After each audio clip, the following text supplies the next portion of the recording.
Chapter 176 Emperor Xia's Little Thoughts. When Emperor Xia participated in the battle for the air, he also secretly trained a heavy cavalry force. Emperor Xia knew very well how long it would take to train a heavy cavalry force to have combat effectiveness. Lu Chen has only been to Beijing for more than a year. If the heavy armor in Beijing was given to Lu Chen by others and was not made by Lu Chen, and the heavy cavalry in Beijing was also formed by Lu Chen, then the heavy cavalry in Beijing must be formed. Combat strength will definitely take several years.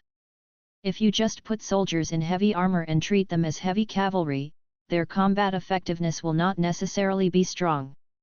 In a short period of time, if the heavy cavalry is well trained, it may be more powerful than the average infantry. However, if the training method is not appropriate, the cavalry wearing heavy armor may be beaten by the light cavalry.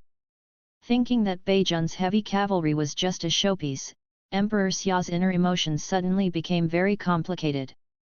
He originally planned to use Beijing's heavy cavalry to intimidate those aristocratic families, but he did not expect that Beijing's heavy cavalry would be destroyed so quickly. But having said that, the destruction of Beijing's heavy cavalry was a good thing for him. He originally wanted to deal with Beijing's affairs after solving the family problem. Lu Chen and Beijing were both a hidden danger to him. Even if Lu Chen was really his biological son, he would never allow a prince who threatened his status to exist in his lifetime. What's more, there is Suanya Palace and a mysterious force behind Lu Chen. It is obvious that Lu Chen is a chess piece, and someone wants to use Lu Chen as a chess piece to deal with Daxia and him. At this time, Synopsis asked, "What does your majesty plan to do next? Should we send a large army to the north, or should we let the king of the north continue to defend the north?" Emperor Xia said expressionlessly, "Since there is a mysterious force behind Xiaoju and the help of Suanya Palace, it means that Xiaoju still has value in the eyes of those people. They can't just watch Xiaoju disappear like this. Let Xiaoju continue to guard the north. I really want to see what kind of force is behind Xiaoju." At this time, the eunuch who had just left came to the pavilion and said, "Your Majesty, the Prime Minister and the others are here. They are all waiting for you in the study." Emperor Xia did not continue chatting with Synopsis. He walked directly towards the study. Soon. Imperial Palace, Imperial Study Room. Several core ministers of the imperial court had already come to the study to wait. Everyone glanced at the people in the study and instantly understood what Emperor Xia wanted to see them for. In addition to the two prime ministers, the Minister of Hebu and the Minister of War were both there, as well as the Minister of War and several generals promoted by Emperor Xia were also in the study. Obviously, Emperor Xia came to them to tell them some military matters. Maybe there was some change in the war between Daxia and Dao. At this time, a eunuch's voice sounded at the door. "Your Majesty has arrived." Everyone in the study immediately stood in 2 rows, waiting for Emperor Xia's arrival. After Emperor Xia entered the study, he came to sit down in front of his desk. The ministers immediately saluted and said, "Greetings to your Majesty, long live your Majesty. Long live your Majesty." Emperor Xia said calmly, "No courtesy."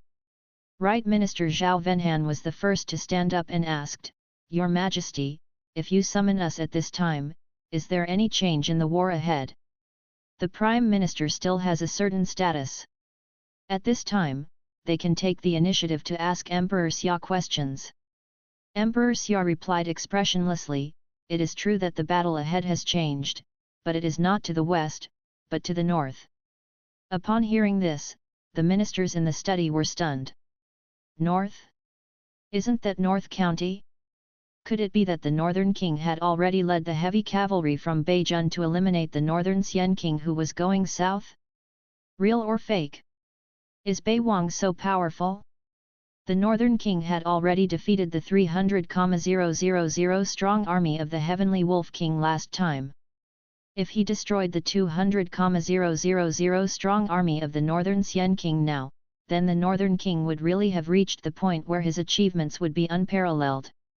Just when people were thinking wildly, Emperor Xia directly handed the battle report in his hand to the eunuch, "Pass it on for them to see."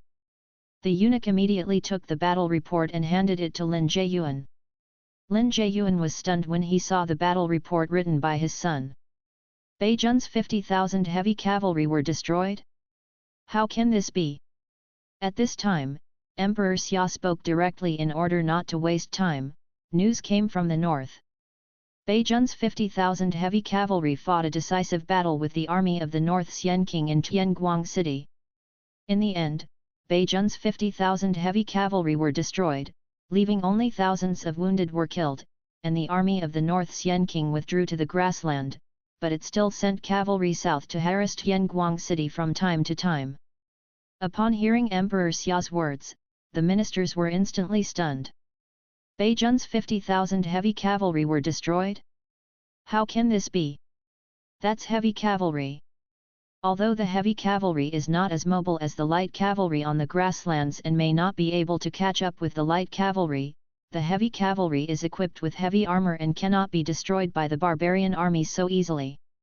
The first thought in the minds of the ministers was that this news must be false. This must be Emperor Xia deceiving them in order to divert their attention and make them forget that there are 50,000 heavy cavalry in Beijun. Lin Jieyuan thought so in his heart, but he felt something was wrong. After all, this was a battle report sent back by his son. Although his son would hide something, it was unlikely that he would send back such a fake battle report. Moreover, Emperor Xia was too direct. After all, there were 50,000 heavy cavalry. How could he just say that they were gone?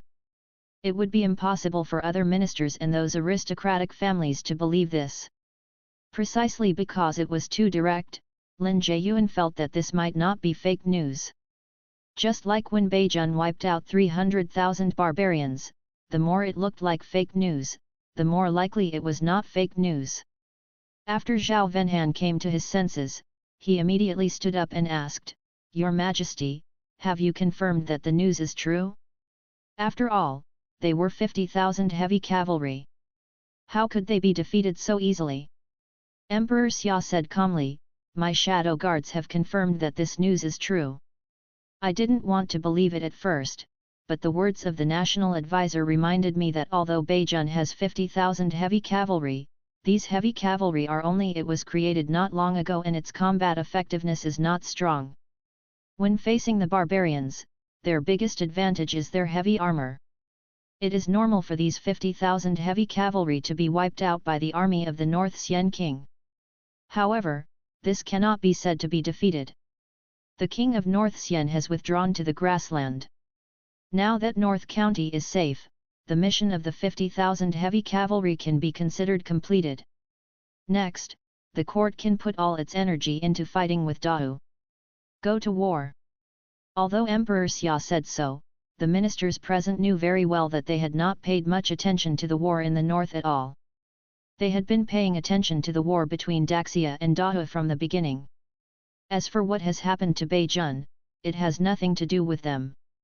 This is mainly because in their opinion, Beijun's 50,000 heavy cavalry are the private soldiers of the Xia Emperor. Their combat effectiveness should be very strong, and they will definitely not have much trouble against the North Xian King. Problem, so they didn't bother to pay attention to what was happening in the north. As a result, Emperor Xia now told them that Beijun's 50,000 heavy cavalry had been almost completely destroyed, leaving only a few wounded soldiers. Of course, this is a good thing for most people present, but they have no way to confirm whether Emperor Xia's news is true or false.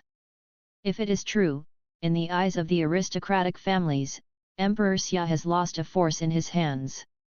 After the war between Dao and Daxia is over, Emperor Xia will not have the courage to dare to touch the ancient aristocratic family. The key is whether this news is true or not. It's true, and everyone in the family is happy. If it is false, it means that Emperor Xia intends to hide his strength. This proves that he still has not given up and still wants to take action against the ancient family. However, in Emperor Xia's view, there may be no chance in the next few years, so he must endure the humiliation first. What Emperor Xia is best at is enduring humiliation. He has compromised with the noble family countless times, but every time he compromises, his hatred for the noble family will deepen, which will make him want to get rid of the ancient noble family even more. Naturally, the ancient noble family, he also understood that Emperor Xia could no longer tolerate them after compromising again and again. But Emperor Xia could no longer tolerate them, and he needed strength. He alone could not eliminate all the ancient families. If Emperor Xia had no weapons in his hands, the ancient families would not be afraid of him. At this time, Chu Kainmu, Minister of War, said, "Your Majesty, the war in the west is tense. Now that the war in the north is over, shouldn't it be time to bring General Lin back?" Emperor Xia glanced at Chu Kainmu and was about to say something when Lin Jiayuan suddenly said, "Although King Baixian's army has withdrawn to the grassland, according to the battle report in the north, it can be known that King Baixian's soldiers will go south to attack Tianguang city from time to time. Now the king of the north doesn't have many soldiers. Now Tianguang city is garrisoned by 20,000 troops from the imperial court. To mobilize at this time is to abandon the north." After Lin Jiayuan finished speaking, he handed the battle report in his hand to Zhao Venhan. Zhao Venhan took the battle report from Lin Jiayuan's hand and read it carefully. At this time, officials from the aristocratic family were all staring at Zhao Venhan, wanting to see Zhao Venhan's attitude. Zhao Venhan roughly glanced at the contents of the battle report and said, "If it is indeed true as stated in General Lin's battle report that the barbarian cavalry still goes south from time to time, then the imperial court's 20,000 strong army should not have been transferred back so soon." Emperor Xia said at this time, "Okay, let's put the war in the north aside for now. I come to you today mainly to discuss peace talks with Dahou." The war between Daxia and Dahou was nominally initiated by Daxia. Since it was initiated by Daxia, then if Daxia wanted to end the war, it would naturally have to initiate peace talks first.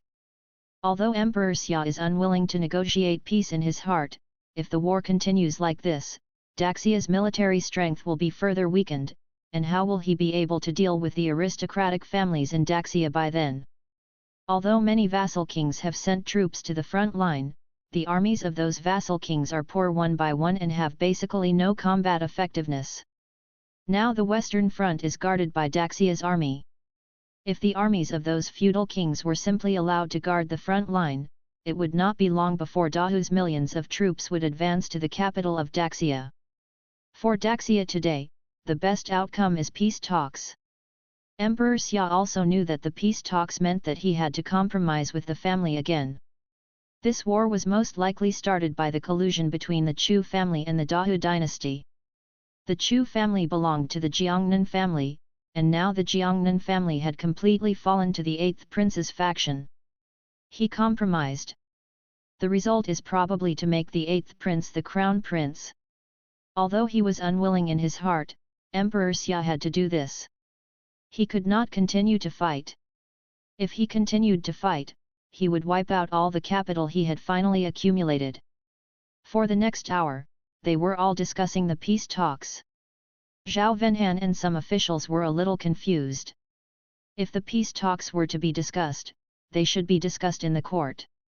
Why did Emperor Xia only call these officials related to the frontline war to discuss peace talks today, and other officials did not participate in the discussion? As the discussion progressed, Zhao Venhan discovered a detail, that is, the officials in the study were basically officials from the Jiangnan family. The attitudes of military generals and Jiangnan family officials towards peace talks are completely different. The generals in the study were very opposed to the peace talks, but the officials of the Jiangnan family were in favor of the peace talks. Only through peace talks could the officials of the Jiangnan family get more benefits from Emperor Xia's compromise. When these two parties are called together, the officials of the Jiangnan family will find various excuses to talk about the war ahead. They should put the people first, and attack those generals who only want to make meritorious deeds. The military generals believed that His Majesty's proposal for peace talks was forced by the officials of the Jiangnan family, which inadvertently aroused conflicts between the generals and the Jiangnan family. Military generals really want to make achievements, but that general doesn't want to make achievements. What's more, most of the generals in Daxia now are promoted from behind and basically have no military achievements. As a result, the Jiangnan family kept talking about peace talks, which made those generals happy. The final peace talks were discussed for a long time without a specific result. Then Emperor Xia decided to discuss it again in the court hall when the court held a meeting. After leaving the study, officials from the Jiangnan family came to Zhao Venhan. Chu Kainmu asked curiously, "Master Zhao, why do you think His Majesty would let us discuss peace talks with a group of military generals? This kind of thing is not allowed. Should it be discussed at the imperial meeting?" Zhao Venhan stroked his beard and said with a light that had already seen through everything, "Based on the facts, Your Majesty intends to provoke a conflict between the Jiangnan family and the generals." Having said this, Zhao Venhan turned his head and glanced at the officials following him, and then continued, "Except for Lin Jieyuan, how many of the civil servants who came today are from other factions? You are basically from the Jiangnan family." An official. Hearing what Zhao Venhan said, everyone suddenly woke up. It turned out that Emperor Xia knew that this war would be fought soon, so he dug a hole for the Jiangnan family in advance. They were arguing with the generals in the study just now. Anyway, they just didn't want the war to continue. In their opinion, it was enough for the war to reach this level. If the war continued, it might force Emperor Xia to jump over the wall in a hurry, which would instead shake the interests of the Jiangnan family. War is just a continuation of politics. It does not mean that continuing the war is a good thing for them. Just as Chu Kainmu was about to continue saying something, Zhao Venhan stroked his beard and continued, "Let's not discuss this matter for now. You guys should let your people go find out whether Beijun's 50,000 heavy cavalry were really destroyed. If Beijun's 50,000 heavy cavalry is really gone, His Majesty's little thoughts today will not have much effect. Without Beijun's 50,000 heavy cavalry, it would be useless to provoke a conflict between the Jiangnan family and the generals." Could it be that Emperor Xia still planned to take action against the Jiangnan family after the war between Dao and Daxia ended? Zhao Venhan didn't believe that Emperor Xia dared to do this.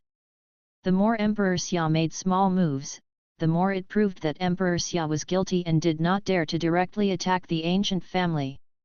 After hearing Zhao Venhan's reminder, the officials of the Jiangnan family immediately went back to pass today's news back to the families behind them, and then used all forces to investigate whether the Black Cavalry in Bei County had really been destroyed.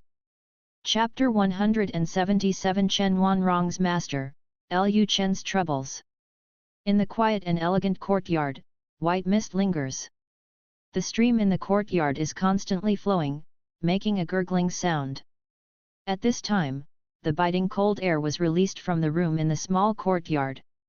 In an instant, everything in the courtyard was frozen, as if this place was in the far north. At this time, a graceful figure appeared at the entrance of the courtyard. Chen Wanrong was wearing a white plain dress. She walked lightly across the frozen stone road and arrived at the door of the room. Chen Wanrong did not go in directly. She bowed at the door and said, "Disciple pays homage to the master." At this time, a cold female voice came from the room. "Come in." As soon as the words fell, the door of the wooden house opened automatically, and a gust of icy cold wind blew out of the room, causing the hem of Chen Wanrong's long skirt to fly.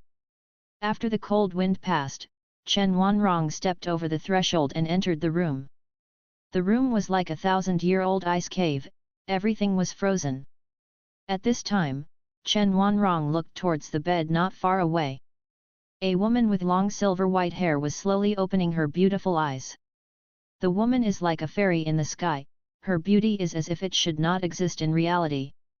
Although the woman's hair is completely white, her skin is extremely white and tender, and there are no wrinkles on her face, as if she is a newly grown woman. Her body exudes a holy light, and her cold temperament makes people unable to get close. At this time, the woman looked into Chen Wanrong's eyes and said, "Recently, many elders have come to complain to me, saying that you are not focusing on cultivation, and you have also sent many disciples to Beijun. The woman's voice is pure and elegant, and has strong penetrating power, as if it is directly transmitted into the person's brain. Chen Wanrong said expressionlessly, "Master, this is indeed the case." After hearing Chen Wanrong's answer, the white-haired woman said, "There are very few people in this world who have immortality. Countless people fight for an illusory immortality, and you are a person with immortality. But they don't know how to cherish it." Chen Wanrong said in a neither humble nor arrogant tone, "This disciple has not fulfilled his ordinary aspirations and has no intention of cultivating immortality. This disappoints the master." The woman sighed and said, "That's all, everyone has their own choice. I asked you to come here this time because I want to tell you that I am about to retreat. This retreat may be for 100 years or 500 years. After I retreat, everything in Swanyu Palace will be handed over to you and those elders. I would like to remind you that although this world cannot accommodate the existence of immortals, and no immortals will come to this world, Swanyu Palace is not invincible. There are also strong people who transcend the realm of gods and humans under the immortals. If one day they appear, you and those elders may not be their opponents for those who have surpassed the realm of gods and humans. So I still hope that after you die, you will stop causing trouble, return to Swanyu Palace to practice meditation, and break through to the realm of heaven and man as soon as possible. I don't want to see only your grave when you leave. I have already lost a disciple, and I don't want to lose another one." Chen Wanrong bowed again and said, "Disciple understands." The white-haired woman said, "Okay, that's it." As soon as the words fell, the body of the white-haired woman turned into countless fragments and then disappeared. As the white-haired woman disappeared, the ice in the room was instantly lifted, and the sound of gurgling water outside the yard could be heard again. After the white-haired woman left, Chen Wanrong also turned and left the courtyard. Her master has gone into seclusion, her biggest worry has disappeared, and no one can stop her from returning to the country. It's time to go back to North County. At this moment, Lu Chen's figure could not help but appear in her mind. She doesn't know why, but in recent times, Lu Chen's figure has always appeared in her mind from time to time. At this time, Chen Wanrong still didn't think much about it. She guessed that maybe it was because she had been thinking about planting a love charm for Lu Chen, so she always thought of him. North County. North Prince's Mansion, Chunsheng Courtyard. Akut. Akut. It's strange. I'm already a master. Why am I still sneezing? Maybe that woman is thinking about me. Lu Chen had just finished his activities and was sitting on the edge of the bed to rest, but as soon as he got up, he sneezed several times in a row. At this time, Lu Chen turned to look at Xiao Wenyao, who was paralyzed on the bed. Xiao Wenyao had tears in his eyes and looked pitiful. Seeing Xiao Wenyao staring at him with a look of resentment, Lu Chen said with a smile, "Little Ma, what's your expression? Could it be that you were scolding me in your heart just now?" Xiao Wenyao whispered, "The slave family doesn't dare." Lu Chen laughed, then slapped her on the buttocks and said, "Don't you dare? You want me to ride for you as a horse, what else can you not dare to do? I see that you have become more and more courageous recently." Xiao Wenyao didn't dare to speak, she only dared to whisper in her heart that what she wanted to ride was a real horse, a horse that could gallop on the grassland, but every time Lu Chen distorted her meaning and mistook her for a horse. Lu Chen glanced out the window and found that the wind and snow outside had stopped. Then he stood up and said, "You should have a good rest. I have something else to do, so I'll leave first." Seeing Lu Chen get up, Xiao Wenyao quickly followed suit and helped Lu Chen get dressed. Now Xiao Wenyao has also learned to serve others. After all, she is Lu Chen's little slave girl. These are all things she should learn. After Lu Chen left Chunchen Jiayuan, he went to the study. The weather was good today. It was sunny after the snow. When Lu Chen came to the door of the study, he did not enter the study immediately. Instead, he stood in the yard and basked in the sun for a while. In the past half-month, whether he was cultivating a relationship with Yellow Nyan in bed, teaching Xiao Wenyao how to ride a horse, or practicing spearmanship with the master Bai Ching Ching, Lu Chen had not been out in the sun for a long time. While Lu Chen was basking in the sun, a maid came to Lu Chen and said, "Your Majesty, Master Li wants to see you." Lu Chen said calmly, "Let him come over." Soon, the maid brought Li Rui to Lu Chen. Li Rui saluted and said, "See you, Your Majesty." "Your Majesty is 1,000 years old." Lu Chen said while basking in the sun, "Well, no courtesy. Tell me what's going on." Hearing Lu Chen's words, Li Rui hesitated for a moment and did not speak immediately. Seeing that Li Rui had not spoken for a long time, Lu Chen turned to look at Li Rui Nan curiously. "Why has Mr. Li become so coquettish today?" Li Rui coughed, and then said, "Your Majesty, I am looking for you this time mainly about official salaries." Hearing this, Lu Chen was stunned for a moment, and then he asked, "Official salary? What, the officials in Beijing want to increase their salary?" Li Rui replied, "That's not the case. Only..." Li Rui hesitated to speak. Seeing Li Rui talking to his mother-in-law today, Lu Chen immediately said, "Master Li, if you have something to talk about, if you have nothing to do, go back and do your work." Seeing that Lu Chen was a little unhappy, Li Rui said quickly, "Before, the salaries of officials in Beijing were all paid by the imperial court. However, according to the regulations of the imperial court, the salaries of officials in the fiefdoms of the Daxia vassal were all distributed by the vassal king. The imperial court stopped allocating funds to Bei County half a year ago, so..." Li Rui did not continue speaking. He raised his head and stared at Lu Chen. His meaning is very simple and clear, that is, Beijing has no money, and the officials' salaries have to be paid by Buwang Mansion. Hearing Li Rui's words, Lu Chen laughed, and then said, "Don't there be taxes in Beijing every year? I remember that according to the rules of the court, the vassal king did not have to report to the court for the first 10 years. Tax? Isn't the tax revenue from Bei County enough to support these officials in Bei County?" Li Rui said, "Back to the prince, Beijing is poor. In addition, the prince exempted a lot of taxes after coming to Beijing. There is really no money in Beijing's warehouse. I've done some calculations. If all the officials' salaries are paid this year, I'm afraid there will be no money before the construction of the Yizheng Palace is completed. Now the Buwang Mansion and the County Sheriff's Mansion are two separate accounts. The money of the Buwang Mansion has always been managed by the Buwang Mansion, while the tax revenue of Beijing is managed by the County Sheriff's Mansion.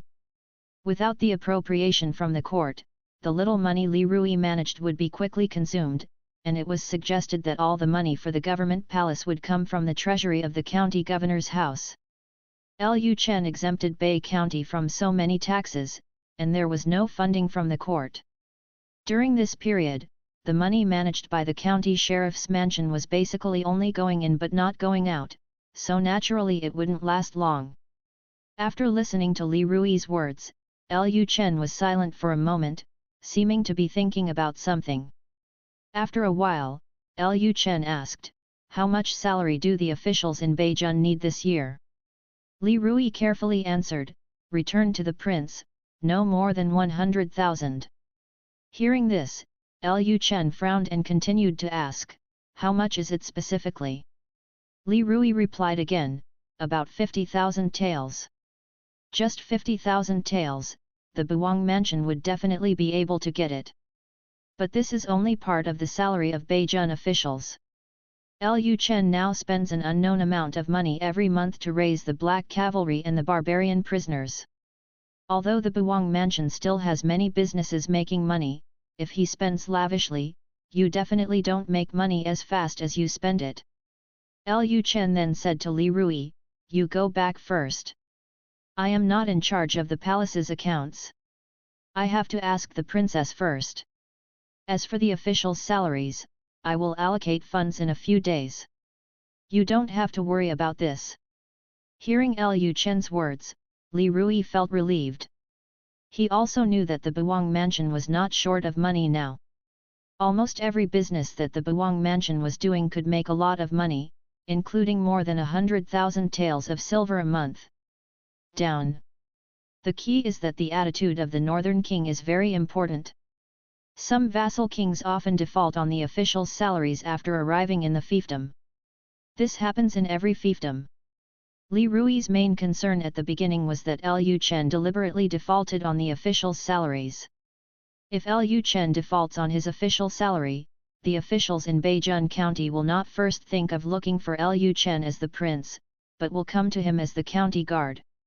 Fortunately, Lu Chen had no intention of defaulting on his salary. Li Rui then said, "My lord, please retire." Then Li Rui left the palace with peace of mind. After Li Rui left, Lu Chen did not enter the study. He went directly to the main courtyard to find Mu Zixuan. Mu Zixuan was sitting on the wooden chair in the main hall at this time. Most people in Daxia still like to sit on their knees. However, Lu Chen was afraid that if his wife and concubines became pregnant, sitting on their knees would have an impact on the fetus, so he specially asked the craftsman to create a special chair. Less chairs.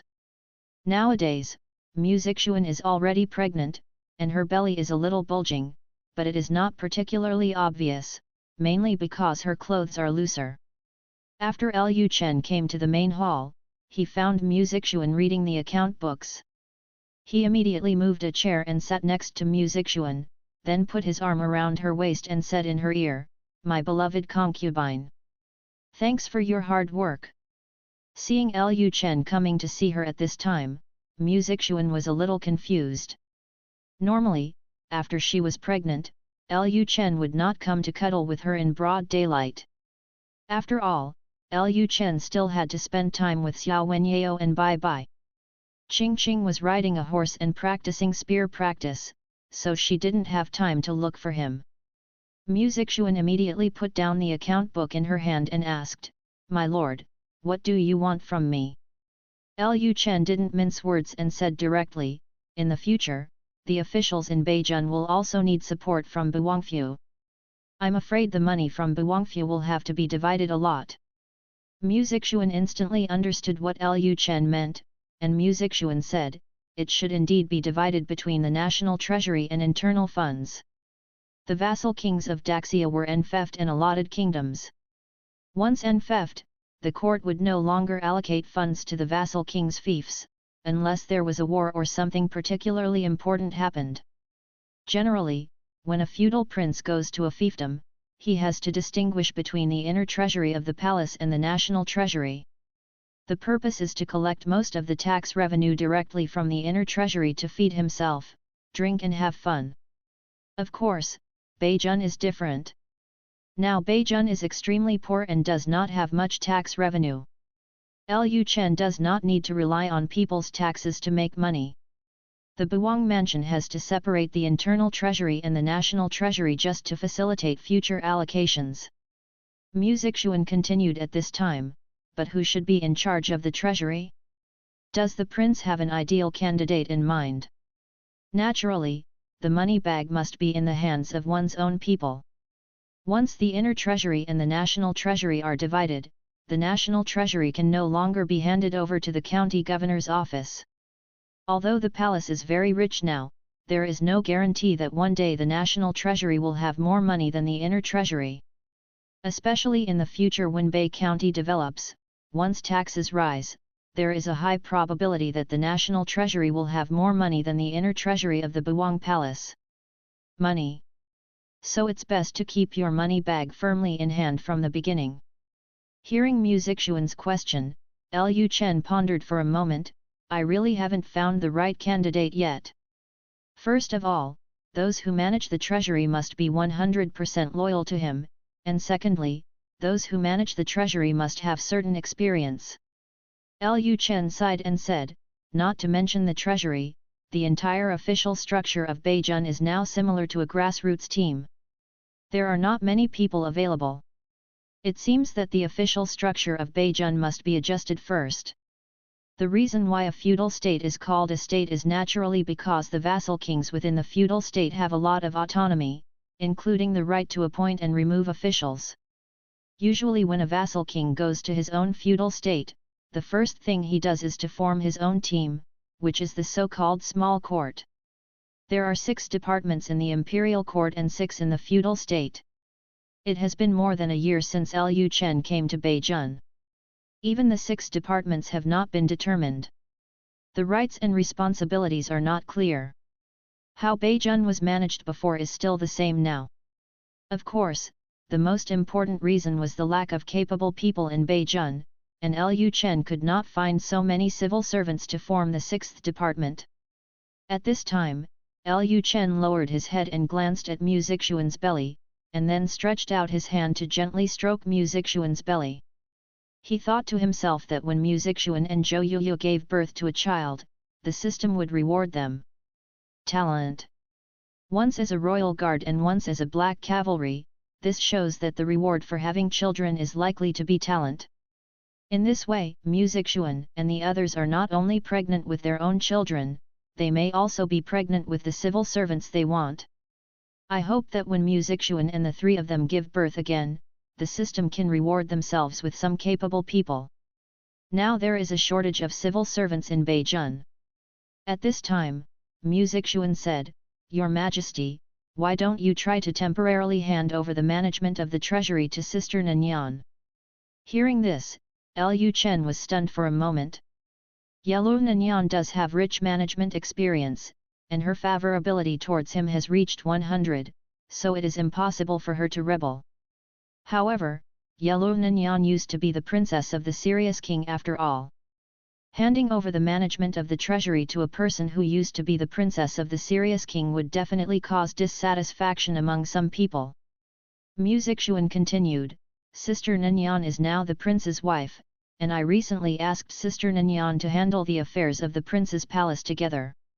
I found that her ability to manage accounts is not much worse than me. If the management of the treasury is only temporarily handed over to her, I think there should be no problem. And with the prince's charm, I believe that the prince will soon be able to find talents to take over the treasury, so letting her manage the treasury is only temporary. I think it is very important for her to manage the treasury, which is to appease the barbarians in Beijun. If the barbarians know that Sister Nanyang, who was once the princess of the serious king, can be entrusted with important tasks by you, it will prove that you do not reject the barbarians, so that those barbarians can see hope." Lu Chen's previous marriage to Yellow Nanyang had a very important political role, which was to appease the barbarians in Beijun, especially the barbarians from the serious king tribe. Although Lu Chen was originally very coveted for Yellow Nanyang's body, his marriage to Yellow Nanyang was not actually a lustful move on his part, but a political marriage. It is equivalent to a political marriage between the barbarian serious king tribe and the northern palace. Of course, even if Yellow Nanyang is not the princess of the serious king, Lu Chen will still think of taking her as his own after seeing her. Political marriage is only secondary to Lu Chen. After Lu Chen thought for a while, he said with a smile, "My beloved concubine, if you let Nanyang manage the treasury, aren't you afraid that she will have power in her hands and her status in the palace will be higher than yours?" Mu Zixuan smiled and replied, "The status of women in the North Palace is not something that anyone can strive for, but is given by the prince. Whoever the prince wants to have a high status can have a high status. If it were in other places, once a woman gained power, the male master would most likely be controlled by the woman. But it was different in Buwang Mansion. Lu Chen had absolute authority in Buwang Mansion, and all the women in the inner courtyard were centered on him. Mu Zixuan is someone who knows the effects of dragon and phoenix tea, so she is not worried that Yellow Nanyang will have a higher status than herself because she has power, unless Lu Chen wants Yellow Nanyang to have a higher status than her. If Lu Chen really wants Yellow Nanyang to have a higher status than her, or even deprive her of the title of princess, it is not something she, the daughter of a guilty minister, can stop. But after more than a year of living together, Mu Zixuan believed that Lu Chen was not that kind of person. Her trust in Lu Chen was 100%. This was also the benefit of 100% goodwill. There was no intrigue between the couple at all. Chapter 178 You must let your sister see this man clearly. Chapter 178 You must let your sister see clearly the evil side of this man. After hearing Mu Zixuan's answer, Lu Chen smiled slightly. He likes Mu Zixuan, a good wife and loving mother, who can handle big things right and wrong without being jealous. In terms of beauty, Mu Zixuan only has a score of 93, which is still worse than Chu Yukan, but Lu Chen's love for her is not based on the system score. As long as the woman he likes is very important in his heart, it cannot be influenced by mere system ratings. Lu Chen said at this time, "Okay then, I will let Nan Yan take over the treasury for the time being. After I find a suitable candidate, I will replace her." After the words fell, Lu Chen stretched out his other hand and hugged Mu Zixuan's waist sideways. Although Mu Zixuan was pregnant, it didn't stop the two of them from cuddling. Mu Zixuan thought of something at this time, so she asked, "By the way, Your Majesty, will the construction of the straight road start next spring? I heard that you had people make a lot of cement." Lu Chen said, "Yet." Mu Zixuan pondered for a moment and said, "We will need a lot of food next year. Now Daxia and Dahu are at war, and the price of food in Daxia has soared." Hearing Mu Zixuan's words, Lu Chen was stunned for a moment. He left the food purchase to Mu Zixuan, so he didn't know the price of food in Daxia. However, after hearing what Mu Zixuan said, Lu Chen roughly guessed that the current food prices in Daxia must be very exaggerated. Mu Zixuan continued, "Furthermore, the price of grain is controlled by the Jiangnan family. The price of white rice in Daxia has risen to nearly 6 taels of silver per stone." Lu Chen was stunned when he heard Mu Zixuan's words. Although he was not responsible for buying food, he probably knew the price of rice in the capital in the past. The price of rice in the capital used to be between 0.5 and 0.6 taels. Fluctuation. If the price of 1 stone of white rice has risen to 60 taels, it means that the price of food has increased tenfold. 6 taels. So expensive. Mu Zixuan said, "If the war between Daxia and Dahu continues, I'm afraid the food supply will continue to rise. By then, before Dahu's army reaches the capital, I'm afraid the people will." Mu Zixuan instantly realized that she was talking too much, so she immediately shut up and did not continue. Seeing that Mu Zixuan suddenly shut up, Lu Chen said with a smile, "My dear concubine, you don't have to be so taboo in front of me, just say whatever comes to your mind. And you are right. If the price of food continues to rise, the people may indeed rebel. However, there is still food left in the people's homes. It will not be a big problem to hold on for another 6 months or a year. And I estimate that the war will be over soon. As long as a war breaks out, food prices will inevitably rise, even if Daxia takes the initiative to launch a foreign war. It is impossible to say that as soon as the war is launched, the people will rebel as soon as food prices rise. It cannot be so fast. The people basically want to rebel only when they are about to be unable to survive. The war has just begun a few months ago, and it is impossible for the people of Daxia to survive soon." However, Lu Chen guessed that the war was likely to end. Although the war would cause food prices to rise, the war between Daxia and Dahu had just begun and was about to enter the confrontation stage. Food prices in Daxia should not have risen so exaggeratedly. The price of white rice suddenly increased tenfold. Does this mean that the Jiangnan family is putting pressure on Emperor Xia? On the one hand, he manipulated food prices to exert pressure, and on the other hand, he exerted pressure through external wars. There was a high probability that Emperor Xia would soon be unable to withstand it and would compromise. I just don't know what the result of compromise will be. As his father is young and strong, it is definitely impossible for him to abdicate, but it is possible to establish a prince. However, once Emperor Xia compromises with the Jiangnan family and wants to make the 8th prince the crown prince, other factions in the capital will not be happy. Then Daxia will set off another round of bloody political struggle. When he thought of this, the corners of Lu Chen's mouth raised slightly. Fortunately, he was entrusted to Beijun. What happened in the capital had nothing to do with him. He could just develop in peace. Let's fight, it's best to fight to the death, then he can take advantage. At this time, Lu Chen said, "My dear concubine, in a few days, I will allocate 70,000 taels of silver to the county governor's office and ask Li Rui to pay all the officials' salaries. By the way, let him repair my government hall." Although Li Rui only asked for 50,000 taels of silver, and it was obvious that he exaggerated, Lu Chen did not intend to dwell on this. Instead, he gave Li Rui an extra 20,000 taels of silver. Let's give the North County officials some sweetness first, because he will make big moves next. Lu Chen still understands the principle of adding sugar to a big stick. Mu Zixuan said, "I know it. I will ask someone to transfer 70,000 taels of silver from the warehouse to the governor's mansion later." Lu Chen thought for a while and then said, "As for the food issue." At this point, Lu Chen stopped talking. Food prices are indeed a big problem. Food prices in Daxia are controlled, and the most affected is Beijun. Beijun is already poor, and most of the food in Buwang Mansion is bought. If he spent 6 or 7 taels of silver to buy 1 stone of rice, Lu Chen would feel like there was something wrong with his brain. However, crops such as potatoes, sweet potatoes, and corn have not been promoted. Crop promotion takes time. It does not mean that you can harvest immediately after planting. Moreover, after the first batch of crops are planted, seeds must be saved.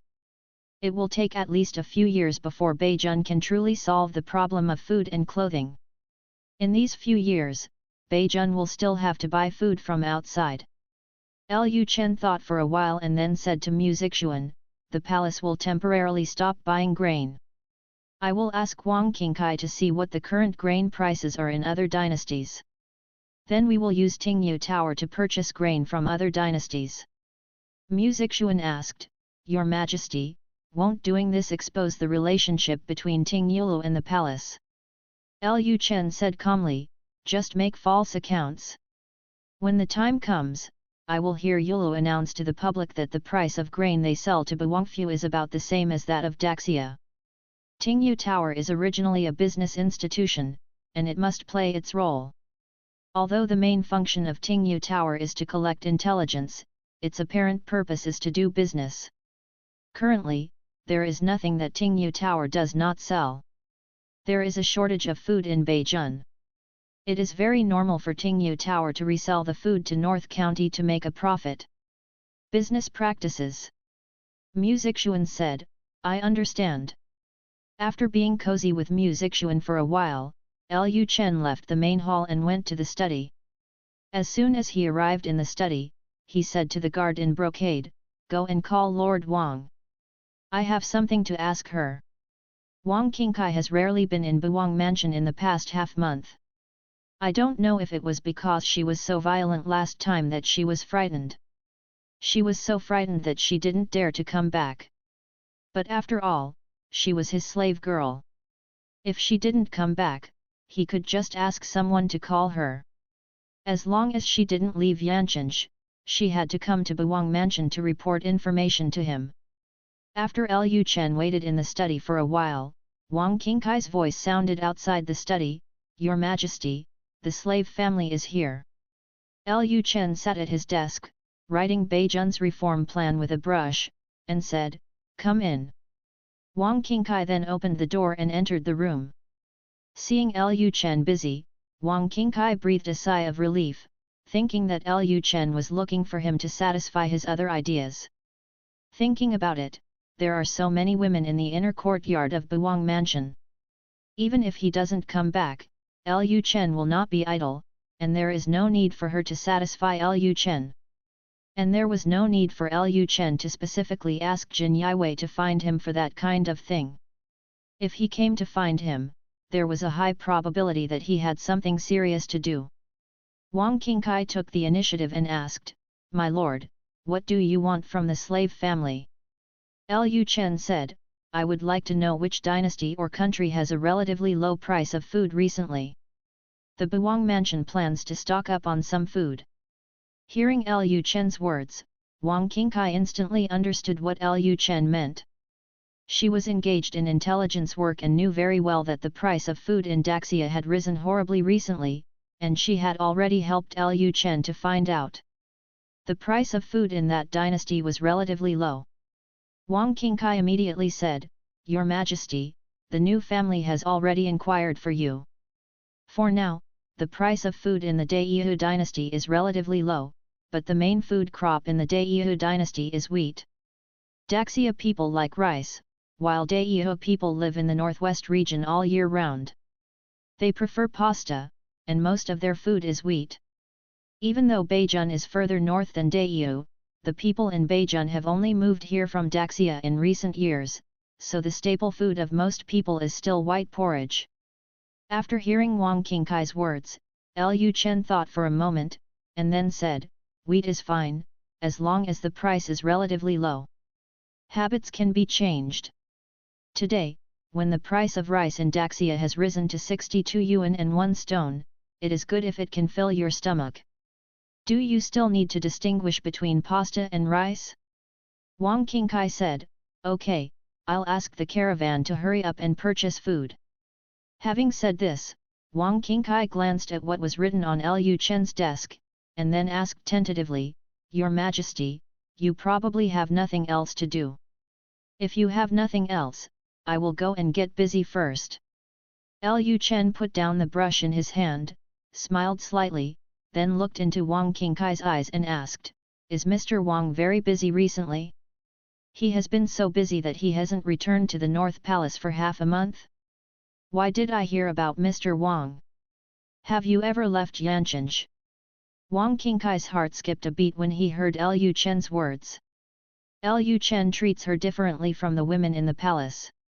When Lu Chen talks about business with her, he usually calls himself I instead of I, the king. During this period of time, I don't know if Lu Chen likes to play identity or something, but every time he does something bad to her, he doesn't call himself I, but I. As long as she heard Lu Chen calling himself I am the king in front of her and then calling her Master Wang, it meant that Lu Chen wanted to do bad things to her. Wang Qingkai quickly said, "Your Majesty, the slave family also wants to help the prince collect more information about other dynasties as soon as possible, so that's why they did not return to the palace. The slave family has absolutely no other intentions." Lu Chen said calmly, "Really? Mr. Wang must have not forgotten that he has another responsibility, right?" Hearing Lu Chen's question, Wang Qingkai knew that she couldn't run away today. She glanced at Lu Chen resentfully, and then said, "Your Majesty, I have injured my body recently while practicing martial arts. I hope you won't be so fierce today." Having said this, Wang Qingkai twisted her small waist and came directly to Lu Chen's side.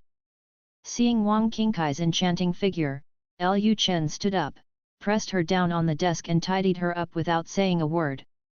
It would be okay if he left Yancheng and went on a mission.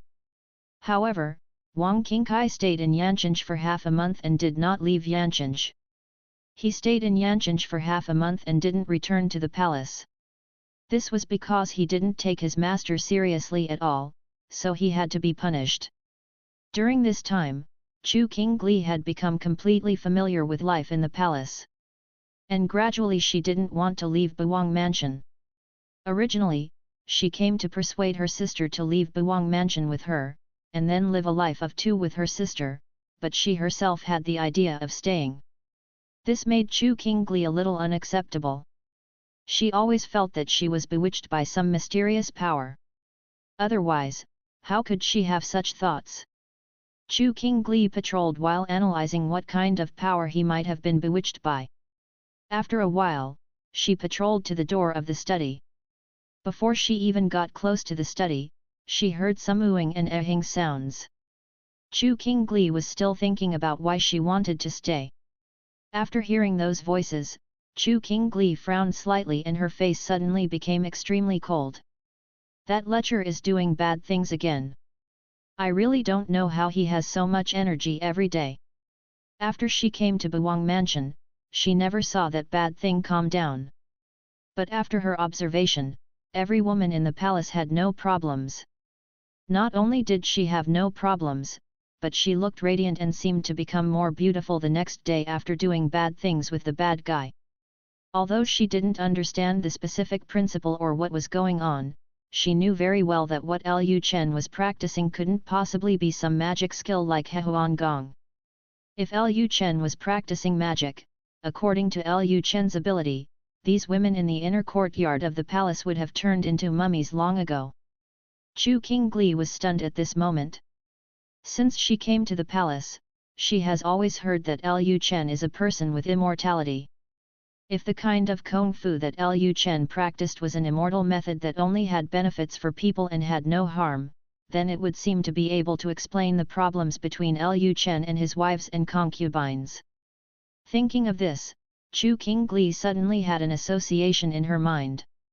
If Lu Chen really has an immortal destiny, then he should have obtained more than just one kind of immortal magic. He has done so many bad things to his women, but he has never seen his wives or concubines have any resentment towards him. Moreover, Lu Chen's women seemed to like Lu Chen very much, as if they were hypnotized. Is there a possibility that the immortal inheritance that Lu Chen received contains a kind of hypnotic magic that would make him stay willingly? The case is solved. The reason why she wanted to stay must be because of that lecher. In fact, Chu Qingli only speculated on Lu Chen with the greatest malice, but her intuition was a little too accurate, allowing her to accidentally guess part of the reasons for her psychological changes. Lu Chen obviously doesn't know how to hypnotize people. The reason why Chu Qingli thinks so is mainly because of her experience in the world. As a killer, she knows very well that there are techniques in the world that can hypnotize people, but she just doesn't know how to do it.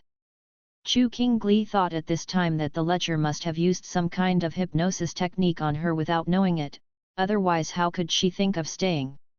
She said that his woman was tortured by him every day, so how could she not have any resentment towards him? It turned out that he had used such a shameful method. No, she must let her sister see clearly the evil side of this man. Of course, the most important thing is to take my sister out of the sea of suffering and fly away with my sister. Thinking of this, Chu Qingli glanced at the study and was already thinking about how to remove Lu Chen's hypnosis. Chapter 179. Is there something wrong with this guy's health? After Lu Chen cleaned up Wang Qingkai, he threw her on another chair, and then continued to write Beijun's reform plan. At this time, Wang Qingkai slumped on the chair, staring at Lu Chen who was working seriously, and couldn't help but admire him in his heart. Wang Qingkai said quietly, "My lord, why are you so energetic? After doing bad things to the slave family, you can immediately calm down and do other things." Hearing Wang Qingkai's words, Lu Chen laughed while writing, and then said, "Just taking care of a female slave, how much energy can this king consume?" If ordinary people heard what Lu Chen said, they might be sad, but Wang Qingkai didn't feel it at all. After all, her identity was that of Lu Chen's slave girl. However, Wang Qingkai was a little unconvinced and said, "Your Majesty is a master, and he always speaks forcefully. When will the slave family break through to the realm of a master?" Hearing this, Lu Chen stopped writing, looked up at Wang Qingkai on the chair and asked, "What will you do when you break through to the master level? Do you still want to rebel?" Speaking of this, Lu Chen showed a kind smile. Wang Qingkai curled his lips and then said, "When the slave family breaks through to the master level, the slave family will definitely serve the prince better." Wang Qingkai was also a little unsure. Although her strength and physical fitness would be greatly improved after breaking through to the master level, it would not be impossible for her to have a few fights with Lu Chen. But Lu Chen can't use common sense to judge. Maybe he has more powerful moves that he hasn't used before, and he may be suppressed again soon. Maybe by the time he breaks through to the master level, Lu Chen will already be a Grand Master. There is a huge difference in strength between a Grand Master and a Grand Master. Lu Chen is already so fierce and powerful now. When Lu Chen breaks through to the Grand Master realm, he doesn't know how powerful he will be. Wang Qingkai's delicate body couldn't help but tremble when he thought that Lu Chen's physical fitness would be greatly improved after he broke through to the Grand Master realm. Fortunately, Lu Chen has so many women. Although she is Lu Chen's slave girl, she has her own affairs and does not need to stay in the palace to serve Lu Chen every day. It seems that Lu Chen can no longer be provoked in the future. At this moment, the voice of a guard in brocade came from outside the study. "Your Majesty, there is a letter from Tianguang City." After hearing this, Lu Chen said calmly, "Xiao Huan, bring it in." A big battle just broke out in this study, and the Jin Yiwei soldiers were not allowed to enter. The maid at the door of the study immediately came to Jin Yiwei, took the information from Jin Yiwei's hand, and then took it into the study. Lu Chen took the bamboo tube from the maid's hand, took out the information from it, and read it carefully. Seeing what was written on the intelligence, Lu Chen smiled again. He originally asked the soldiers of Tianguang City to dress the barbarian prisoners who died in the battle in Daxia clothes, mainly just as a precaution. At first, he did not think that Lin Xiaoming would dig graves when he had nothing to do. Unexpectedly, spies from the Imperial Army actually went to dig graves to confirm whether there were corpses of Beijun soldiers buried in those graves. It seems that the Black Cavalry will not be allowed to show up in Beijun for some time in the future. The body can only be hidden for a while. By then, other people will definitely come to Yancheng to inquire about the Black Cavalry. If the Black Cavalry is still running around at this time, others will notice that the heavy cavalry in Beijun has not been destroyed. Beijun is about to undergo reforms soon. In the next period of time, it must be low-key and low-key, so as not to attract the attention of the court. As for whether Beijun's reforms would attract the attention of the imperial court, Lu Chen believed that those in the imperial court would not have the leisure to pay attention to a vassal king messing around in his own fiefdom. Then Lu Chen put down the information in his hand and continued to write Beijun's reform policy. In the next few days, Lu Chen basically spent time in his study. He did not practice riding a horse or practicing his spear for several days. The women in the inner courtyard of the palace noticed Lu Chen's abnormality. They also felt that something big was going to happen in Beijun next, otherwise Lu Chen wouldn't have been able to stay in the study for several days. About 7 days later, the Northern Palace directly issued a royal order, asking officials from Beijun to come to the palace to discuss government affairs. After receiving the royal order from Buwang Mansion, the officials in Beijun were a little confused. Generally speaking, some low-level officials were not qualified to participate in political discussions. However, the North King actually asked all high-level officials to go to Buwang Mansion to discuss government affairs. What is this going to do? Isn't the King of Bei going to purge the officials of Bei County? As soon as the king's order came out, some corrupt officials suddenly became extremely guilty and panicked. Some officials were so frightened that they fled Beijun directly, but those officials who escaped were quickly captured by Lu Chen's Jin Yiwei. Lu Chen actually had no intention of taking action against corrupt officials. There was currently a shortage of civil servants and management talents in Beijun. If he took action against corrupt officials at this time, he would not have many people to work with. But for some who are more corrupt, he still plans to catch a few of them and kill them as a warning to others. Those who are scared and run away are basically those who are more corrupt. Early morning. As soon as Lu Chen got up, washed up, and finished his porridge, the maid came to tell him that Li Rui and other officials from Yancheng were already waiting for him at the door of the study. After hearing what the maid said, Lu Chen immediately went to the study. Seeing a bunch of people standing at the door of the study, Lu Chen said with a smile, Master Li, aren't there still several days before the king's time to discuss politics? Why are you here today? Seeing Lu Chen coming, Li Rui and all the officials from Yancheng immediately saluted. See you, Your Majesty. Your Majesty is 1,000 years old. After Li Rui finished his salute, he said, Your Majesty, I heard that your royal guards are arresting officials in Beijing. Now the people in Beijing are in panic.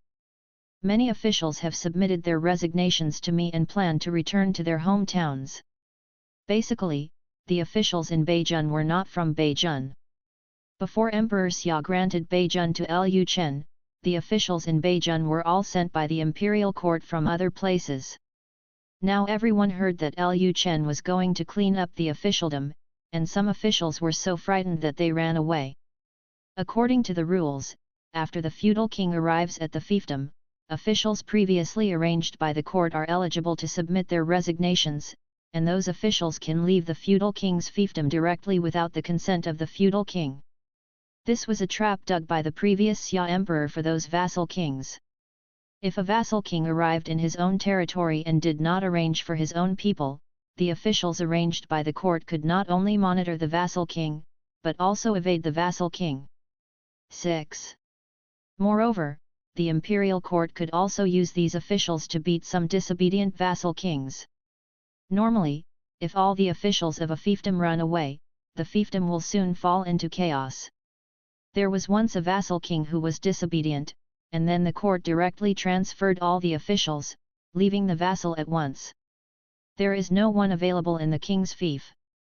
Although the officials of the imperial court were transferred away, it seemed that the vassal king had gained power and the power of the fiefdom had been transferred to the vassal king. However, most of the feudal vassal kings did not have their own team at the beginning. For example, a prince like Lu Chen who only knew about eating, drinking, and having fun at the beginning did not have his own administrative team when Lu Chen came to Beijing. If the court transferred all the officials from Beijing at this time, Lu Chen could only stare. The North County he took over was a complete mess. With the few people he had at the beginning, there was no way he could make the entire North County run.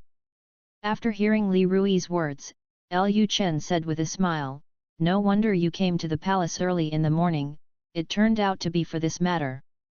You don't have to worry about this. The people I asked the Jin Yiwei to arrest are all corrupt officials. Hearing what Lu Chen said, Li Rui and the officials became even more panicked. Corrupt officials? In the officialdom, several of the officials present were clean. Even Li Rui himself had received money from others. If Lu Chen really cleans out all corrupt officials, I'm afraid not many officials in the entire North County will be spared. According to the rules of the Daxia court, the poorer the place and the smaller the population, the less the official's salary. Beijing is a poor place. After the imperial court sent officials like them to this place, they received the lowest annual salary. Therefore, the first thing most officials have to do when they come to Beijing is to find ways to make money. The salary given is so small. If they don't take bribes, how can their life be easy? Isn't it just for status and money that these people become officials? Now Lu Chen actually wants to crack down on corrupt officials. This means that he will put them all in the same pot. They had been worried when Lu Chen came to Beijing, but seeing Lu Chen eating, drinking and having fun in the palace every day, they thought Lu Chen would be easy to handle. Unexpectedly, Lu Chen's knife had been hidden all along, and now it was exposed. Li Rui said quickly, Your Majesty, Beijing is poor. According to the regulations of the court, the salary of officials in Beijing is more than half less than that of officials in Jiangnan and other places. The salary given by the court is difficult to support the official's family, so the officials in Beijing may be more, or at least I have collected something. If Your Majesty wants to arrest all corrupt officials, then I am afraid that no one in the North County will be spared. Please think twice, Your Majesty. As soon as Li Rui finished speaking, the officials behind Li Rui immediately bent down and bowed and said, Your Majesty, please think again. Although many officials thought that the Black Cavalry had really been destroyed, Lu Chen still had a group of imperial guards in his hands. If you want to arrest all the officials in Beijun, you don't need Lu Chen's black cavalry at all. Those royal guards can arrest them all. There is no official in North County who is not afraid of Lu Chen. Li Rui continued, Your Majesty, the officials in Beijun are all officials dispatched by the imperial court. If you crack down on corrupt officials, some officials will be frightened and may flee Beijun without even submitting their resignations. At that time, some of Beijun's decrees will be very difficult. It may not be possible to reach the people at the bottom. I also ask the prince to give those officials a chance and give them time to change their ways. After hearing what Li Rui said, Lu Chen said expressionlessly, Master Li, are you threatening me? Hearing that the tone was wrong, Li Rui suddenly broke out in sweat, and he quickly said, I don't dare, I am just discussing the matter. Beijun is poor, and talented people are not willing to come to Beijun. If even the officials dispatched by the court run away, this may affect the prince's great cause. Li Rui's words were not only to protect other officials in Baobei County, but also to protect himself. No one could tell whether Lu Chen's knife would fall on him. At this time, the atmosphere in the courtyard was extremely dull, with light snow falling in the sky. Li Rui and other officials stood motionless in the courtyard. The officials did not dare to take a breath. They only felt a chill on their backs and cold sweat on their bodies. Now let's see what Bei Wang will do. If King Bei is determined to crack down on corrupt officials, I'm afraid none of them will be able to escape. Lu Chen glanced at the loyalty of Li Rui and these officials. Li Rui, the county guard, had the highest loyalty, which had now reached 95. The loyalty of other officials was basically around 70 or 80. Loyalty is quite loyal, but everyone has their own little thoughts. After Lu Chen pondered for a moment, he said calmly, I have no plans to carry out any major purges. I asked you to come to the palace to discuss government affairs in a few days. It's just because I want to announce the reform plan. Some officials in North County will summon them to discuss government affairs as soon as they hear about it. They were so frightened that they ran away overnight with their embezzled money. Now is the time to employ people in Beijun. Those officials have embezzled so much money in Beijun, but when something happens, they just run away with the money. It would be too merciful of me not to arrest such people. Upon hearing Lu Chen's side, the officials were startled. King Bei means. They embezzled so much money, not only did they not honor him, but they ran away with the money and left him nothing, so he asked the Jin Yiwei to arrest the officials who escaped. In this way, it seems that they have no way out. When they go back, they will hand over the embezzled money. In this way, King Bei will not cause trouble to them, right? At this time, Lu Chen continued, Go back, everyone. If I wanted to arrest you, you would already be in Yancheng's prison. After hearing what Lu Chen said, Li Rui seemed to understand what Lu Chen meant. Lu Chen was planning to scare the monkeys. Catch a few and intimidate other officials in North County. Then he is probably fine. When King Bei came to Beijun, he immediately handed over all his power. Although King Bei only took over the military power at that time, his attitude at the beginning must have satisfied King Bei. The power he holds now was given to him by King Bei. If King Bei wants to attack him, he can easily crush him to death. He is not a threat to King Bei, and King Bei will most likely not deal with him. Thinking of this, Li Rui finally breathed a sigh of relief. Then Li Rui saluted and said, I'll take my leave. After Li Rui and a group of officials left the palace, one of the officials immediately asked, Master Li, is it true that the prince will not liquidate the officials in Beijun? Li Rui replied, didn't the prince just say that the reason why he asked the Jin Yiwei to arrest those people was because they wanted to escape from Beijun with the embezzled money, so the prince arrested them? If you don't have such thoughts, the prince will most likely not care about you. If the prince wanted to liquidate the officials in Bei County, I am afraid that everyone present, including me, would have been arrested long ago. Having said this, Li Rui glanced at the officials and then said, Your Majesty is going to reform Beijun next. You should be more agile in your actions from now on. Don't just mess around like in the past. The prince has great ambitions. If you are still holding the prince back, even if the prince does not liquidate you now, sooner or later you will go in. At this time, an official asked in a low voice, Sir, what should we do with the money we collected before? Since King Bei has already said that he will definitely arrest anyone who escapes with the money, then there is a high probability that they, the officials in Yancheng, will not be able to escape. The county magistrates in those small places were arrested by the northern king Jin Yiwei. How could they, the officials under the Jin Yiwei's nose, escape? Since they can't escape, the money they embezzled in the past may be a bit hot to hand. No one knows whether the money they embezzled will one day become evidence for their imprisonment. Li Rui said, This is simple. When you go back, send all the money you have received as gifts over the years to my mansion, and I will send them all to the Buwang mansion. By the way, I want to remind you that the prince's royal guards are very powerful.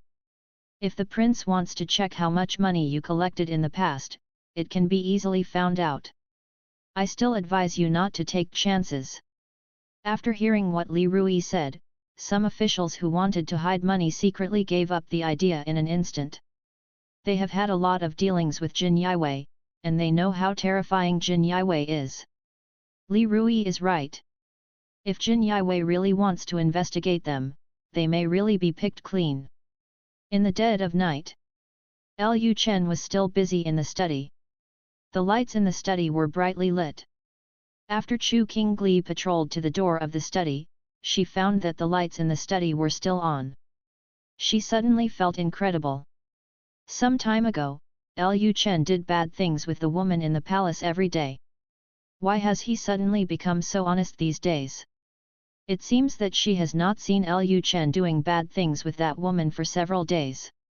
Could it be that this guy has a physical problem and is dying? Actually, with his character, if he doesn't do bad things with women one day, he will definitely feel uncomfortable. He must be in bad health.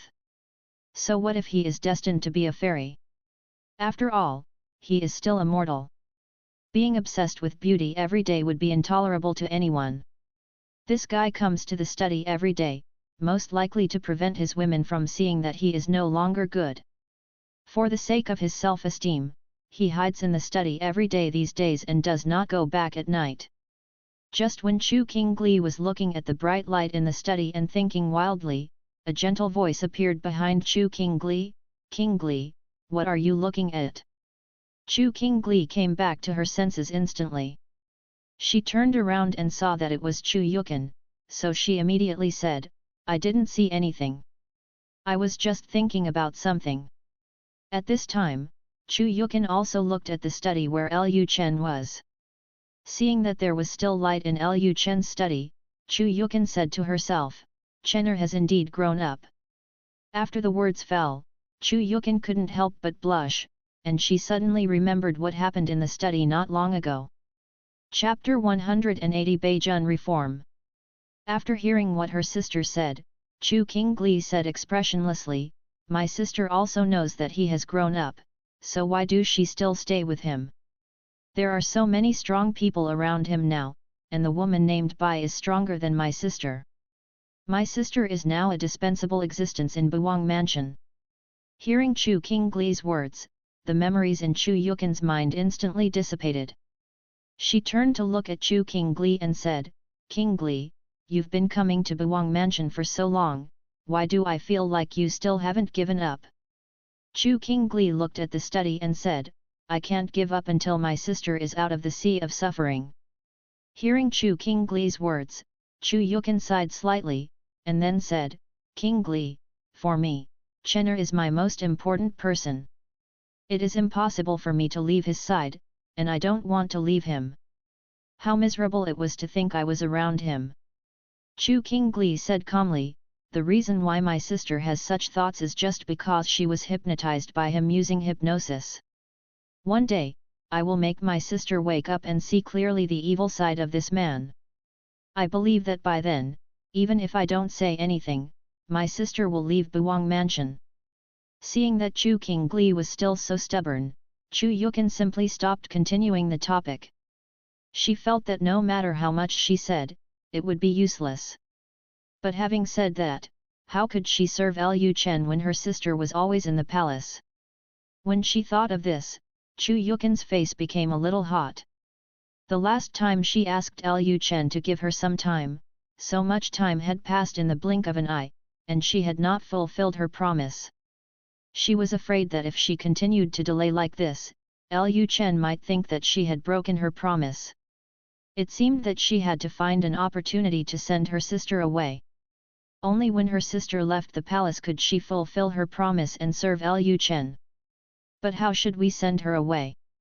Chu Yukin thought for a while, and then said to Chu Qingli, "Qingli, life in Buwang Mansion is somewhat boring for you, a person who often travels around.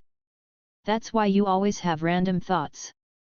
How about you leave Buwang Palace temporarily? Prince's mansion, go out and relax, maybe you won't have such random thoughts after a while." Hearing these words, Chu Qingli looked suspicious for a moment, and then she said, "Sister, are you planning to send me away so that you can do some shameful things with that man?" Seeing that her sister had seen through her thoughts in an instant, Chu Yukin suddenly felt her face getting hotter. She felt extremely ashamed. Without a suitable reason, it is really difficult to send away my sister. Chu Yukin then said harshly, "Qingli, I am Chener's aunt, how could you have such an idea? Forget it, I won't say anything more to you. Anyway, no matter how much I say, you won't listen." Having said this, Chu Yukin turned around and left. To be precise, she fled this place. She felt that if she continued to stay, her sister might be able to see more things, and her sister's intuition would also be different.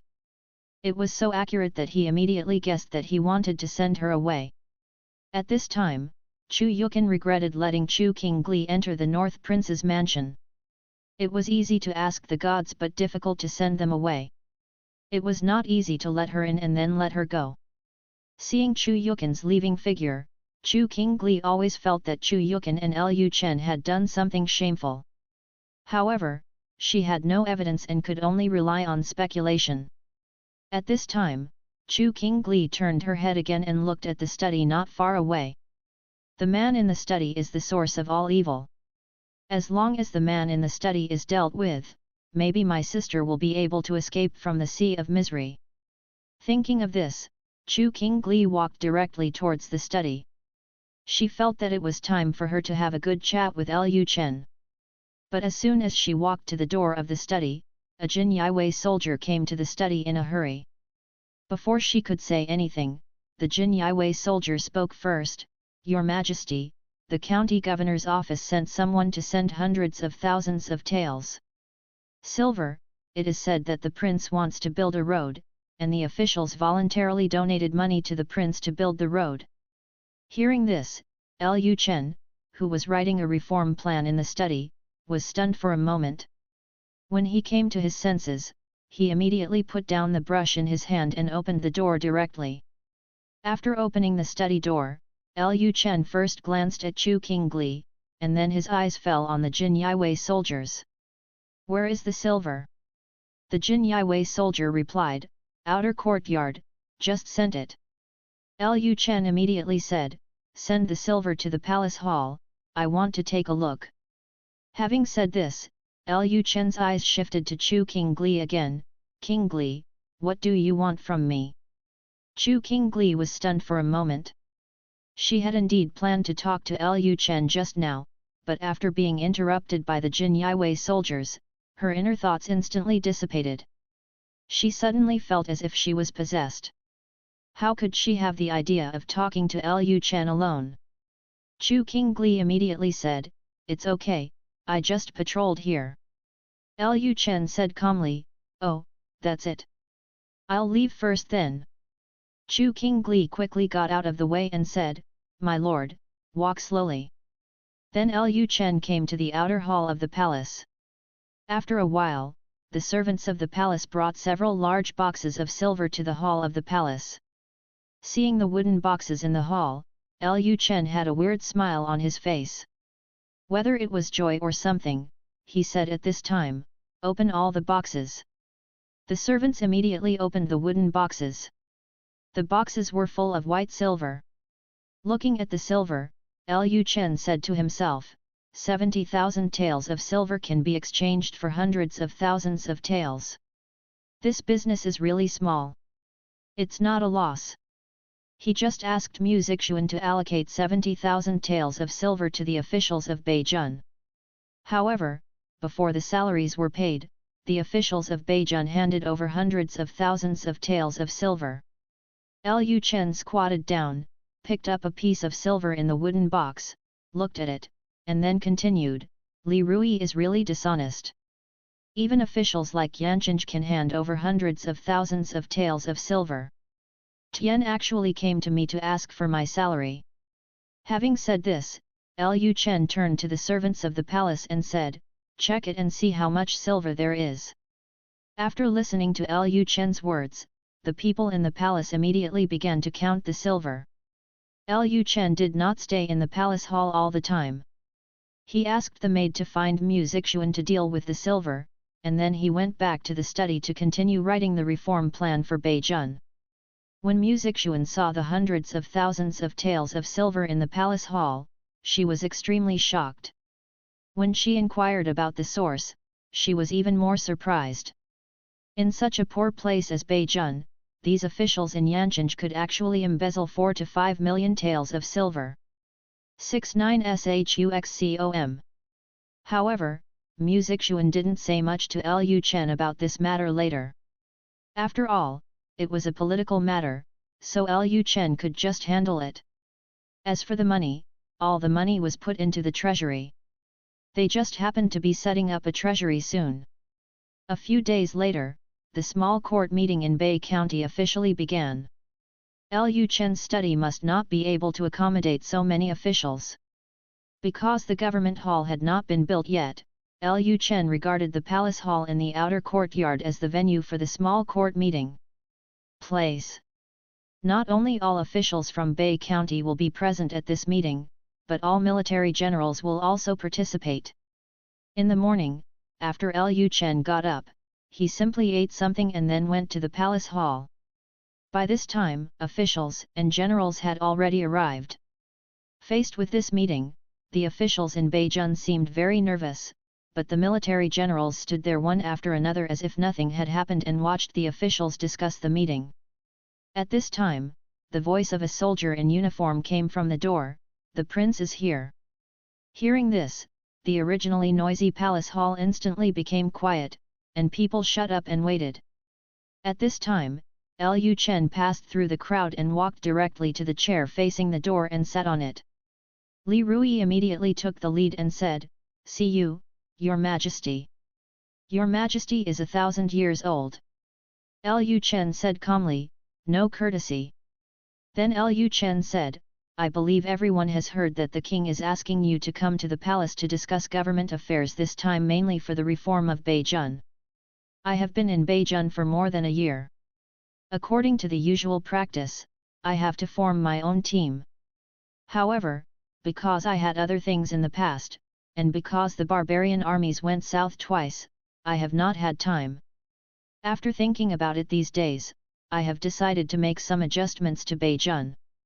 Having said this, Lu Chen turned to the Jinyi Guards soldiers beside him and said, "Read it." After hearing Lu Chen's words, the Jinyi Wei soldier took out a long scroll and began to read. "From now on, Beijun is officially abolished. Beijun is called Baiguo. Baiguo has the Ministry of Personnel, the Ministry of Households, the Ministry of Rights, the Ministry of War, the Ministry of Punishment, the Ministry of Industry, the Ministry of Commerce, and the Ministry of Education. Baiguo adopts the policy of separation of military and political affairs. The Ministry of War is managed by the King of the North alone. At the same time, Beijun the army also needs to be reformed. The reform of the Beijun army is divided into the following points. When the Jin Yiwei soldiers read the reform measures, the hall was quiet, and people were listening carefully to the content that was closely related to them. After half an hour, the Jin Yiwei soldiers finished reading the content on the scroll. After the Jin Yiwei soldiers stopped, Lu Chen said, "Next, if you have any questions about the reform measures, or what you think is inappropriate, you can bring it up." After hearing Lu Chen's words, the civil servants looked at me and I looked at you, but none of them stood up. Of course they have many questions in their hearts, but most of them are petty officials. How dare they talk nonsense about reform measures like this? At this moment, Li Rui stood up and said, "Your Majesty, since ancient times, the imperial court has had 6 departments. Why did Beijun add the Department of Commerce and the Department of Education?" After hearing what the Jinyi guards read just now, I found that the Department of Commerce can be merged into the Ministry of Household Affairs, and the Ministry of Education. The ministry can be merged into the Ministry of Rights, and there is no need to establish 2 more departments. If 2 more departments are established, I think it will cause redundant officials. Lu Chen replied, "The Ministry of Commerce and the Ministry of Education are preset departments, mainly for the future of Beijun. These 2 departments will be managed by me alone for the time being." After hearing what Lu Chen said, Li Rui stopped worrying about this issue. Since it was the default department, it had nothing to do with him. However, there was another issue that concerned Li Rui. He immediately said, "Your Majesty, one of your reform measures stipulates that the land in the Northern Kingdom legally belongs to you, Your Majesty. Everyone only has the right to use it and has no ownership rights. This may cause some problems. The protests of the common people. The issue of land annexation is a matter of great concern to any dynasty, but no dynasty has dared to directly say that all the soil in the world will be taken back to the court or handed over to the emperor. Although the entire country is nominally the emperor, it is only in name. Landowners will definitely not take back land ownership, and ordinary people will not agree." Li Rui felt that Lu Chen's measure was too bold, and it might cause the people to be dissatisfied with Lu Chen. Lu Chen said, "Recovering land ownership is, firstly, to avoid land annexation issues, and secondly, to prepare for future development and construction in Baiguan. There are naturally reasons why I dare to do this.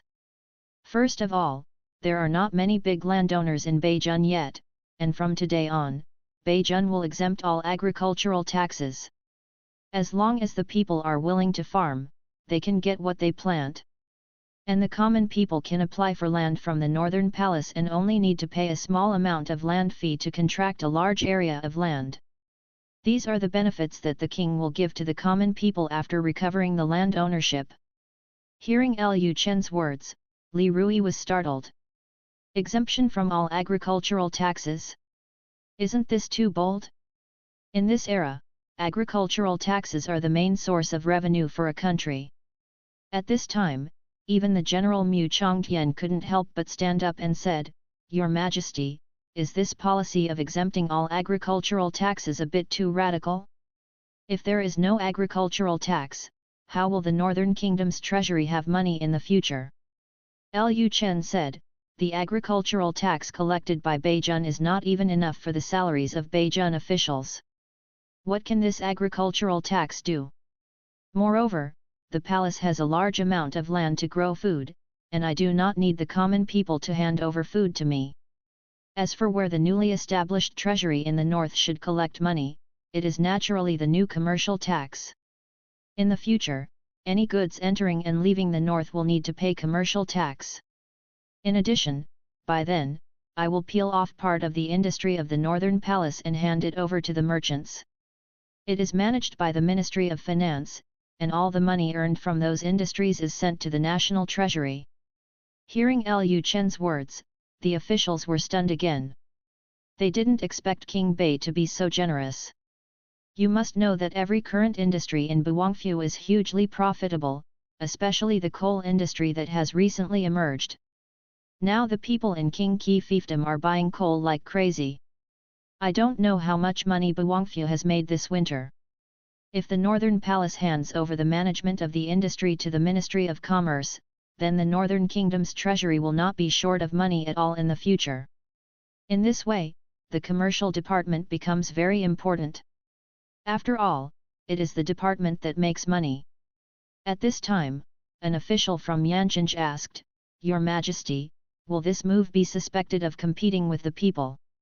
Lu Chen was not angry at this question. He said calmly, "How can we compete with the people for profit? Did the people have the industries in the Northern Palace in the past? I will peel off those industries and hand them over to the Ministry of Commerce for management, and then those industries will be returned to the Ministry of Commerce. We need to recruit workers and provide food for the common people. This is to benefit the common people. Who dares to say that I am competing with the people for profit? Unless someone wants the properties of this king, he will talk about people fighting for profit. After all, the money earned goes into the national treasury and not into their pockets. As far as this king knows, only those aristocratic families do this. Think. However, there shouldn't be any aristocratic family in Beijing who dares to snatch state-owned industries managed by the Ministry of Commerce under my nose, right?" After hearing what Lu Chen said, everyone in the hall fell into silence. Indeed, if the industries branched out by Buwang Mansion recruit workers aggressively, the refugees in Beijing will have jobs and food to eat in the future. This is giving profits to the people, not competing with the people for profits at all. Of course, the common people also include aristocratic families. The money that the aristocratic families cannot earn is made by the Ministry of Commerce and the Buwang Palace. They will definitely say that the Buwang Palace competes with the people for profit. It's just that there is a high probability that there is no such sound in North County. Lu Chen continued at this time, "By the way, I would like to ask General Mo and Mr. Li whether the name of my feudal country can be changed? You two know the rules of the court better, so you should know this. As far as Lu Chen knows, the name of a feudal country cannot be changed at will. Basically, the name of the feudal country is whatever the prince is. He is the Northern King, so his feudal kingdom is the Northern Kingdom. But the name of the country, Baiguo, always made Lu Chen feel a little uncomfortable. It seemed too informal. Back then, his father just disliked him, and then randomly named himself a king. This caused his country to have to use this name. Mu Chongtian replied, "Your Majesty, as far as I know, it can be changed. There is a precedent for this in Daxia, but you need Your Majesty to write a letter to Your Majesty to apply for a change of title, and then you can change the name of the country in the north." However, after all, the title of prince was given by His Majesty. Thunder, rain, and dew are all due to Your Majesty's favor. Although there are precedents, if the prince applies to His Majesty to change the title, Your Majesty will definitely take back something. And judging from precedents, the vassal king who proposes to change the title will most likely be transferred out of the feudal country and entrusted elsewhere. After hearing what Mu Chongtian said, Lu Chen immediately said, "Forget it, okay, let's stop this topic." Lu Chen didn't think that Emperor Xia would change his fiefdom for him after seeing his application. Instead, he felt that Emperor Xia would take back many of his things, such as the military expansion order. If it's so troublesome, then don't change it. Let's just say Northland. Sooner or later the name will have to be changed. If you have other questions, you can continue to raise them. I have asked my servants to prepare lunch. There is plenty of time today to discuss the reform measures proposed by me. Li Rui continued at this time, "Your Majesty, your reform measures will be beneficial to the Northern Kingdom in the long run, and there is a high probability that these reform measures will not be an obstacle in the Northern Kingdom. However, I believe that the biggest obstacle may not be in the Northern Kingdom, but in the Imperial Court. Let's not talk about whether Lu Chen violated etiquette by establishing the Ministry of Commerce and the Ministry of Education. The mere fact that the land ownership belongs to the North Palace is enough for the ministers of the Imperial Court to criticize Lu Chen. The land issue in the feudal dynasty has always been a relatively sensitive issue. There are few ordinary people in Beijun and there are no big landowners. With a little pressure from Lu Chen, this decree can be easily promulgated. But it's different in Daxia. Aristocratic families and officials often own the most land. You, a prince, actually took back all the land ownership. Isn't this a bad start? Although this matter has not yet fallen upon them, they will never allow anyone to make such a start. If the vassal king did this today, then Emperor Xia might also follow suit tomorrow. Chapter 181 What does that little man want to do? Hearing Li Rui's words, Lu Chen instantly understood what he meant. The imperial court was now controlled by aristocratic families, and aristocratic families owned the most land and were also the most sensitive group to land issues. If Lu Chen carries out reforms in the land at this time, it will definitely touch the nerves of the family. When the time comes, they will definitely impeach him crazily and try every means to cause trouble for him. Not only the aristocratic family, but also the scholar official class will definitely criticize him. In short, whoever has more land in his hands may come out to cause trouble for him. Lu Chen said at this time, the reason why I am reforming now is because the court's attention is on the war with Dao. Even if they know about Beijun's reforms, no matter how uncomfortable they feel, they don't have much energy to take care of Beijun at this time. By the time those in the court have the energy to care about Beijun's affairs, Beijun's reform has been basically completed and everything has settled. By then it will be too late for them to object. After hearing what Lu Chen said, Li Rui thought for a while and felt that Lu Chen was right. If they waited for the war between Daxia and Dao to end before reforming, the resistance they would encounter would definitely be countless times greater than now. Now is the best time for reform. Even if some officials from aristocratic families in the imperial court want to prevent Beijun from reforming, they cannot spare too much energy to cause trouble for Beijun. The war between Daxia and Dao has entered a fierce stage. Now both sides are constantly adding troops to the front. Daxia has already lost the land of 2 counties. How can the court have the energy to care about a vassal king in his own country? Messing around on the land. For the current Daxia, as long as the vassal king does not rebel and does not add fuel to the situation in Daxia, it is already very good. As for what reforms they carry out, that is not the focus of their concern. Lu Chen continued, there is no need to worry about the imperial court's obstruction in the reform of Beijun. If you have any questions about the reform measures, you should raise them now. When the time comes to implement them, you will not know what to do. At this time, the officials in the hall looked at me and I looked at you, but they said nothing. They knew very well that Lu Chen's reform measures would definitely go ahead, so nothing they said would actually have much effect. In fact, people actually have many problems with reform, such as the separation of military and political affairs. The separation of military and political affairs means that from now on, all military power in Beijun will be in the hands of Buwang Mansion and in the hands of Buwang. These civil servants are all bare-handed, and Buwang can deal with them if he wants to. This is even more terrifying than Emperor Xia's withdrawal of military power. Emperor Xia's withdrawal of military power was only in name. In fact, if it was during a war, Emperor Xia would still have to discuss military and national affairs with some military ministers. Moreover, Emperor Xia does not have the final say in the current military department of Great Xia. But Beijun is different. The separation of military and political affairs means that the Ministry of War and other departments do not meet in work. From now on, the work of the Ministry of War will only be connected with the King of Bei, and there is almost no possibility of other departments intervening in the army. The most critical point is that the reform of Beijun did not include ministers like Xiangguo who could lead hundreds of officials.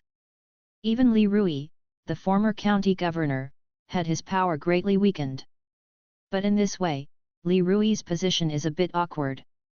He used to be the person in charge of all officials in Beijun. Now that Beijun has been reformed, he doesn't know where to go. Li Rui didn't ask Lu Chen how he should arrange for him. It was not easy for him to ask about this kind of thing. He believed that Lu Chen should have already thought about what kind of position he should arrange for him, so it would be better for him not to interfere. At this time, Lu Chen said, "By the way, from now on, except for the Ministry of War, the Ministry of Commerce, and the Ministry of Education, which are directly managed by this king, the other 5 ministries will be temporarily managed by Li Rui. Above the 5 departments, there will be a Minister of State, and the First Minister of State will be temporarily replaced by Li Rui." Hearing this, Li Rui breathed a sigh of relief. Although he had never heard the title of Minister of State before, this position was above the 5 ministries, and he was also the person who managed the 5 ministries. This position was actually no different from that of the Prime Minister. It's not much different from his previous position as county guard. After Lu Chen came to Beijun, he handed over the military power of Beijun to Lu Chen. At that time, he was only responsible for the government affairs of Beijun. Although Beijun has been reformed, he will still be responsible for the next government affairs in Baiguo, which is basically the same as before. Li Rui asked at this time, "Your Majesty, I wonder who you plan to let manage the treasury." The Ministry of Commerce is directly managed by Lu Chen, but the treasury is not, so Li Rui attaches great importance to the candidates to manage the treasury. This is a money bag, and everyone wants to have the money bag in their own hands. After hearing Li Rui's question, Lu Chen smiled faintly, and then said, "From now on, the National Treasury will be called the Bank of the North, and the person in charge of the bank will be called the President, and the President will be personally appointed and dismissed by the King." Li Rui was stunned for a moment, thinking that indeed King Bei refused to hand over the treasury to others. Although they want to strive for the independence of the treasury from the Buwang mansion, at present, the civil servants in Beijun do not have the ability to dare to grab the money bag from the hands of the Buwang. Lu Chen continued at this time, "As for who will be the first president of Baiguo Bank, I intend to let Yellow Nanyang be the first president of the bank." Hearing this, the hall immediately exploded. Li Rui said quickly, "Your Majesty, you must not do this." Lu Chen said calmly, "Are you trying to say that she is a woman and women cannot be officials? I just want to find someone to manage money. As long as she can manage money well and be absolutely loyal to me, it doesn't matter to me whether he is a man or a woman. As for her previous identity, I put her in a high position. This can just appease the barbarians in Beijun and let them know that I treat the barbarians equally." Lu Chen continued, "Oh, by the way, she was recommended to me by my princess." Hearing Lu Chen's words, Li Rui and others were stunned. Even the princess recommended Yellow Nanyang to manage the treasury, so they seemed to have nothing to say. Moreover, Yellow Nanyang is now the woman of the Northern King. If they continue to oppose, it seems that they are opposing the people of the Northern Palace to manage the treasury. This is a clear indication that they want to grab the money bag from the Northern Palace. Li Rui does not dare to do that. With such thoughts, he was too lazy to say anything more. At this time, Lu Chen turned to look at Mu Chongtian, "General Mo, you have worked so hard to come back from Tianguang City. Don't you have any problems with Beijun's military reform?" Mu Chongtian was originally on a special mission near Tianguang City, but after Lu Chen thought about the reform, he was notified in advance to rush back. After receiving the order, Mu Chongtian traveled through wind and snow, and only returned to Yancheng last night. If he came back from such a long distance without any suggestions, wouldn't his trip be in vain?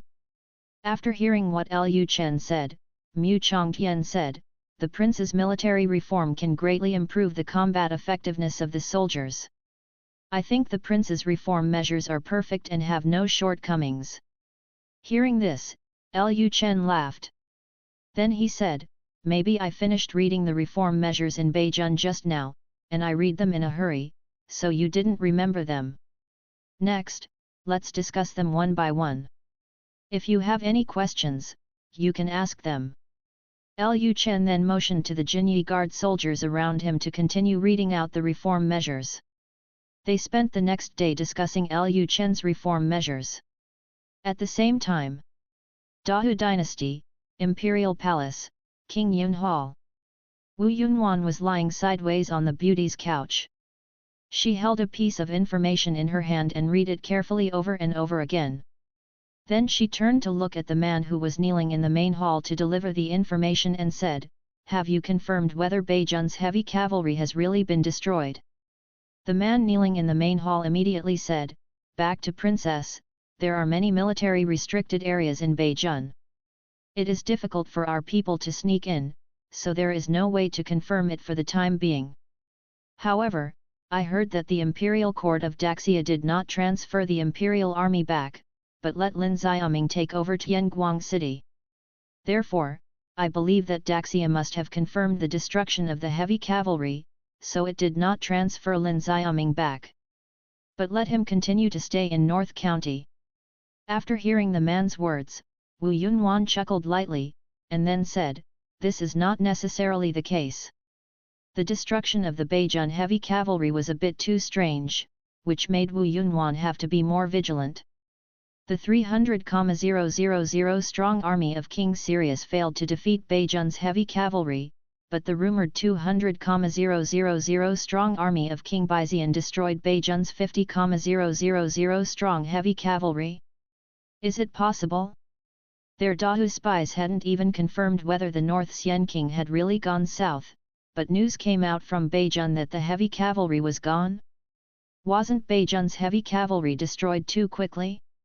It always gives people the impression that Beijun is deliberately hiding troops and then letting these heavy cavalry perform some special mission. Now the war between Daxia and Dahua has become intense. At this time, Daxia suddenly disappeared a heavy cavalry, Dahua must pay special attention to it." Wu Yunhuan then said, "Immediately send more spies to Beijun. I want to get the exact information about the heavy cavalry in Beijun." "Yes, eldest princess.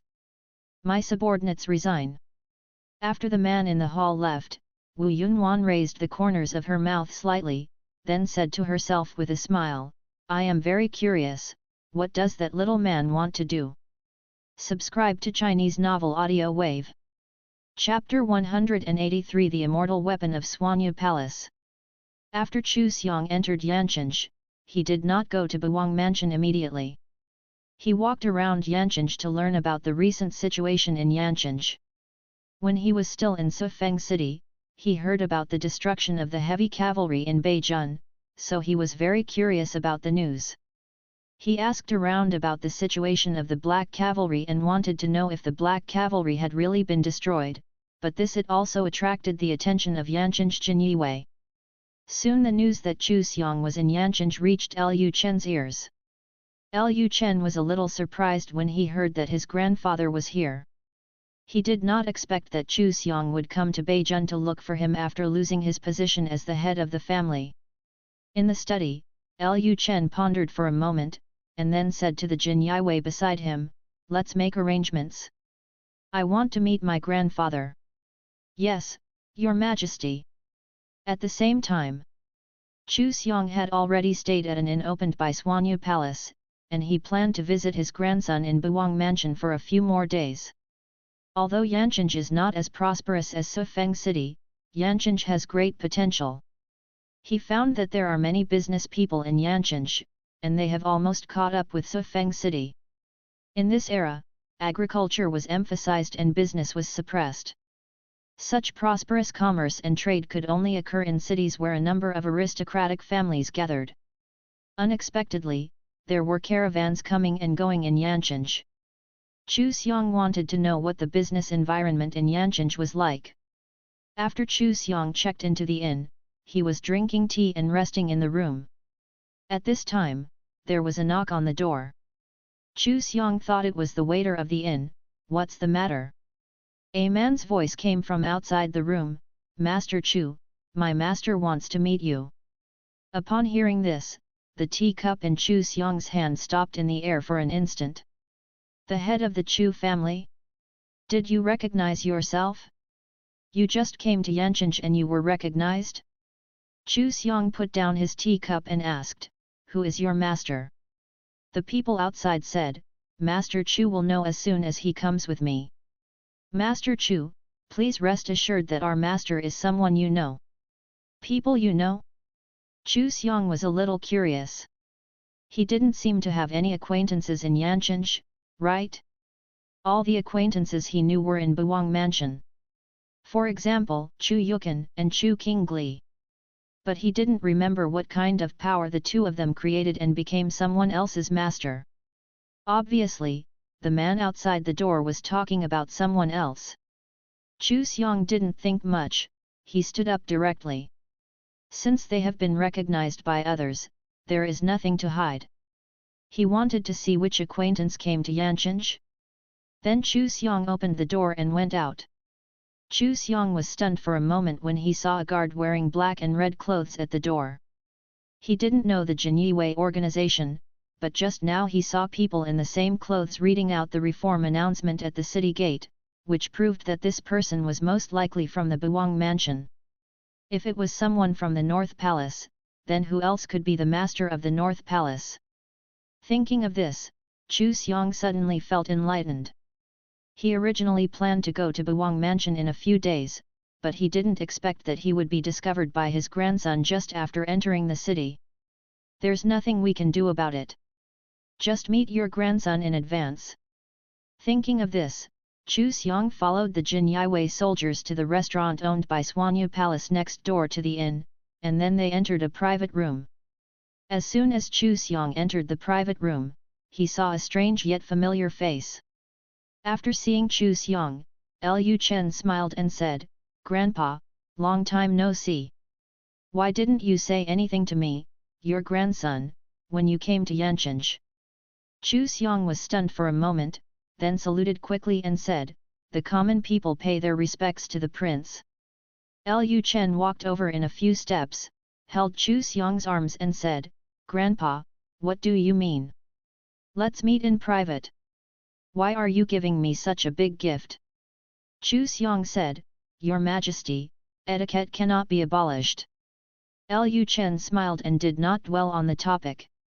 He used the system to identify Chu Xiong's identity information. Name, Chu Xiong. Identity, the former head of the Chu family, 86 years old this year, loves his daughter very much. Since Chu Yu's death, he has placed this affection on the king of the north. After being stripped of his position as head of the family, he came to Yancheng and wanted to see how his grandson was doing now, and to verify whether his grandson was really Emperor Xia's chess piece. Strength, Grandmaster Realm. Loyalty, 9-5. Lu Chen was a little surprised when he saw Chu Xiong's personal information. He didn't expect Chu Xiong to value his grandson so much. This also proves that Chu Xiong really likes his mother, otherwise his feelings for him would not be so deep. In this era where sons are valued over daughters, Lu Chen did not expect that there would be daughter slaves. After reading Chu Xiong's personal information, Lu Chen looked at Chu Xiong again. Chu Xiong's hair is grey, his long beard has also turned white, and there are many wrinkles on his face, but his body looks very burly, and the muscles on his body even hold up the grey long coat he is wearing. It looks like he is a person who often practices martial arts. To be honest, Lu Chen didn't know how to arrange Chu Xiong's grandfather. First of all, like Emperor Xia, he was a person who didn't have a good impression of the aristocratic family. But Chu Xiong is his grandfather after all, and Chu Xiong treats him quite well. When Lu Chen was sizing up Chu Xiong was also sizing up Lu Chen. At this time, Chu Xiong was filled with emotions.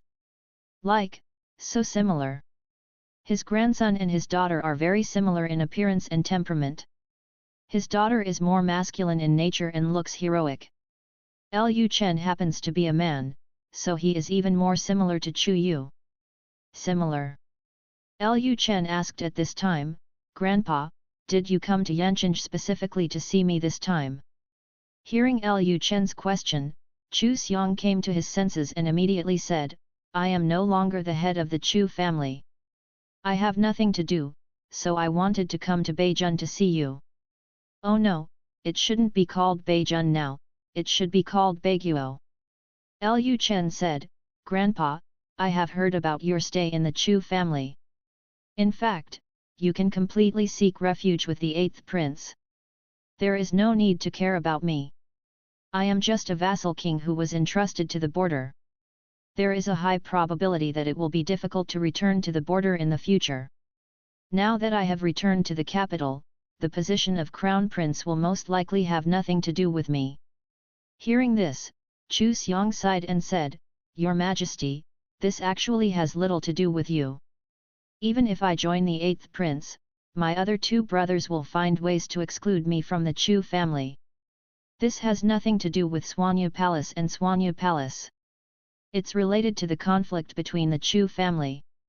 Hearing what Chu Xiong said, Lu Chen was startled. Is it related to Suanyu Palace?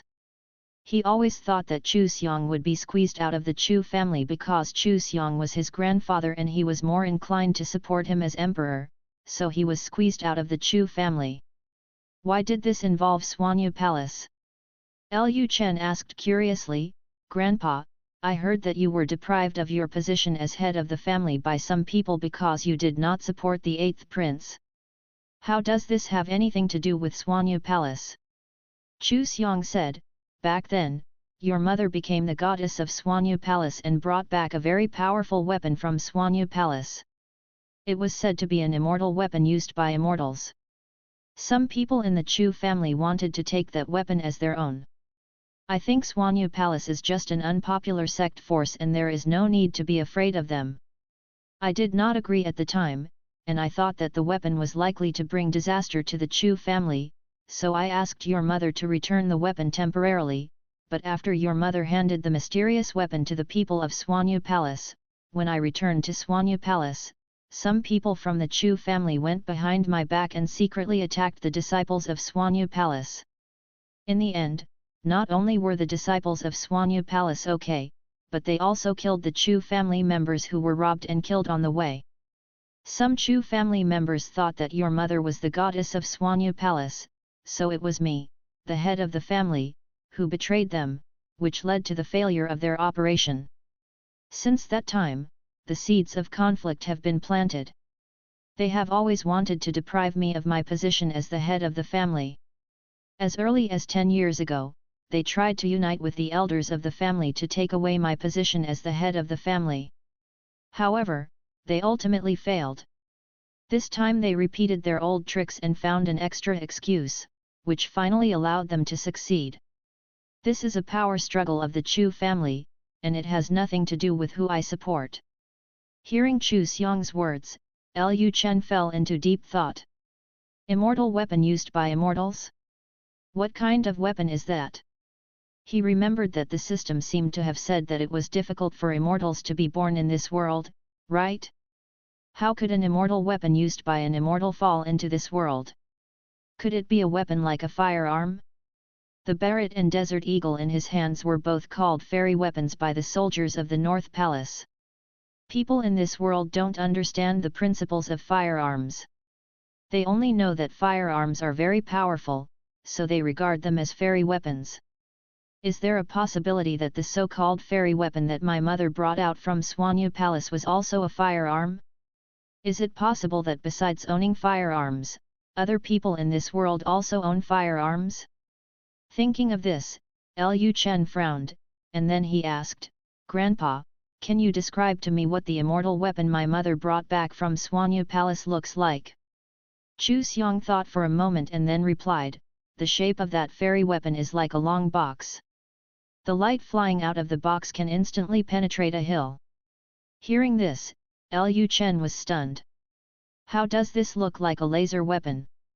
Lu Chen then asked, why didn't you let your mother stay in the Chu family with such a powerful weapon?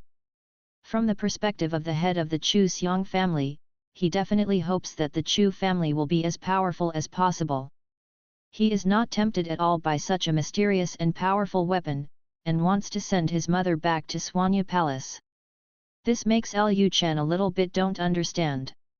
Chu Xiong said, every man is not guilty, but he is guilty of carrying a jade. Your mother is the goddess of Suanyu Palace. I also know something about Swanyu Palace. As far as I know, Swanyu Palace is very likely to have people who can transcend the realm of gods and humans. Strong. Since Swanyu Palace dares to give that weapon to your mother to bring out, it proves that they have the ability to take it back. Chapter 184 Lu Chen's winning over.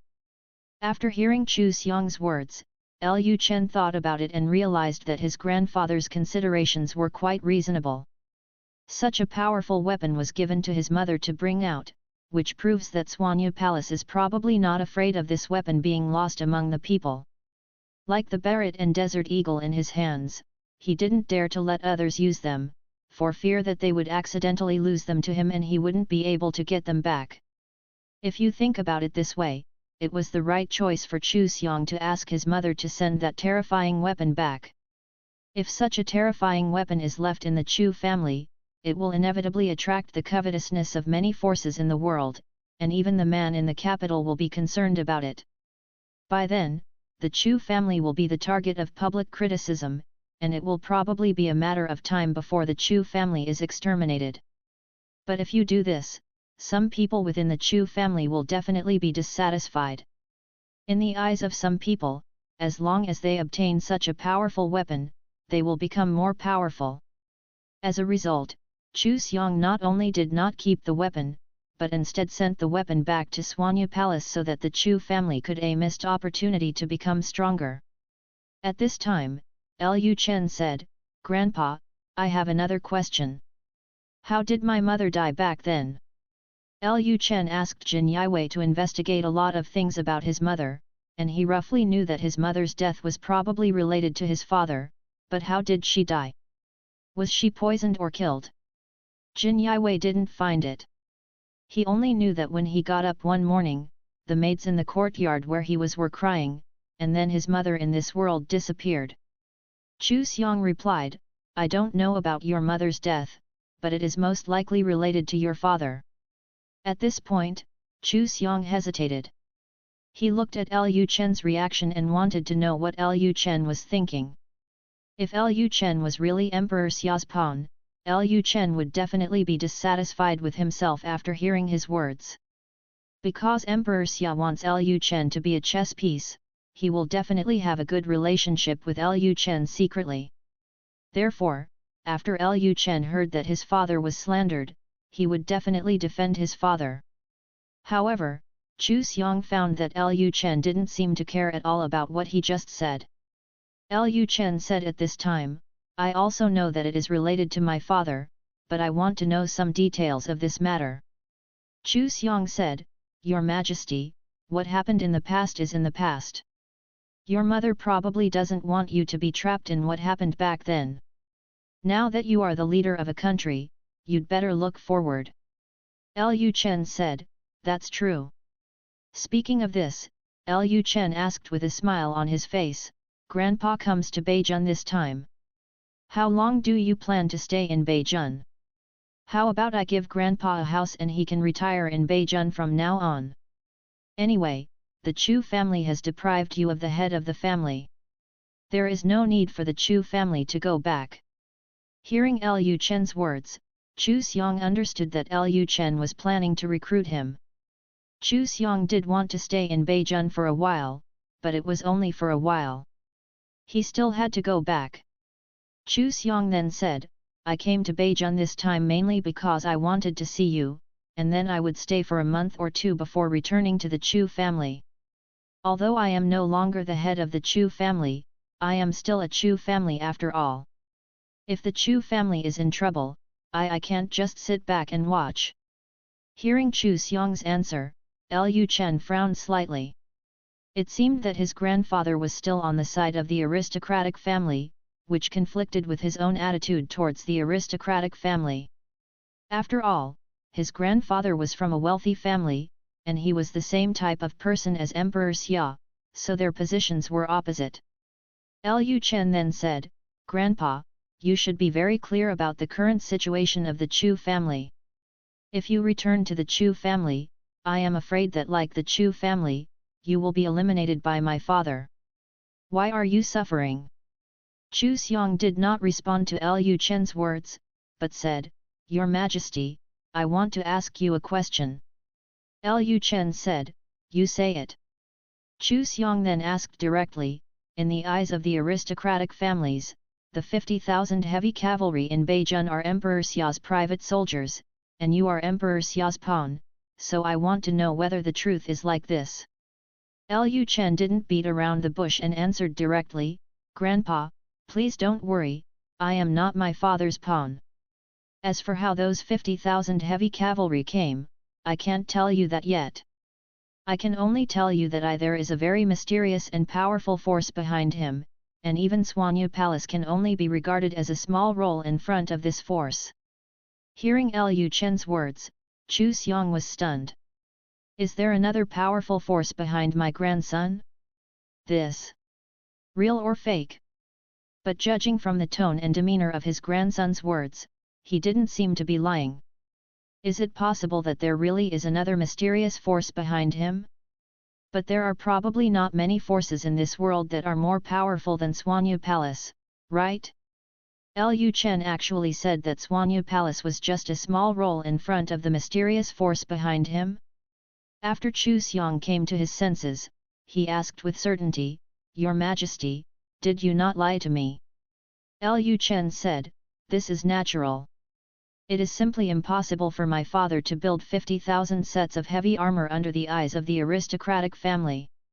The aristocratic family would actually think that the 50,000 heavy cavalry in Beijun are my father's private soldiers." After hearing what Lu Chen said, Chu Xiong thought about it and felt it made sense. Now the entire Great Xia is under the control of the aristocratic family, and now Emperor Xia only has military power. Whether it is the court or the economy of Great Xia, they are basically under the control of the aristocratic family.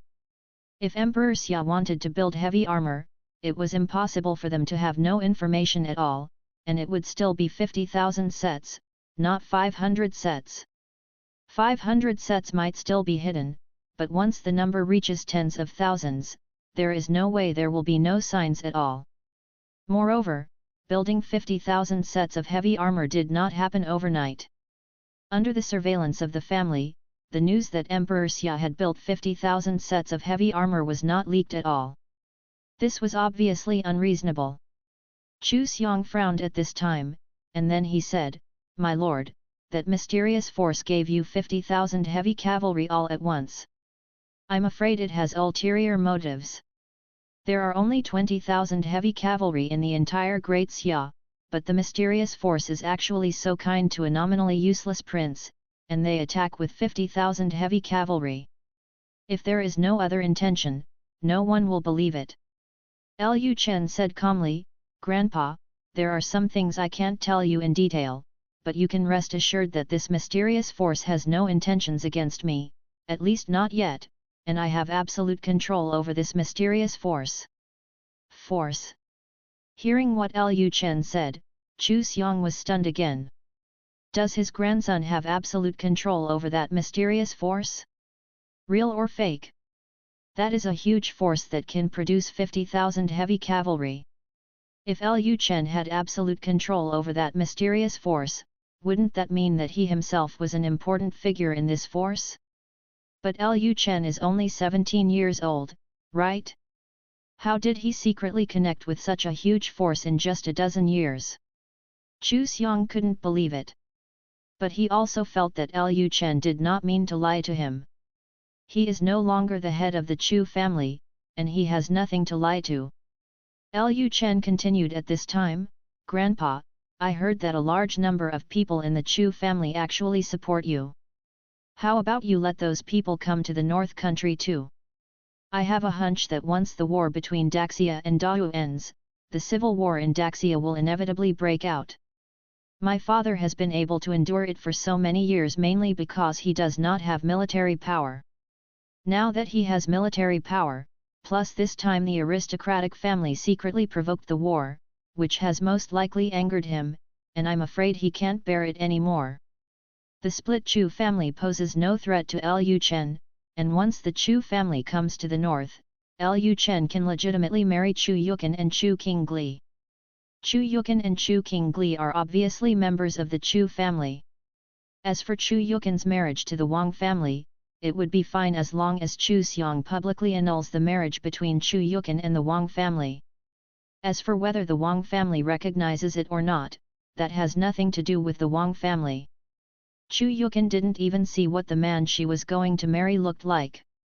How could such a marriage count? As long as Chu Xiong brings another Chu family out, the marriage will not be annulled casually, and Chu Yukin and Chu Qingli are both Chu Xiong's adopted daughters in name. After hearing Lu Chen's words, Chu Xiong thought for a while and then said, "Your Majesty, let me think about it again. I will give you an answer in half a month." Chu Xiong was a little shaken in his heart. He actually didn't want to have a head-on conflict with Emperor Xia. Once the civil war broke out, it would be neither good for the Chu family nor Great Xia. Most of the people who supported his faction did not support provoking a war at first, but his two brothers still secretly provoked a war between Dao and Daxia. Chu Xiong even felt that they not only wanted to provoke a war between Dao and Daxia, but their real purpose might be to force Emperor Xia to abdicate. If you follow the Wang family and mess around, sooner or later it will be over. However, Chu Xiong couldn't completely believe his grandson. He wanted to see the situation in the North Country again. If the North Country didn't have much potential, then the Chu family might as well move to Dao or Daiyu. Anyway, it's better than being in Daxia. When he thought of this, Chu Xiong's emotions became more complicated. When did his thoughts become the same as those of his unfilial son? This was what his son had thought at the beginning. If a civil war broke out in Daxia, he would take Chu Yukin directly to Dao or other dynasties. As a result, now I also have the idea of escape from Daxia.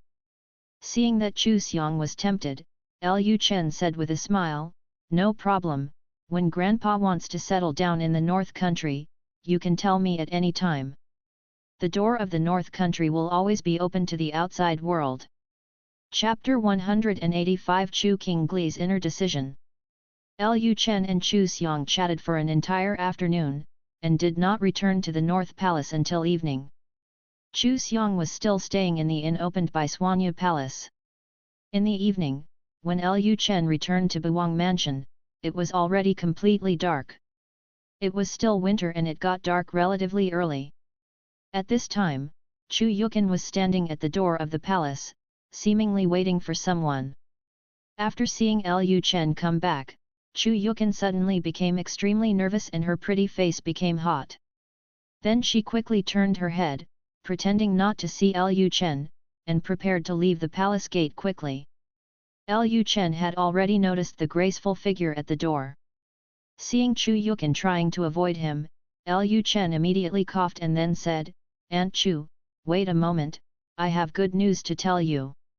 Hearing Lu Chen's words, Chu Yukin was stunned for a moment, and then she still pretended that she hadn't seen Lu Chen come back just now and said, Chener, why are you back from outside?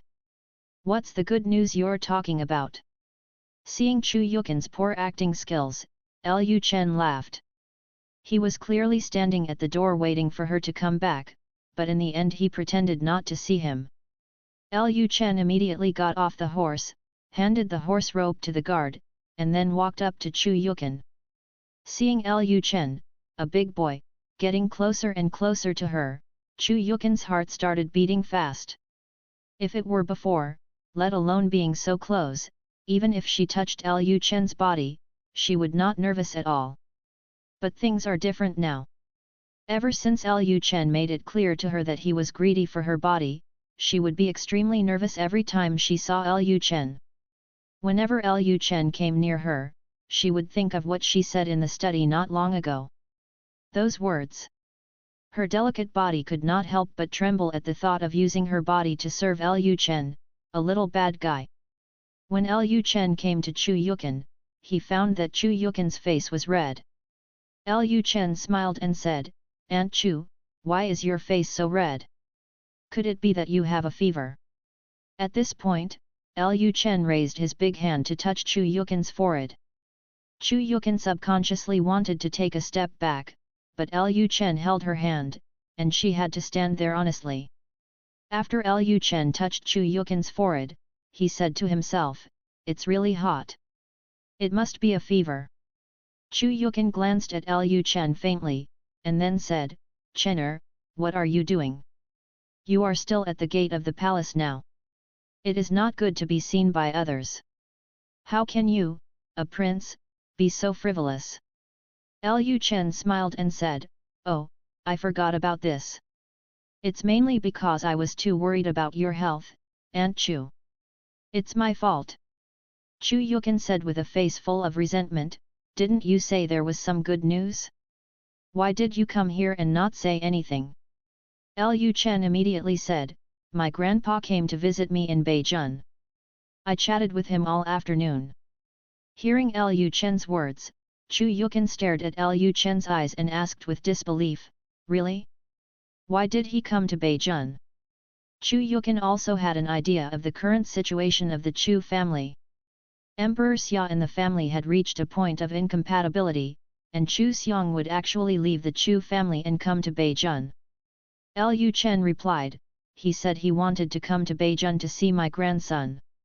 Hearing Lu Chen's words, Chu Yukin said, "This is in line with his behavior." Speaking of this, Chu Yukin asked, "Then where does he live now?" Lu Chen replied, "I'm staying in an inn opened by Suanya Palace. But I have already planned to give him a house, and he can change his place to live tomorrow." Lu Chen then took Chu Yukin's smooth and delicate hand and said, "It's windy outside, Aunt Chu, let's go in first and then talk." Being touched by Lu Chen's big hand, Chu Yukin suddenly felt that her hand was itchy, as if a strange feeling spread throughout her body. Lu Chen didn't care about the servant's gaze and directly took Chu Yukin's hand into the palace courtyard. Chu Yukin said quickly, "Chener, let go of Auntie quickly, it will be bad if others see it later." The others Chu Yukin was talking about did not refer to the servants of the palace, but to Chu King Gli alone. She didn't think anything was wrong when the servants looked at her at the gate of the palace just now, but if her sister saw it, it would be troublesome. Big. Lu Chen held Chu Yukin's hand tightly and said, "Just see it when you see it. My aunt's hands are so cold. Why should I warm my aunt's hands? Let's see who dares to gossip." At this point, Lu Chen not only did not let go, but instead raised his other hand and held Chu Yukin's hands in his palm. At this time, gusts of cold wind were blowing, but Chu Yukin didn't feel the cold at all. She only felt that her body was getting hotter and hotter. Chu Yukin suddenly thought of something at this time, and then she blushed and said, "Chener, I forgot to tell you that Miss Chen came to Beijing again. I arranged for her to stay in the same room as last time." Lu Chen said, "Oh, just come when you come." After entering the courtyard of the palace, the two stood in the snow and did not move forward. Chu Yukin's hands were held by Lu Chen, and it was not convenient to walk now. Chu Yukin felt that this was still inappropriate, so she said again, "Chener, you have been busy with reform these days, and you are tired. You should go back to your room and rest early. Auntie is going on patrol, you, let go of Auntie." Chu Yukin's voice became softer and softer.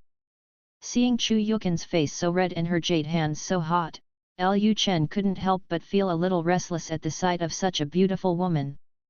Lu Chen immediately said, "Aunt Chu, have you forgotten what you said to me in the study not long ago?"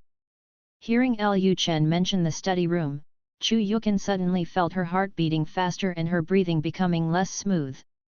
She quickly whispered, "Auntie still remembers it, but..." At this point, Chu Yukin paused, then she looked into Lu Chen's eyes and said, "Chener, can you give me some more time?" Lu Chen said, "Aunt Chu, winter is about to pass. Before spring flowers bloom, you have to make preparations. You know, when spring comes, men become more restless.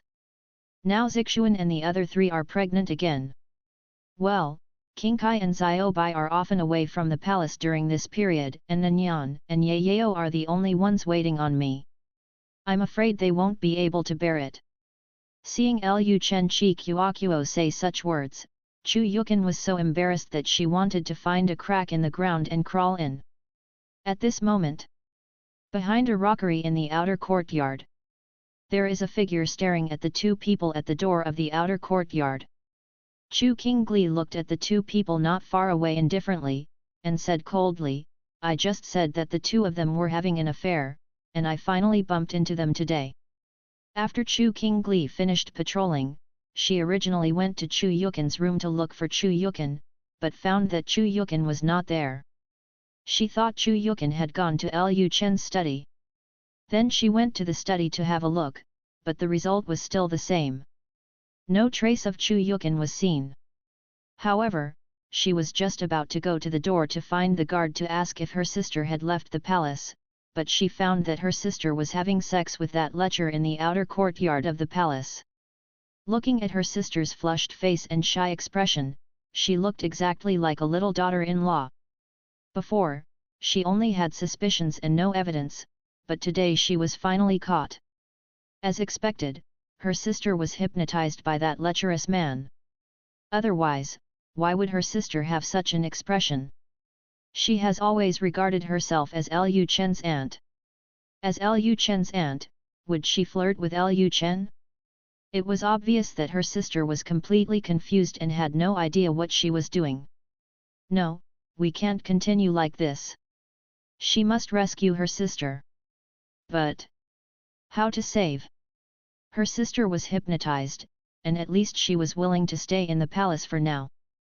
Before she was released from the hypnotic state, even if she used various means to take her sister out of the palace, her sister would eventually return to the North Palace.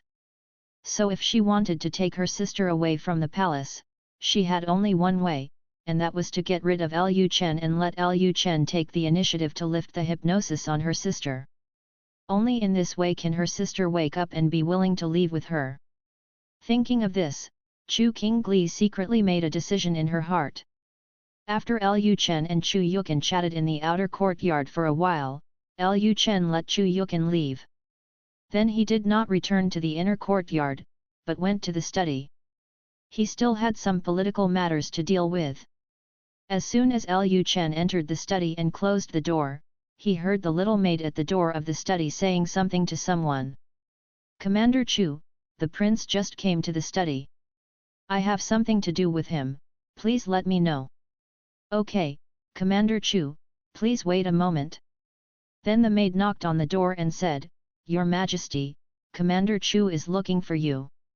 Hearing this, Lu Chen immediately opened the study door again.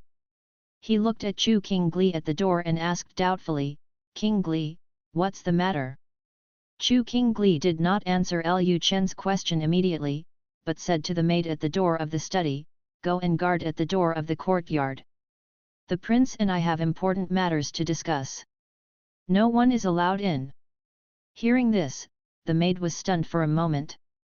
Generally speaking, Chu Qingli was not qualified to let him leave. Only the prince had this qualification. The maid turned to look at Lu Chen at this time, wanting to see what Lu Chen said. Lu Chen felt confused after hearing Chu Qingli's words. Did Chu Qingli have something important to discuss with him? What important thing can she have? She stays in the inner courtyard of the palace all day, wandering around, there is no way she has anything important to do. However, Lu Chen still said to the maid, "Xiaohuan, listen to Commander Chu and go guard the courtyard gate." Seeing that Lu Chen had said so, the maid immediately said, "Yes, Your Majesty." Then the maid left the study door. After pushing the maid away, Chu Qingli walked directly towards the study. Lu Chen immediately moved out of the way and let Chu Qingli enter the study. After she came in, Lu Chen closed the door again, and then continued to ask, "Qingli, what is the important thing you are talking about?" Chapter 186 Prince, you don't want your secret to be exposed to your. Chapter 186 Prince, you don't want your secrets to be known by your women, right? At this time, Chu Qingli was standing in the study room with a cold expression, as if she was exuding a cold aura. She was wearing a form-fitting blue dress that hugged her graceful body tightly, completely highlighting her graceful figure. Lu Chen glanced at Chu Qingli, used the system to identify her favorability, and found that Chu Qingli's favorability towards him was already 99. After Chu Qingli came to the palace, she stayed there and drank dragon and phoenix tea every day. It was not surprising that her favorability level for herself increased to 99. Only. For some reason, Lu Chen always felt that Chu Qingli had some ill intentions towards him. He came into contact with many iceberg beauties, including Bai Qingqing and Chen Wanrong. Although they all exuded a cold temperament, Lu Chen could not feel the feeling of being thousands of miles away from them. And he felt this way in front of Chu Qingli. Was it his own illusion? At this time, Chu Qingli looked into Lu Chen's eyes coldly and said, "Your Majesty, I already know what you have done." Hearing this, Lu Chen was stunned. "Chu Qingli, what are you talking about? What does it mean to know what he did? This is like a policeman saying to a bad guy, 'Your incident has been exposed, come with us.'" After Lu Chen came to his senses, he asked with confusion on his face, "Qingli, what do you mean by this?" Seeing Lu Chen pretending not to know anything, Chu Qingli thought that Lu Chen had a guilty conscience, so he said directly, "I already know why the women in the palace like the prince so much. My lord, you don't want your secret to be known by your women, right?" This. Seeing Chu Qingli's cold expression, Lu Chen didn't know what to say for a moment. Is Chu Qingli threatening him? Although the tone is different, the way he speaks is the way to threaten someone. Lu Chen frowned slightly. Chu Qingli said that she already knew why the women in the palace liked him. Could it be that Chu Qingli knew the function of Longfeng tea? Dragon and phoenix tea can cultivate the relationship between husband and wife and increase the favorability of the women in the palace's inner courtyard towards him. If Chu Qingli knew the function of dragon and phoenix tea, she would most likely think that the women in the palace's inner courtyard like him because of dragon and phoenix tea. But so far, he seems to have only told Mu Zixuan about the effects of Longfeng tea. How could Chu Qingli know about it? Is it possible that there are dragon and phoenix trees in this world, and Chu Qingli has seen a dragon and phoenix tree before? Thinking of this, Lu Chen looked at Chu Qingli's cold face, and then said, "Oh? You know my secret, then I would like to hear it. What secret do you know about me?" If it was from the beginning, Lu Chen was really afraid that the effects of dragon phoenix tea would be known by his other women. Now that the women in the inner courtyard of the palace are all on the same page with him, he was not worried at all about the effects of dragon phoenix tea by his other women. You know it if you know it. Anyway, their favorability level is already 100. The reason why his woman has such a high favorability level towards him now is not just because of dragon phoenix tea. Dragon and phoenix tea is just a flavoring agent and a catalyst to enhance feelings. What really enhances feelings is that they enhance feelings by putting their bodies against their bodies. So what Chu Qingli said did not threaten Lu Chen at all. But Lu Chen was a little curious as to what Chu Qingli wanted to do when he said this. In other words, she came to meet him alone because she wanted to get something from him. Seeing that Lu Chen seemed to want to test whether she really didn't know, Chu Qingli decided not to continue being the Riddler. She said directly, "The reason why the prince's women are so obedient to him is because he uses his methods on them. Everyone knows the art of hypnosis, including my sister. Without hypnosis, they wouldn't like the prince so much." Forward.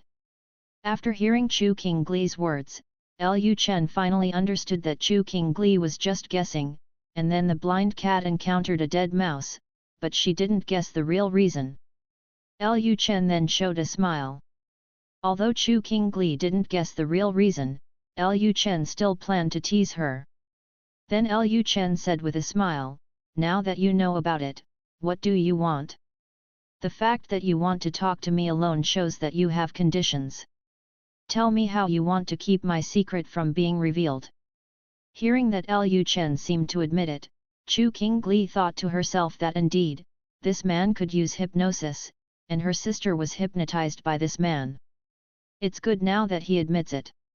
Now that she had this man in her hands, she didn't believe that this man would force her sister to stay in Buwang Mansion without caring about his reputation.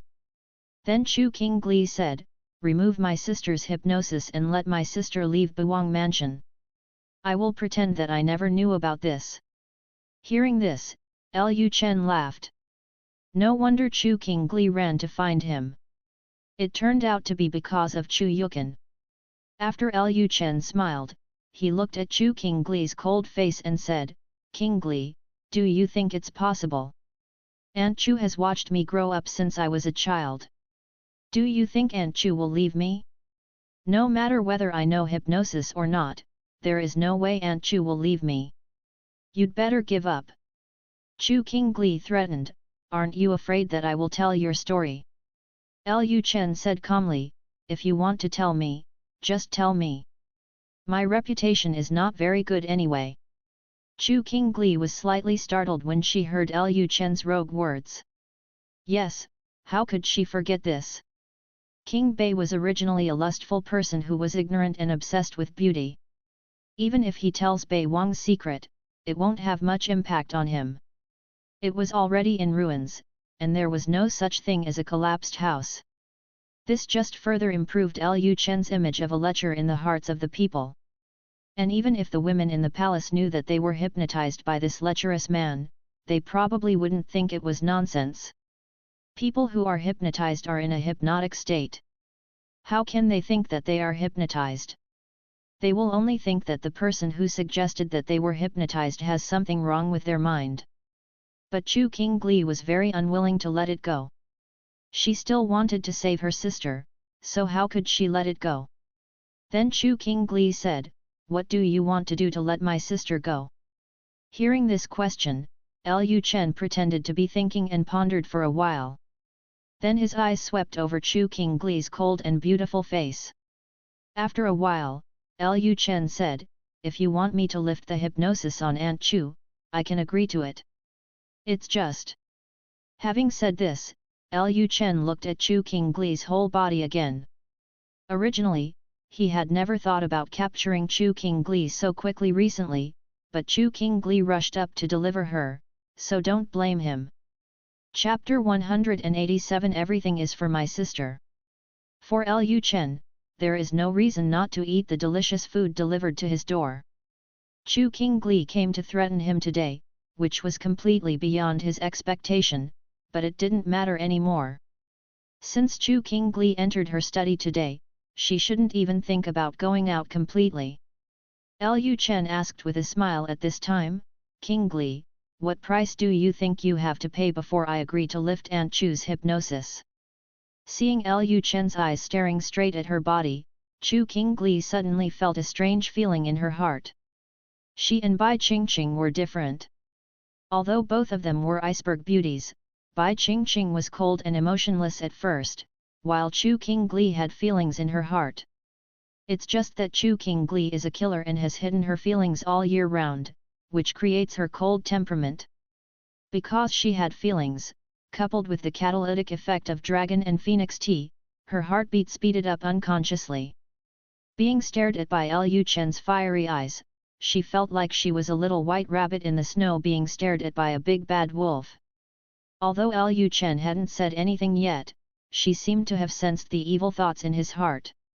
He, a lecherous person, stared at him like this, obviously because he wanted his own body. When she thought of this, Chu Qingli's delicate body couldn't help but tremble. At this time, Chu Qingli suppressed the strangeness in her body and said coldly, "As long as you lift the hypnosis on my sister, I can do whatever you want me to do."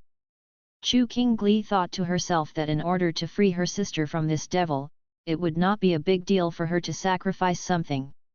She must let her sister escape from this lecherous man's mansion.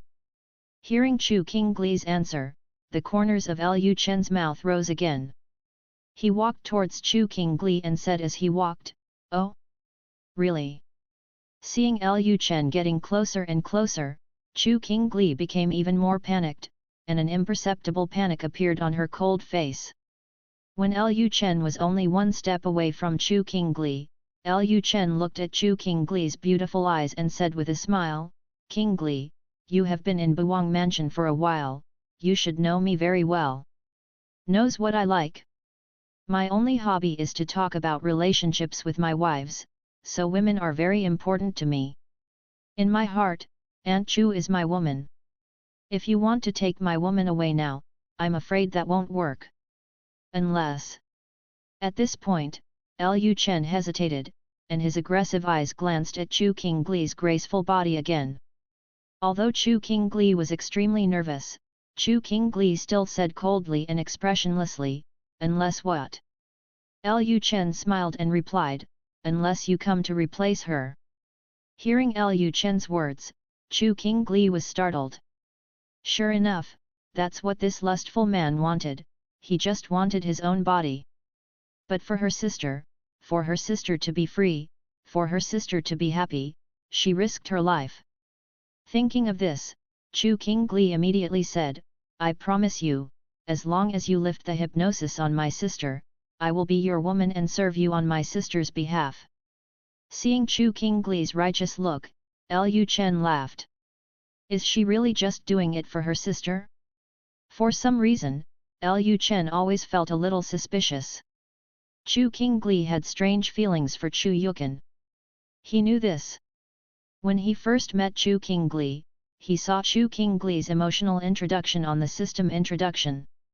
However, Chu Qingli's favorable impression of herself is now close to 100. Does she still have that strange feeling for Chu Yukan? Even sacrificing herself for her sister? This made Lu Chen a little suspicious.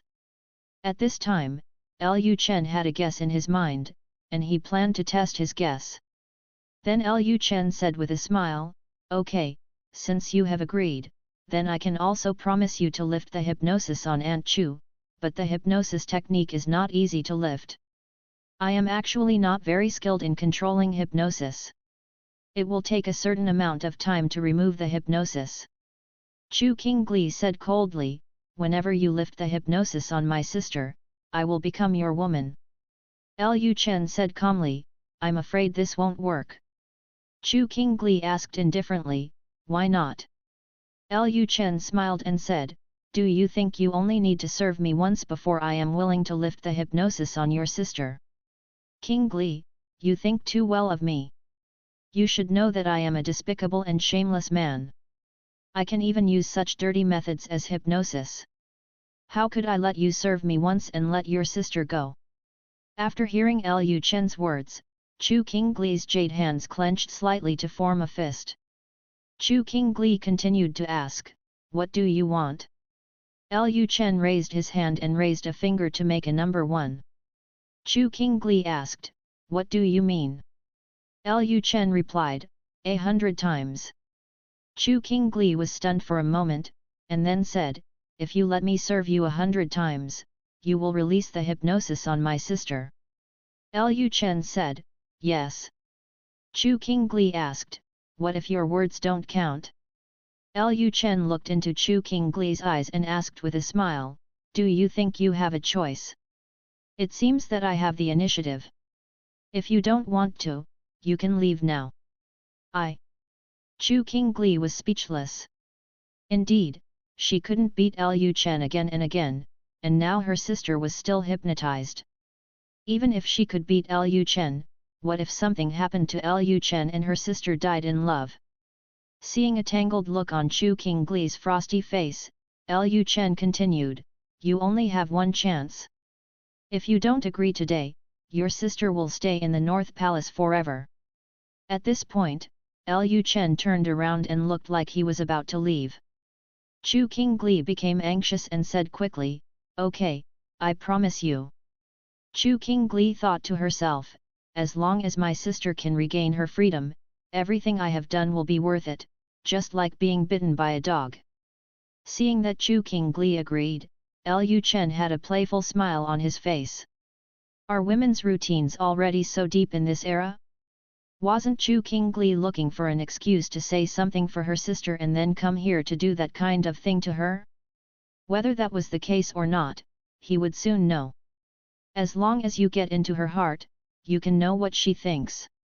Lu Chen then said, since you agree, let's get started. Hearing Lu Chen's words, Chu Qingli said in confusion, start with what? Lu Chen smiled and then said, serve me. Chu Qingli was stunned. Although she has seen a lot and heard a lot, she has never experienced it and has no experience at all. How can she serve him? Seeing Chu Qingli standing there blankly, Lu Chen said, forget it, you must have never served anyone else, I will teach you myself. After the words fell, Lu Chen directly grabbed Chu Qingli's jade hand. Suddenly, Chu Qingli's wrist was grabbed by the man, and she suddenly became extremely nervous.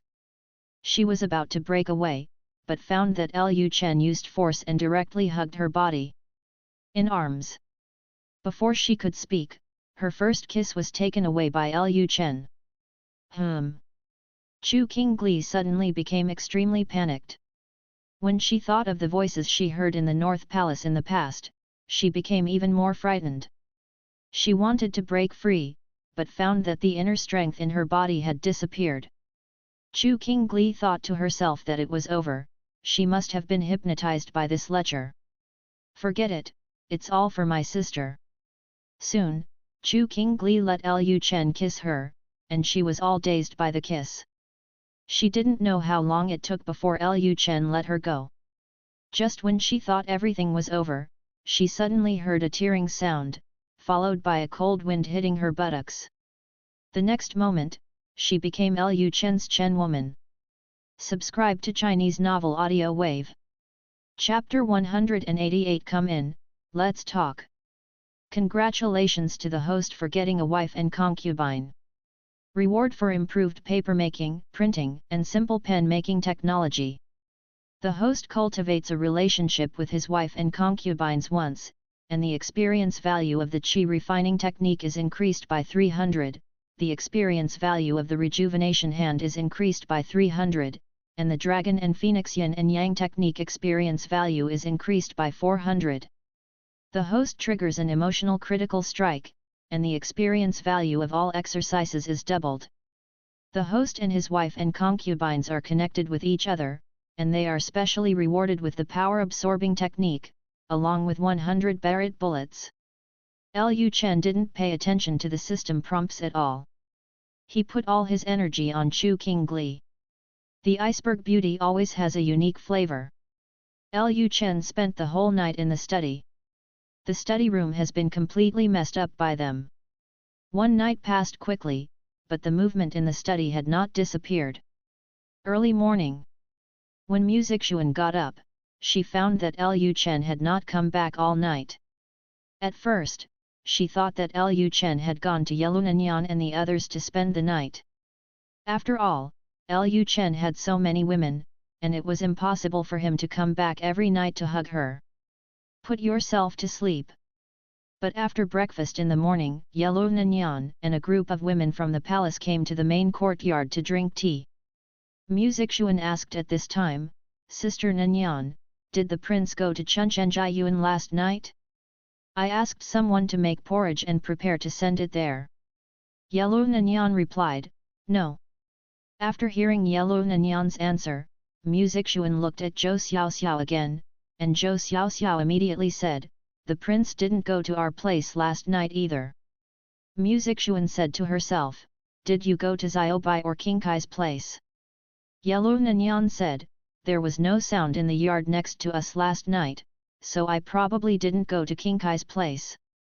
As long as Lu Chen went to the yard next to Chunchenyuan, there would definitely be sounds. Lu Chen was very cruel to her female slaves, so it would be impossible to have no sounds. Just when Music Xuan was thinking about where she should ask her servants to deliver the porridge, Bai Qingqing and Chu Yukin passed by the yard. Seeing the two of them, Music Xuan immediately said, Xiaobai, Aunt Chu, did you see the prince last night? It seems that the prince has not come back. Hearing this, they both stopped at the same time. Bai Qingqing said expressionlessly, go back to the princess, I didn't see you.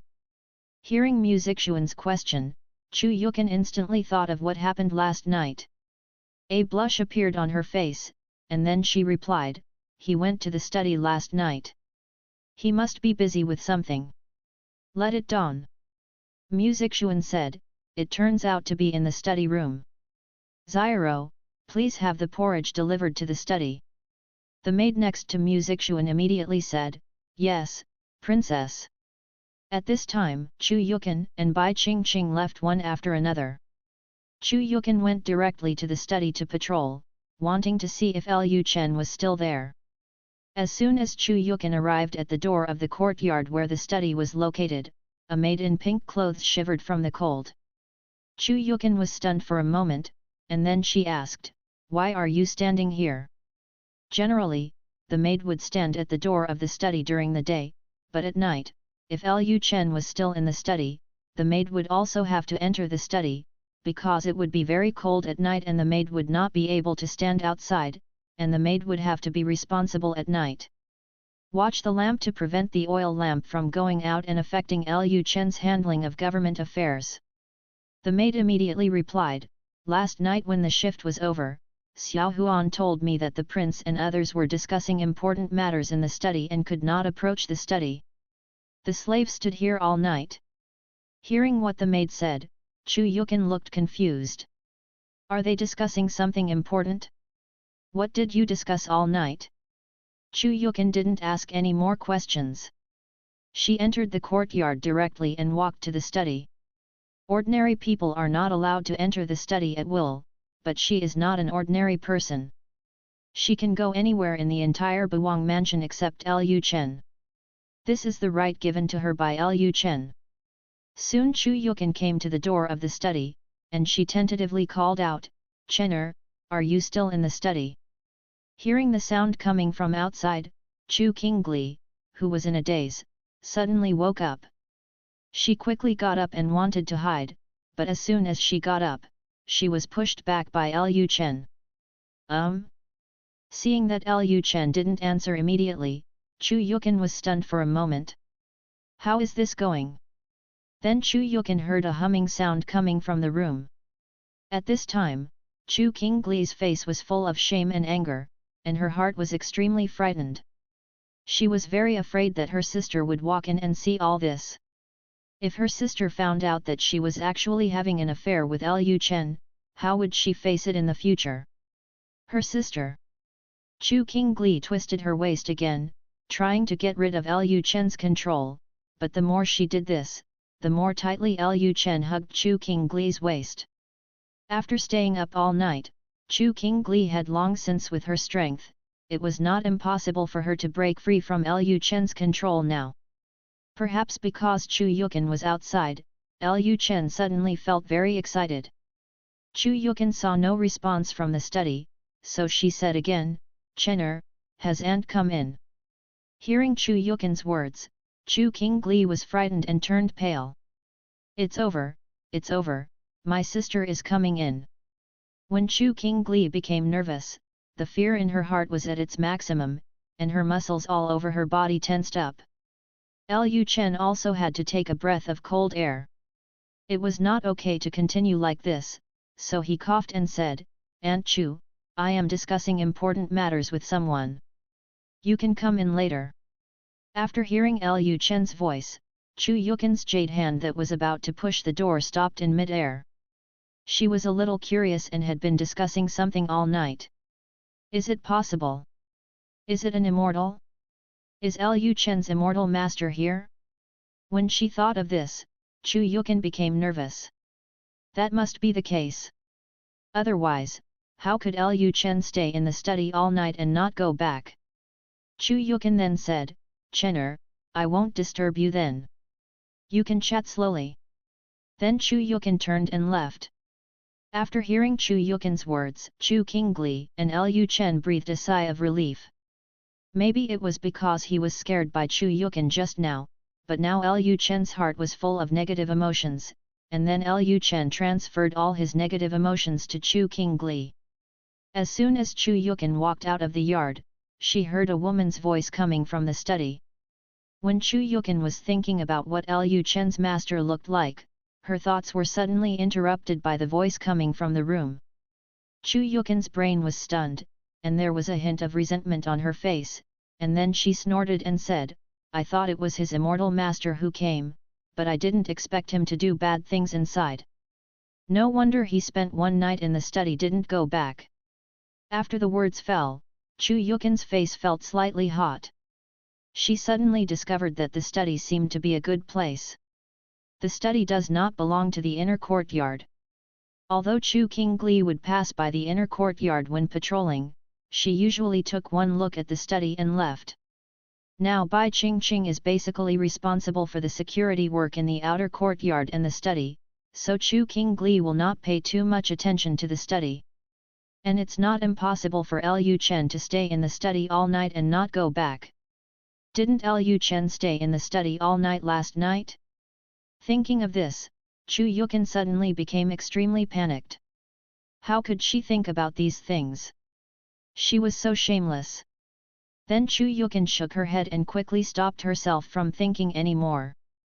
If you want to avoid being discovered by your sister, the best way is to send your sister away and do that kind of thing quietly in the study, making it seem like they are stealing something. Chu Yukin sighed when she thought of her stubborn sister. At this time, Chu Yukin heard the sounds in the study getting louder and louder, and Chu Yukin was a little confused. Why did she feel that the voice sounded like a clear voice? Chu Yukin rubbed her temples, thinking that she might be hallucinating. In the past few days, I have been thinking about how to take my sister away. I even dream about it. It is normal to have auditory hallucinations. There is a high probability that the vixen named Wang is in the study room again. Only she is so shameless. Every time he went to the study to report intelligence, he would always do bad things with Lu Chen in the study. When she thought of this, Chu Yukin felt some sour emotions in her heart. Then she glanced at the study, snorted again and cursed, "Damn vixen, shameless." The study is obviously the place where Chenner handles political affairs, but this guy always comes to do that kind of thing, thinking that the study is some kind of place. Although she felt uncomfortable, Chu Yukin was not so impulsive that she ran to the study to find the woman inside, and then she left the yard with anger. Chu Yukin has left, but Lu Chen's work in the study has not been completed yet, and Lu Chen has been busy for who knows how long.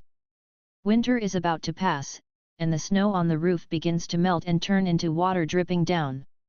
The weather is nice today, the sun is shining. At this time, a beautiful woman wearing a pink and cyan lotus dress was walking towards the study. Lin Wanyun discussed with Chen Wanrong all night last night.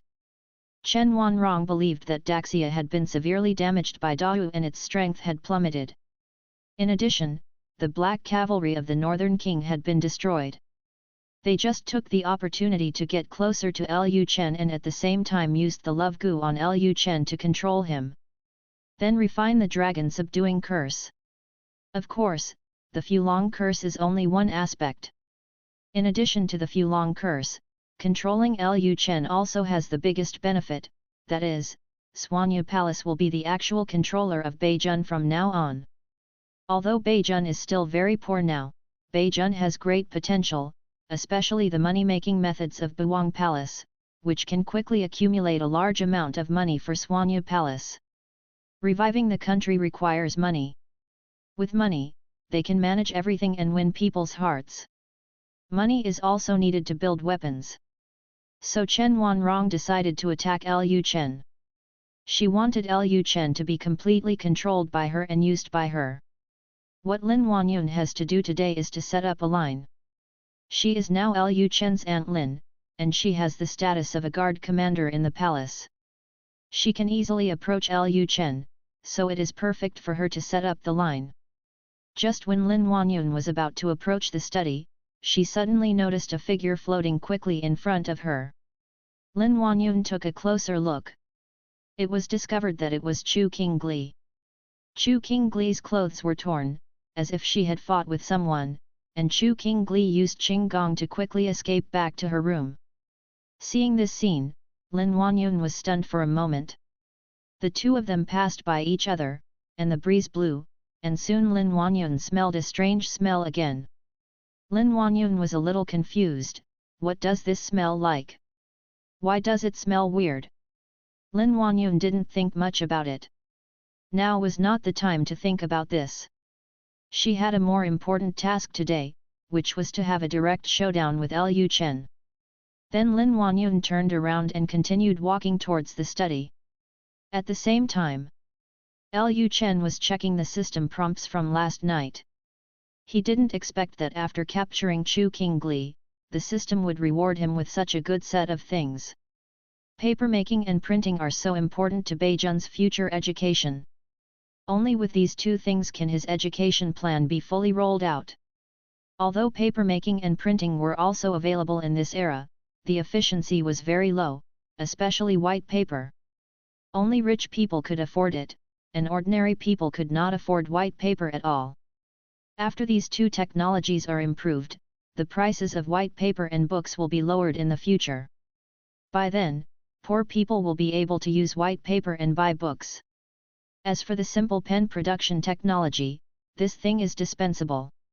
Of course, if the pen can be vigorously promoted, there will be no need for book boys or maids to sharpen ink in the future, and the pen may write faster than the brush, which may also improve the efficiency of cultural communication.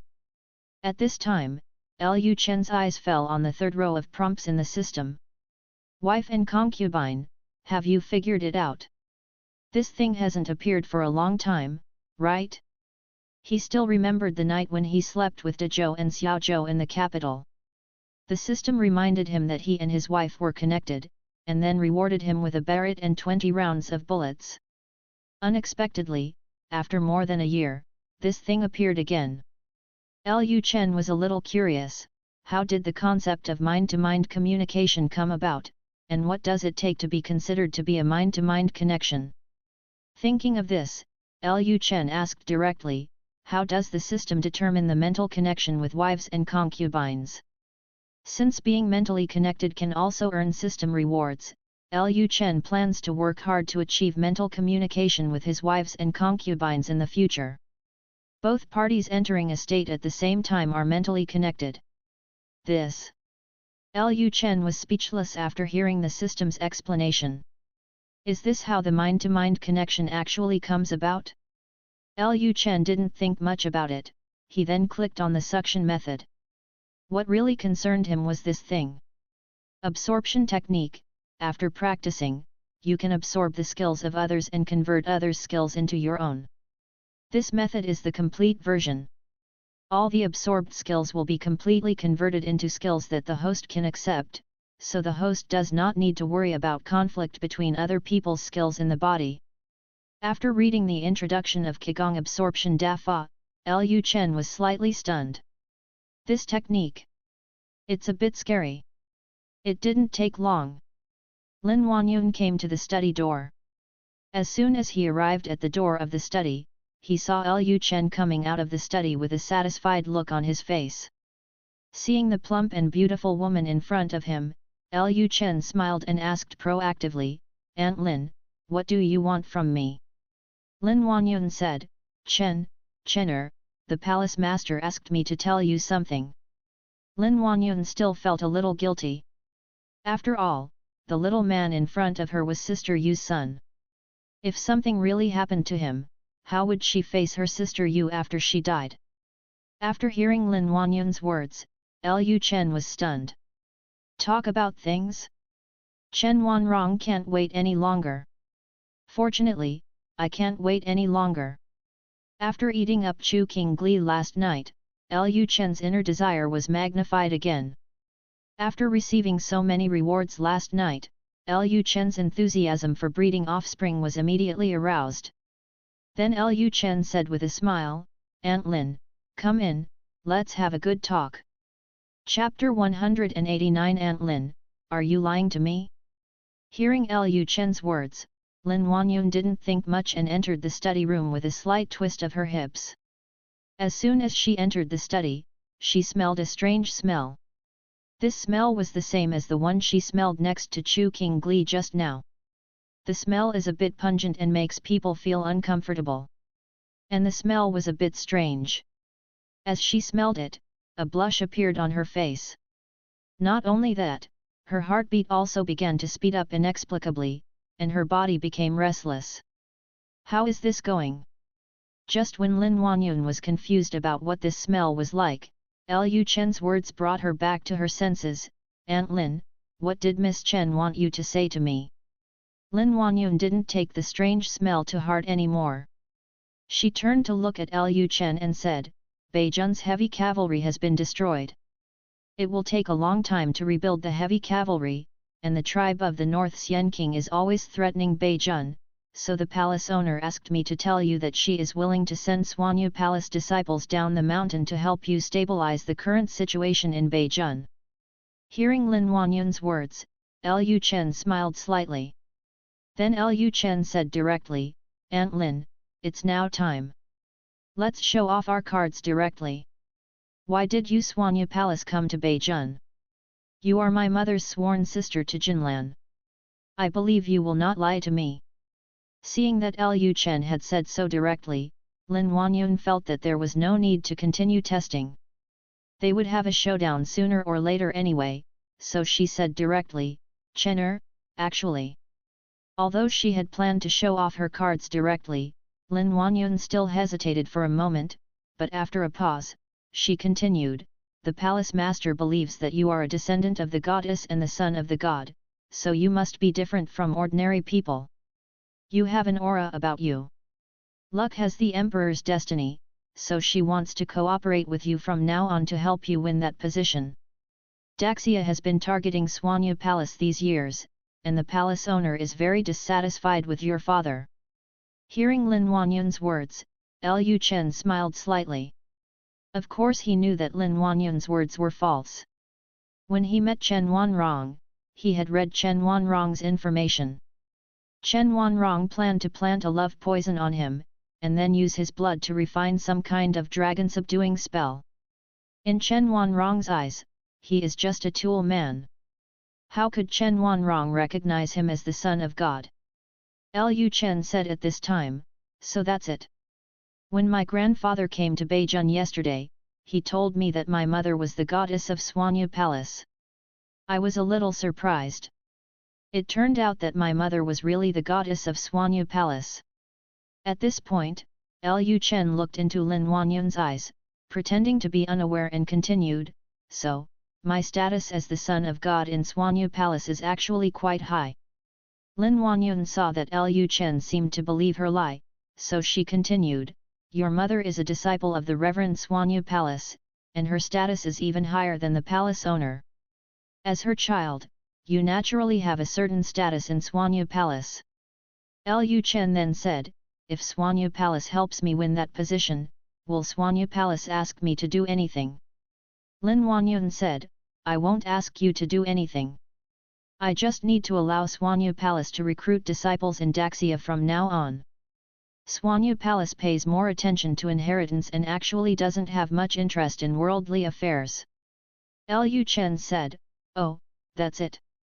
It seems that I misunderstood Miss Chen. Hearing this, Lin Huanyun asked tentatively, does Chener think that the palace owner has other purposes for coming to Beijun? Lu Chen smiled slightly and replied, I thought she came to Beijun because she took a fancy to my body. This. Hearing Lu Chen's words, Lin Huanyun suddenly didn't know what to say. But having said that, if you think about it carefully, what Lu Chen said is actually right. The main purpose of Chen Wanrong coming to Beijun was to plant a love charm on Lu Chen, make Lu Chen her puppet, and then willingly bleed her blood to make a dragon spelling curse for her. In another sense, this could be regarded as taking a fancy to Lu Chen's body. But Lu Chen obviously didn't mean this. Lin Huanyun didn't know what to say about Lu Chen, that he was narcissistic or that he was self-consciously too accurate. Lu Chen lowered his voice at this time and whispered, Aunt Lin, can I ask you a question? Seeing that Lu Chen's voice suddenly lowered and he looked sneaky, Lin Huanyun asked curiously, what's the problem? Lu Chen asked, does Miss Chen have a man she likes? Hearing this question, Lin Huanyun's brain was slightly startled. Lu Chen asked this question, could it be? Is he attracted to Chen Wanrong? This is a good thing for Chen Wanrong. Once Lu Chen becomes interested in Chen Wanrong, especially after falling in love with her, Chen Wanrong will have the opportunity to cultivate a love spell on Lu Chen. Lu Chen had left them alone before, and Chen Wanrong had not had the chance to get close to Lu Chen after staying in Buwang Mansion for so long. Now that Lu Chen is asking about Chen Wanrong's relationship problems, it means that he wants to try to pursue Chen Wanrong. Lin Wanyun then said, the palace master has always focused on her spiritual practice. As far as I know, she has never been tempted by that man. But Lin Wanyun hesitated, then looked into Lu Chen's eyes and said, but she should be somewhat interested in you, Chener. Lin Wanyun came here today just to establish a connection, so she had to find a way to make Lu Chen fall in love with Chen Wanrong. After hearing Lin Wanyun's words, Lu Chen said with a smile, Aunt Lin, you are not kidding me, how can a fairy like Miss Chen be interested in a commoner like me? Lin Wanyun said, Chener, don't say that. Although you are a secular person, she admires your spirit extremely, especially when you knew that 300,000 barbarian troops were heading south, but you still insisted on holding on to Yanchanj. That kind of spirit is something we, the palace master, appreciate very much. Moreover, our palace master has said to me more than once that you are very handsome. I feel that our palace master has some feelings for you. Lu Chen pretended to be disbelieving, looked into Lin Wanyun's eyes and said, it's true, Aunt Lin, are you lying to me? Lin Wanyun said, how could I lie to you?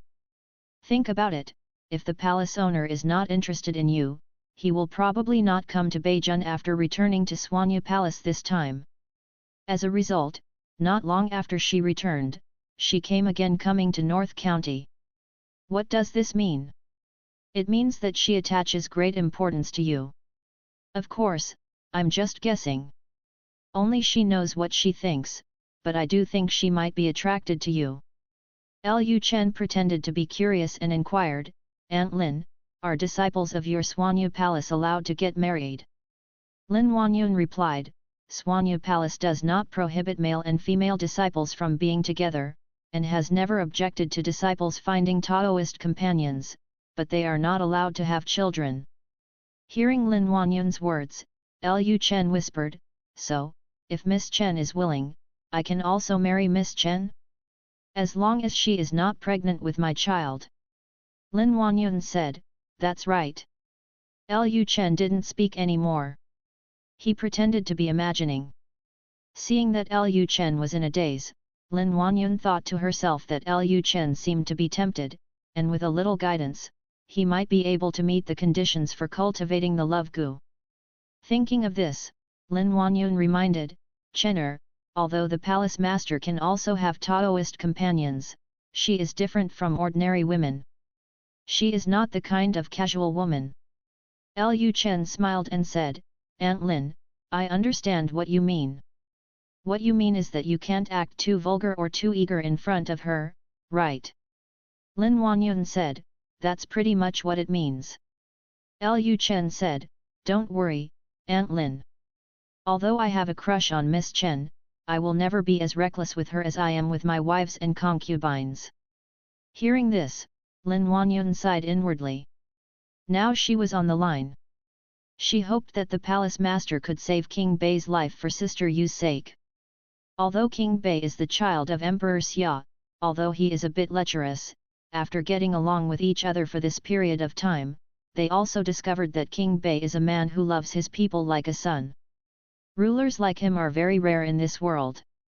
At this time, Lu Chen asked in a low voice, Aunt Lin, if I want to pursue Miss Chen, you should have no objection, right? A smile appeared on Lin Wanyun's beautiful jade cheeks, how can I have any objection? In fact, I also want to see the palace master have a Taoist companion. Most of the disciples of Swanya Palace will make Taoist companions at a certain time and practice the road is too lonely, and I don't want to see the palace master stay so lonely. Lu Chen asked with a smile, what about you, Aunt Lin? When will Aunt Lin plan to make a Taoist companion? Lin Huanyun was stunned for a moment when she heard Lu Chen's question.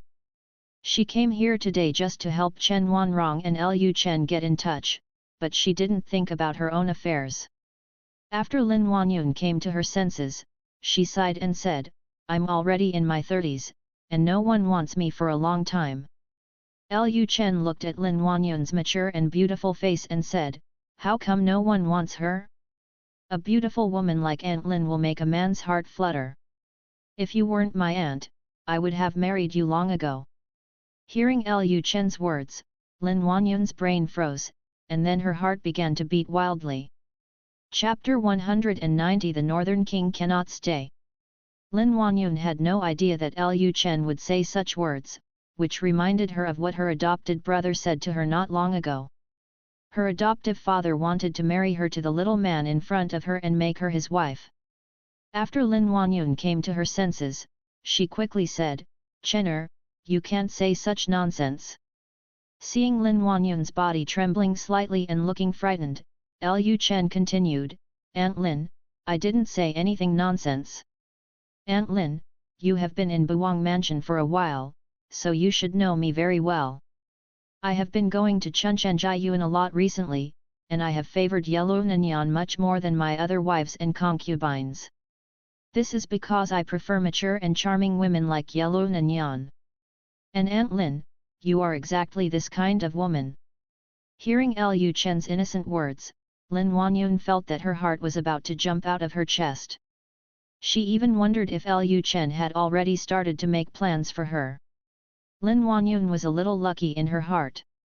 Fortunately, she was Sister Yu's sworn sister to Jinlan, otherwise Lu Chen might really have her own plans. Lin Huanyun then said, Chener, let's not talk about this anymore. Let's talk about the cooperation between Beijun and Swanyu Palace. Lu Chen smiled and said, okay. Lin Huanyun asked, you can tell me whoever you need. I will tell the palace master later and ask the palace master to send some disciples down the mountain. Lu Chen thought for a while and then said, I need some literate people. I wonder if all the disciples of Swanyu Palace are literate. Lin Huanyun was slightly startled when she heard Lu Chen's words. Literate? What does Lu Chen want a literate person to do? Now that there is no heavy cavalry in Beijun, Lu Chen is carrying out drastic reforms in Beijun. His reform measures have touched the hearts of many people. Now his situation was very dangerous. As a result, what Lu Chen first approached Swanyu Palace for was not a powerful disciple, but someone who could read. There was nothing a literate person could do to protect him. Lin Huanyun said curiously, most of the disciples in Swanyu Palace are literate, but what do you want literate people to do? Lu Chen sighed and said, I found that the people in Beijun are very uneducated and basically can't read or write. If I ask them to read an announcement, they won't be able to understand it. Someone still needs to explain it to them. So I decided to find someone to teach them how to read and write in the future. This. Lin Huanyun was speechless. Do ordinary people need to read and write? No need at all. She always felt that Lu Chen was taking too much care. Although she could also see that Lu Chen was kind to ordinary people, otherwise he would not have exempted all agricultural taxes, but Lu Chen was too kind to them, and he actually hired someone to teach the people how to read and write. Lin Huanyun is the same as people of this era. She believes that ordinary people do not need to read and read. Not everyone can obtain fame and fame, so they can just live as ordinary people with peace of mind for the rest of their lives.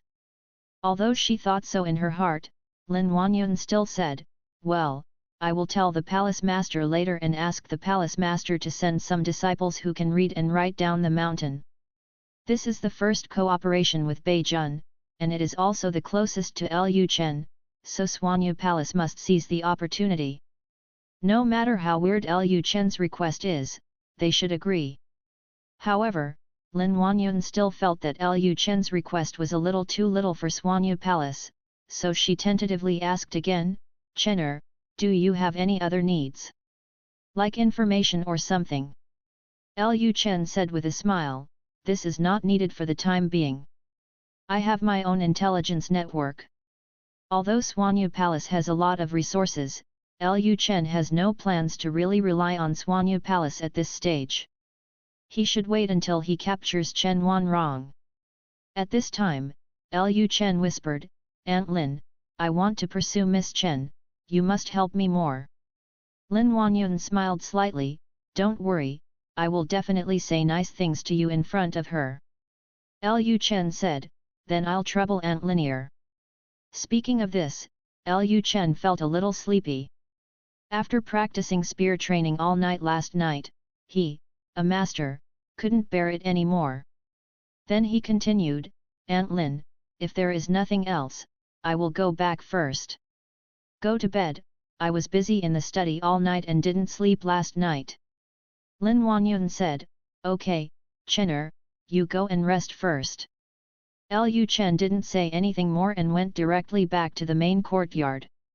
When he went back, Lu Chen found that his wife and concubines were sitting on their knees in the main hall of the main courtyard drinking tea. When Lu Chen came back, he found Chu Yukin looking at him with a resentful look on his face. Hold yourself. Seeing Chu Yukin's expression, Lu Chen felt a little confused. Could it be? Was she discovered? Music Xuan said with a smile, Your Majesty, I asked my servant to make porridge, will you drink it now? Lu Chen said, drink. Then Lu Chen came to the side and sat down. As soon as he sat down, he found that his women were looking directly at him. At this time, Chu Yukin said, Chener, the study is relatively cold at night. If you want to do anything, you should go back to the bedroom. If someone stays in the study all night, if the cold air enters your body, it may have a great impact on your cultivation. Harm. Lu Chen said with a smile, what Aunt Chu said is true, I will pay attention next time. At the same time, inside Chu Qinggli's room, Chu Qingli sat in the tub, scrubbing her body over and over again.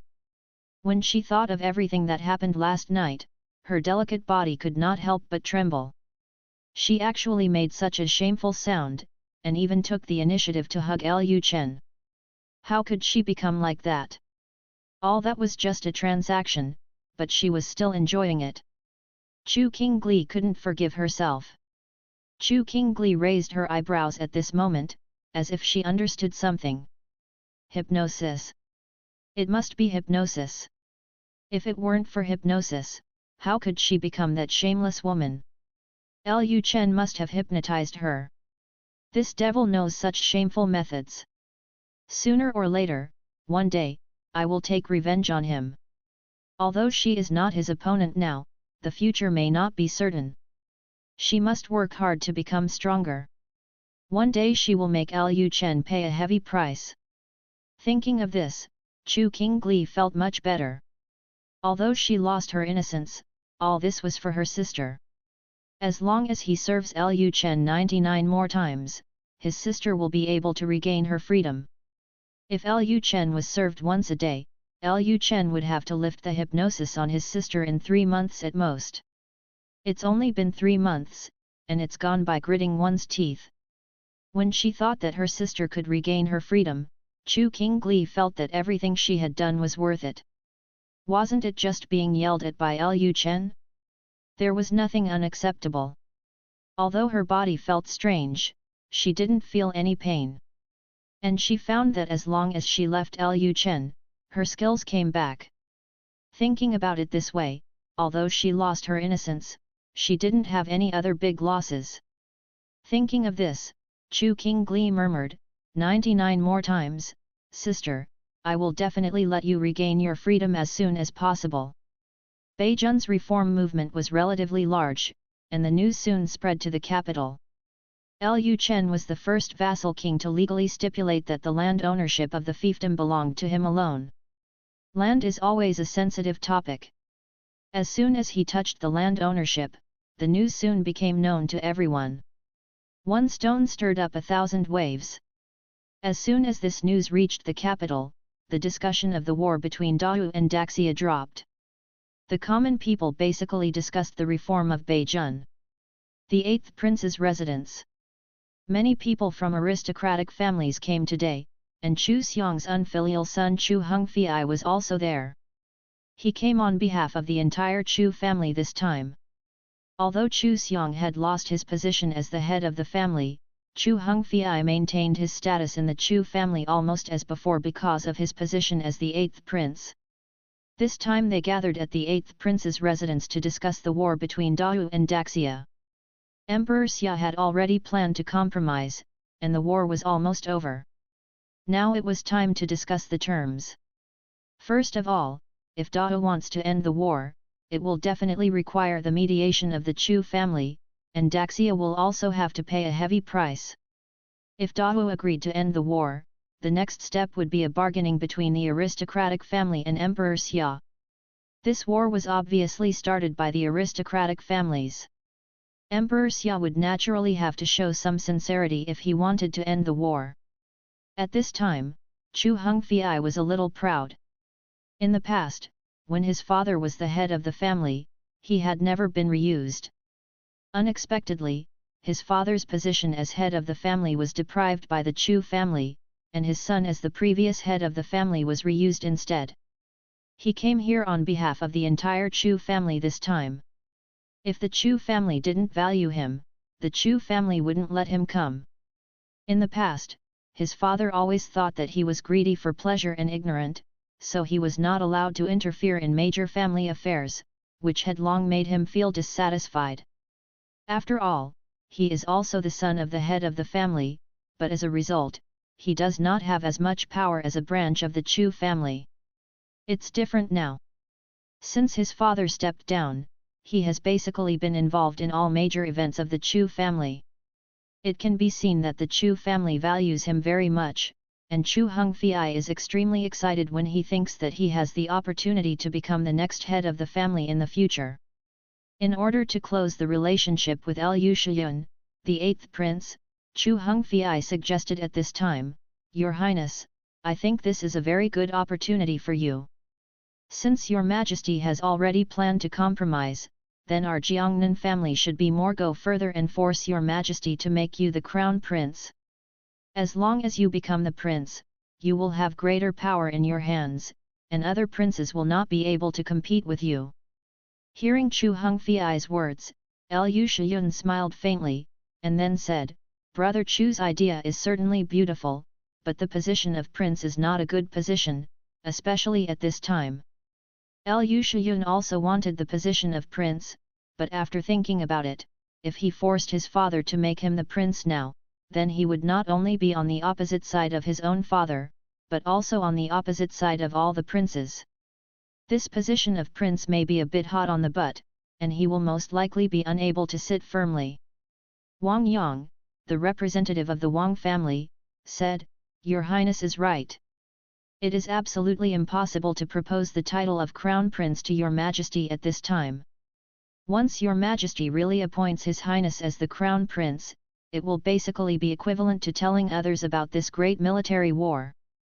The war in Daxia was started by our Jiangnan family, and His Majesty compromised with our Jiangnan family, so he made His Highness the Crown Prince."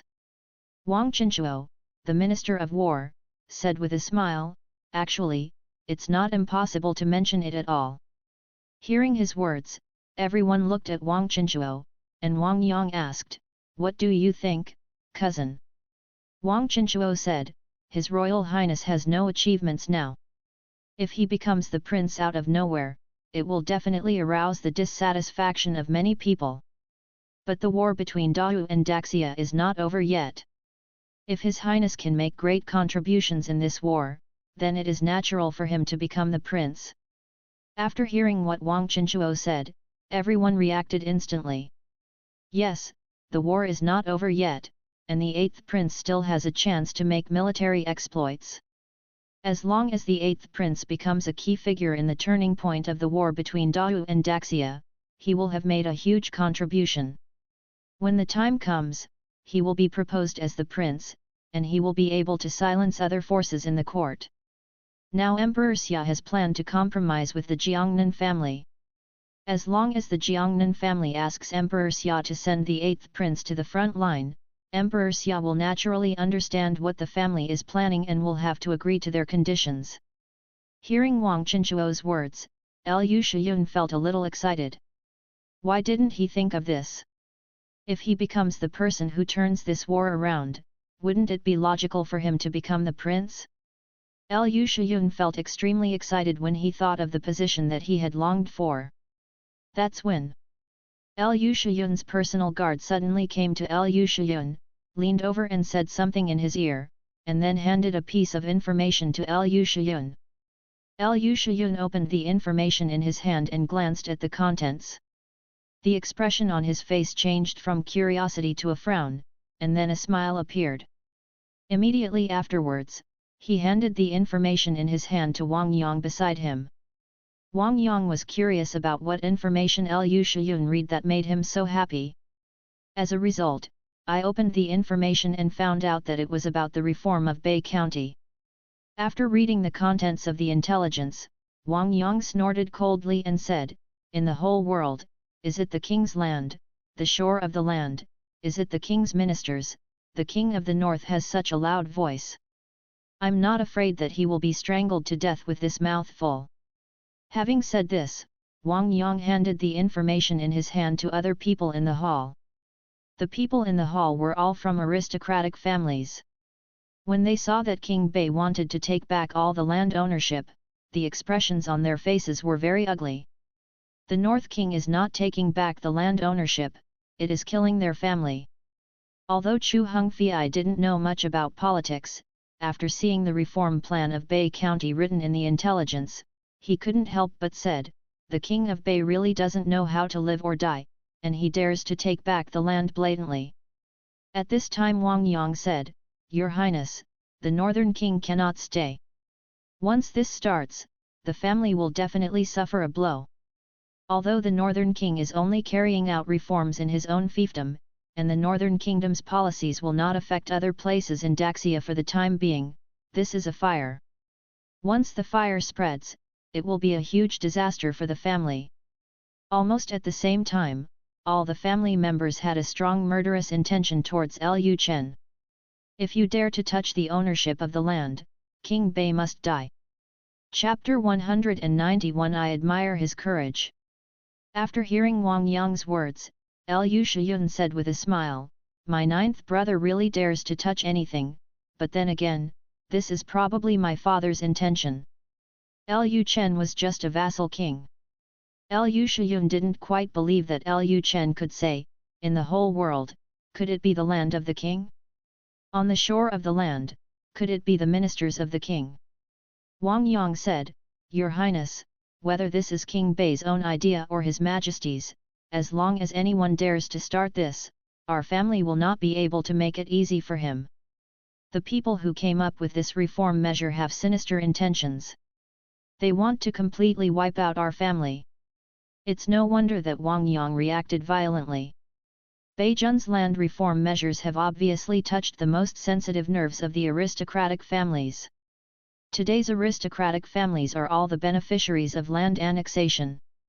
Now suddenly someone wants to take back the ownership of the land to the supreme ruler, or hand it over to the country, or even prohibit land sales in the future.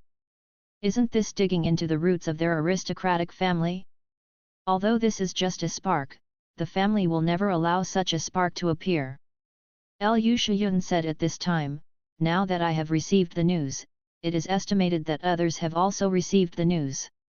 It seems that the court tomorrow will be very lively. The land-owning forces are not only the aristocratic families, but also the scholar-bureaucrat class. Among those who are officials, which one has tens of thousands of acres of fertile land? King Bei blatantly took back the land ownership of the fiefdom to the hands of one of his vassals. Even he, the vassal king, dared to do this. So could Emperor Xia do the same in the future?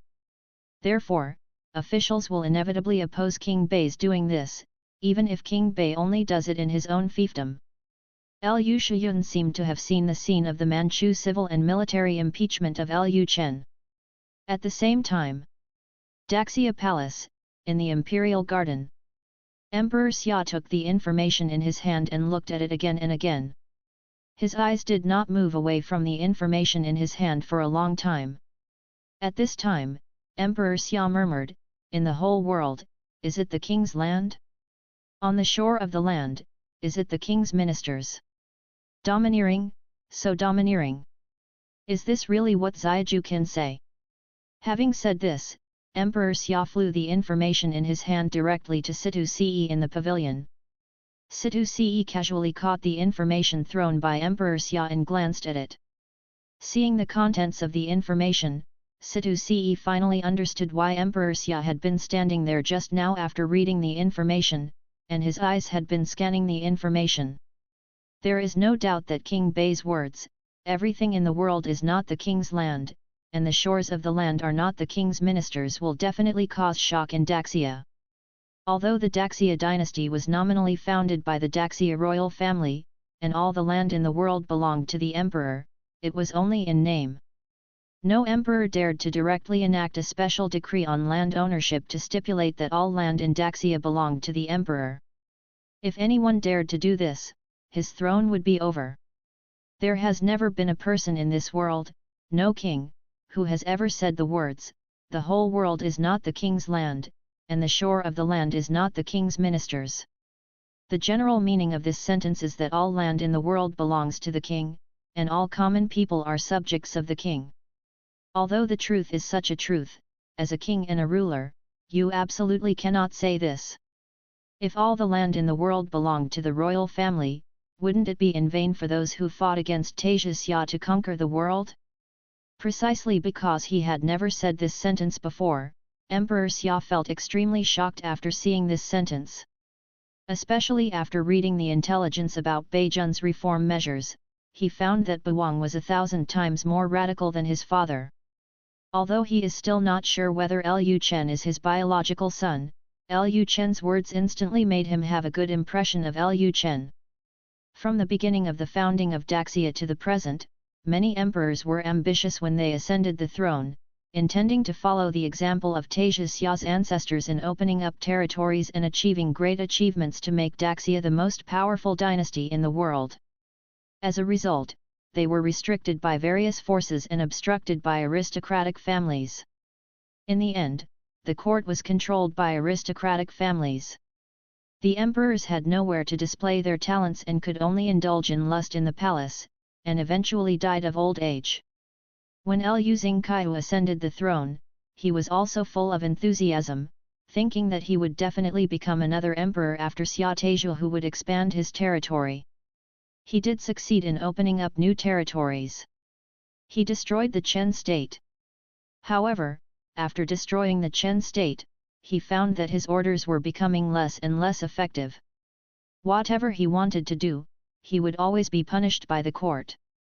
The aristocratic family obstructed. As an emperor, he was unable to control the entire court, which made him feel extremely shameful. He finally understood that if the aristocratic family is not destroyed, Daxia will never be his Daxia. He is just a member of the aristocratic family. It's just a puppet pushed to the top. When Lu Xingqiu saw several of his princes getting mixed up with those aristocratic families, he was very disappointed with them. At the same time, he also thought that if this continued, the next Xia emperor of Great Xia might not be the next Xia emperor. He has even been the puppet of the aristocratic family for generations. At this time, Emperor Xia's inner emotions were a little complicated.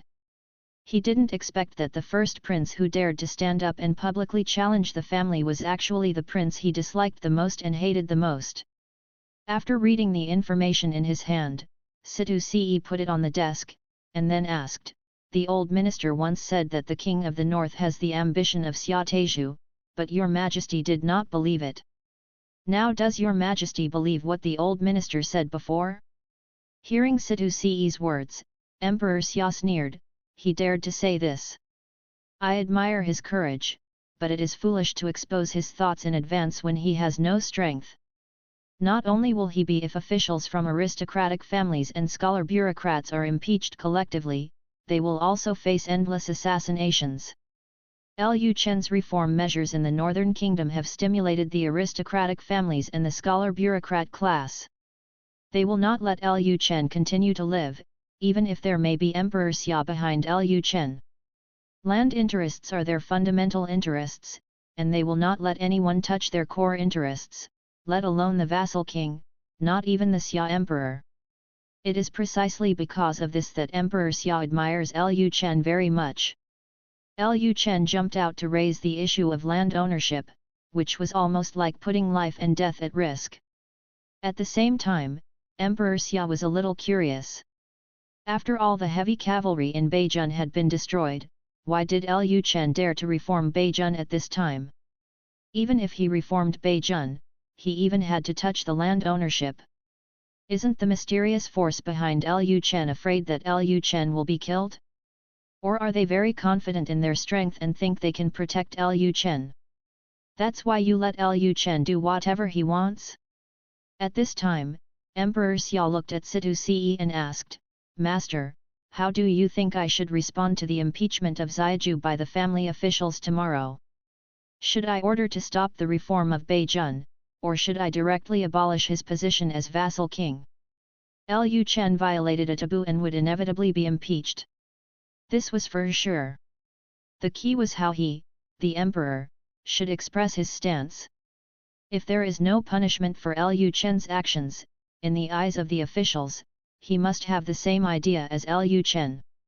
He has already offended the aristocratic family. If he offends the scholar-bureaucrat class again, this will not be good for him as an emperor." "What good?" Hearing Emperor Xia's question, Situ Ce smiled faintly, and then said, "It is reasonable and legal for the vassal king to carry out reforms in his own fiefdom." Hearing Situ Ce's answer, Emperor Xia was very dissatisfied. "Master, you are pretending to be confused because you understand. He is carrying out reforms in his own fiefdom. This is of course no problem, but he has touched on the issue of land ownership. If the aristocratic families and scholar bureaucrats are not given an explanation for this, I am afraid it will cause turmoil in Great Xia." Situ Ce said, "Then your majesty will bring back the 20,000 imperial troops from Beijun, let the North King defend the North alone, and declare that he will no longer provide aid to the North King in the future. Without a safe environment, the North King's reforms will naturally not be carried out. Go down." Although he said so, Situ Ce didn't think so in his heart. In his opinion, since the Northern King had raised the land issue, the Northern King was already prepared to deal with the aristocratic families and the scholar-bureaucrat class. This also shows from the side that there is a high probability that the heavy cavalry in Beijun will be fine. All of this is a smoke bomb released by King Bei, otherwise he would not dare to do this, so even if the imperial army is brought back, it will not have any impact on Beijun.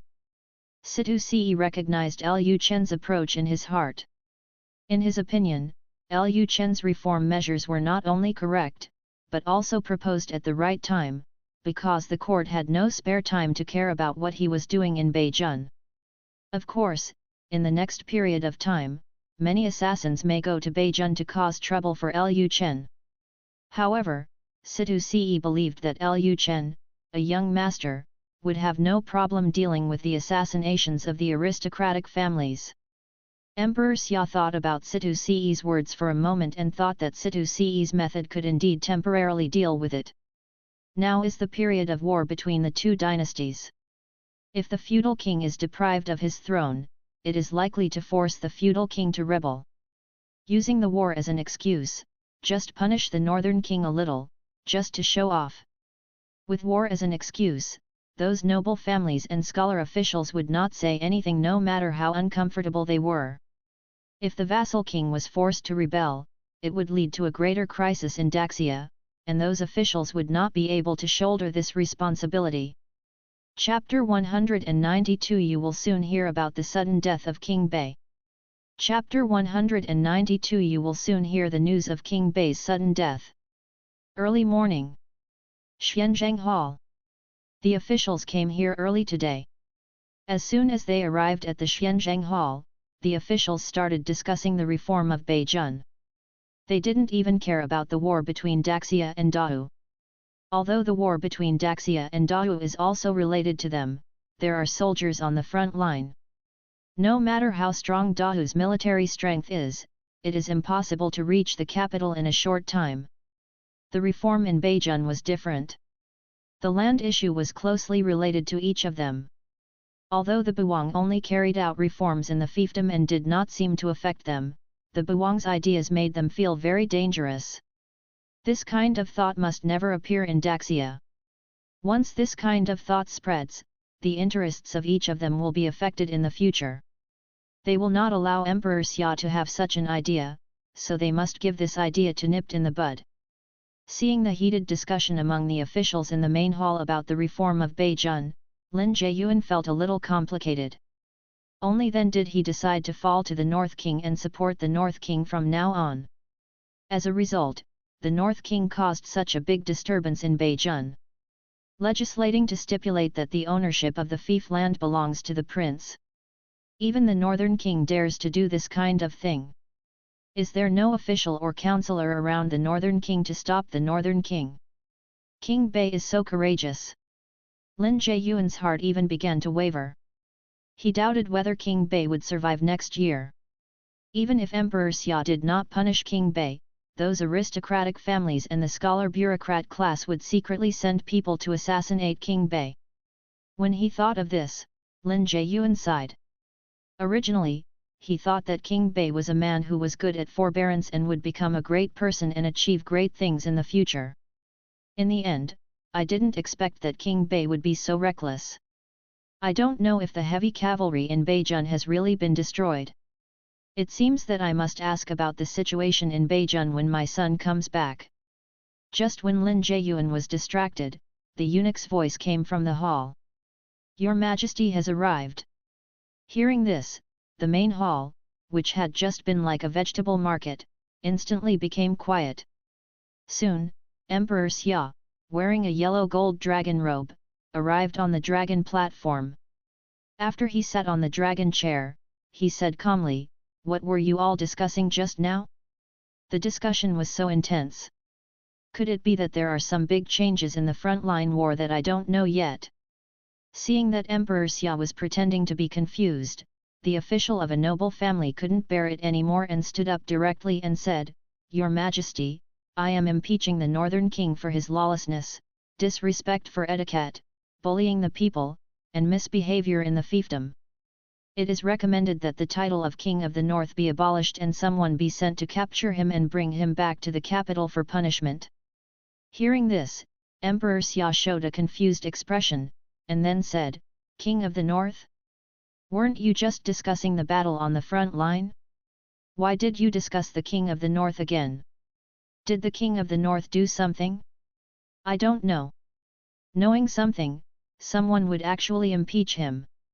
Seeing Emperor Xia pretending to be completely unaware, the ministers in the hall were startled. Could it be that the things that King Bei did in Beijun were really ordered by Emperor Xia? Is it possible that Emperor Xia plans to legislate to recover land ownership? At this moment, Zhao Venhan stood up and said, "Your Majesty, I heard that King Bei was carrying out reforms in Beijun and wanted to legislate that the ownership of all the land in Beijun belongs to him alone. No one can buy or sell at will.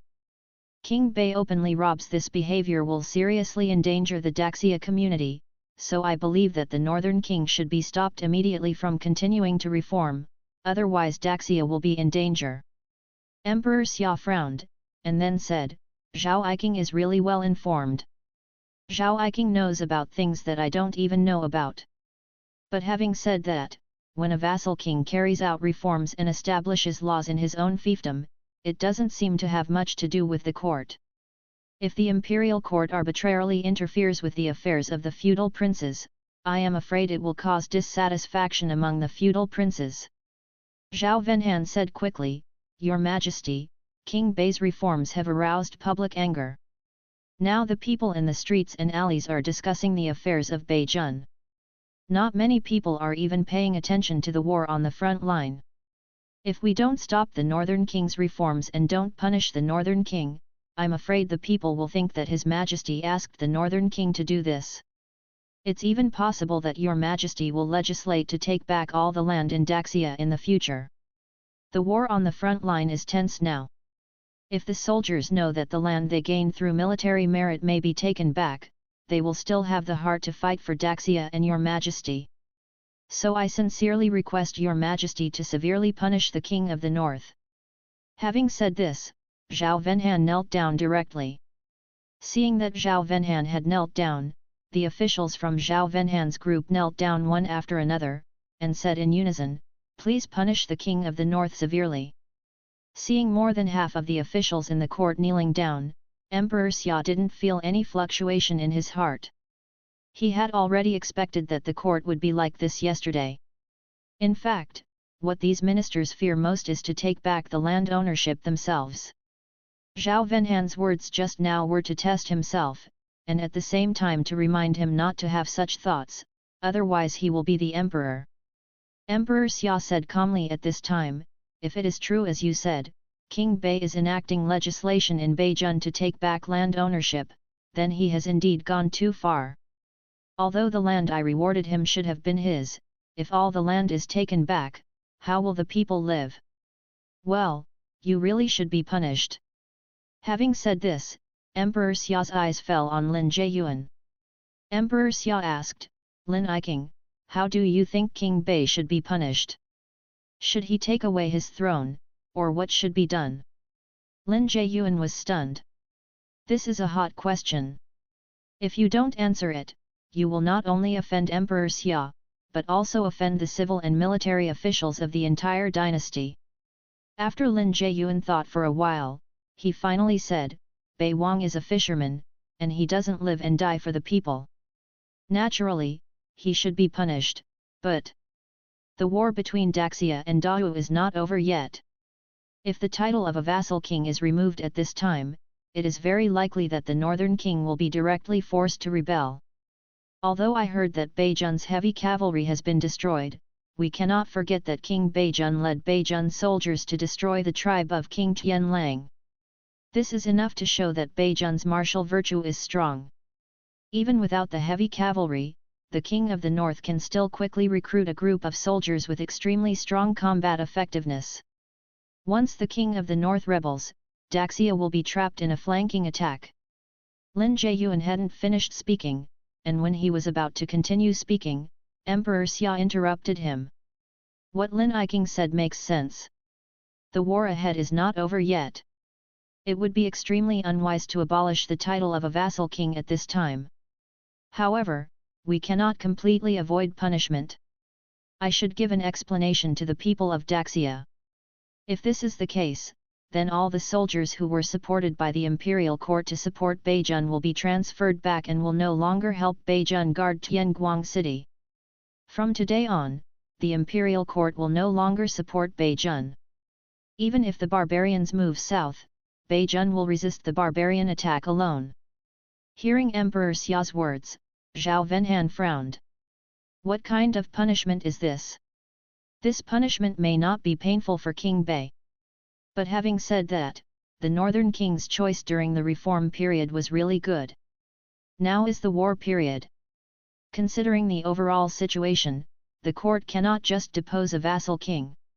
If the northern king is forced to rebel at that time, whoever takes the lead in saying that he wants to abolish the northern king will take the blame." At this time, Emperor Xia said, "Okay, all my dear friends, please get up. I understand what you are worried about. But you can rest assured that this is all Zaiju's messing around in Beijun and has nothing to do with me. It is impossible for me to legislate to take back all the land in the world. Although the Great Xia Dynasty was conquered by Taizhu, and nominally all the land in the Great Xia Dynasty belongs to the royal family and to me, but I have already rewarded these lands, so how can I take them back?" Hearing Emperor Xia's words, the ministers in the court always felt strange. Emperor Xia seemed to be reminding them that this Great Xia belonged to him and asked them to be more honest. Zhao Venhan felt that there was no use in continuing to kneel, so he stood up. After Zhao Venhan stood up, other officials in the court also stood up. At this time, Zhao Venhan said, "What Xianglin and His Majesty said is reasonable. I was too reckless and did not think about the harm that deposing the vassal king might bring to Daxia at this time. Seeing that Zhao Venhan did not persist, most of the officials in the court felt very uncomfortable. Of course, they were not dissatisfied with Zhao Venhan, but they felt that it was a pity that King Bei escaped like this. If the two dynasties were not still at war, King Bei's behavior would definitely be severely punished. His thoughts were too dangerous, and no minister in the court would allow him to have such thoughts. Even if King Bei's actions might have been instigated by Emperor Xia, it still wouldn't work. At this moment, the voice of Hong Ling's messenger came from outside the hall. Urgent report from Wuxi County. Dao has assembled an army of millions and launched a full-scale attack. After hearing the words of Hong Ling's messenger, the ministers had no choice but to turn the topic to the battle on the front line, and then they began to discuss how to deal with Dahu's all-out attack. At this time, Chu Kainmu, Minister of War, stood up and said, "Your Majesty, we have already sent envoys to Dahu to express our thoughts on peace talks, but Dahu still mobilized an army to attack Zaiwu County. This proves that in Dahu's view, Daxia's strength has weakened significantly, so the idea of peace talks was raised. I believe that if we want to negotiate peace, we must first repel Dahu's attack and counterattack to a certain extent. Only in this way can Dahu be deterred and let Dahu know that Daxia is not weak and can be bullied. In order to boost the morale of the soldiers on the front line, I suggest that the 8th Prince take command and lead the three armies to counterattack Dahu." Hearing Chu Kainmu's words, Emperor Xia narrowed his eyes slightly. He had basically guessed what the Jiangnan family wanted, which was to let the 8th Prince achieve military merit and then pave the way for him to become the crown prince. However, since he had already planned to compromise, he had no choice but to comply with their wishes. As for commanding the three armies, that was definitely impossible. Emperor Xia then said, "Although the King of Qi is capable of civil and military skills, he has no experience in commanding a large army. He can be allowed to go to the front lines to encourage the soldiers, but he is not allowed to interfere with the decisions of the front-line commanders at will." What Emperor Xia valued most was military power. How could he hand it over to others casually? If the 8th Prince was really allowed to command the three armies, it would be easy to hand over military power, but not so easy to take it back. Hearing Emperor Xia's words, the 8th Prince immediately stood up and said, "Thank you, Father, for giving me this opportunity." Seeing that Emperor Xia agreed so easily to the 8th Prince going to the front line, the other princes immediately quit. The 8th Prince could go to the front line, so they naturally had the qualification. Then all the princes stood up one after another and asked Emperor Xia to allow them to go to the front line to fight against Dahu. However, Emperor Xia did not agree. The war was likely to end, and Emperor Xia could not let other princes go to the front line to cause trouble. Emperor Xia gave the 8th Prince a chance to convey his goodwill to the Jiangnan family. How could he let other princes follow him to the front line to stir up trouble? After that, there was a quarrel between various factions in the court. Originally, they wanted to cause trouble for the northern king today, but now all the ministers have turned their attention to the war on the front line. This is basically the same situation that Lu Chen expected. Even if the ministers of the imperial court knew about the reforms he had made in Beijing, the imperial court would not be able to allocate extra energy to trouble him because of the war between Dahu and Daxia. Moreover, the imperial court did not dare to cause trouble with a vassal king at this time. The foreign enemies had not been repelled yet. If civil strife was provoked at this time, Daxia would become even more dangerous. Of course, this made the ministers of the imperial court very uncomfortable. Now they could not touch the king of the north, and there was no way to stop him from carrying out reforms in the fiefdom. Could it be that they could only watch him messing around in Beijing? This is definitely not possible. Since Beijing's land reform measures were apparently proposed by King Bei, then King Bei, the person who proposed it, would be dealt with. In this way, Beijing's reform would naturally stop. At the same time, in a loft selling weapons, Wang Yang was communicating with a middle-aged man. The middle-aged man's whole body is covered with strong muscles, each one looks very distinct, and there is a long scar on his face. The whole person looks fierce, and he looks like a warrior at first glance. After listening to Wang Yang's words, the middle-aged man burst out laughing, and then he said, "Brother Wang, if you had come to us earlier, I'm afraid the scourge in the north wouldn't have caused these things." "Humph, Blood Moon Tower is really a waste, it actually fell into the hands of King Bei." Wang Yang said with a smile, "What Pavilion Master Su said is that this matter will trouble your Lingwu Pavilion. After the matter is completed, 5 million taels of silver will be given." Su Teng said confidently, "Brother Wang, don't worry, you will soon hear the news of King Bei's sudden death. Except for the one in the palace, no one in Lingwu Pavilion can protect the person we want to kill, not even the Grand Master." Seeing that Su Teng was so confident, Wang Yang felt relieved. Lingwu Pavilion is not a professional killer organization, but the dirty work done by their forces is not much less than that of professional killer organizations like Suiyu Tower. The most important point is that Lingwu Pavilion is not as notorious as Blood Moon Tower. On the surface, Lingwu Pavilion is just a store selling weapons, but in fact they have many ways to make money, including taking orders to kill people. Chapter 193 Mu Changtian's Reminder. After the news that Beijun had returned the land ownership to the North Palace spread throughout Great Xia, Lu Chen suddenly had countless enemies, and there were already many forces and organizations ready to take action, and some even put a bounty on Lu Chen's head. After all, Lu Chen is also the king of the north and the son of Emperor Xia. Someone dares to put a bounty on his head. This is enough to show how much Lu Chen is hated for what he did this time. It also proves from the side that the current Emperor Xia has nothing deterrent. The most important thing is that the court did not respond at all to this, and Emperor Xia had no intention of protecting Lu Chen. The matter was caused by Lu Chen himself, so he should resolve it. As for royal dignity, what kind of royal dignity could they have? As an emperor, he was forced to compromise by a noble family, so what kind of dignity could they still have?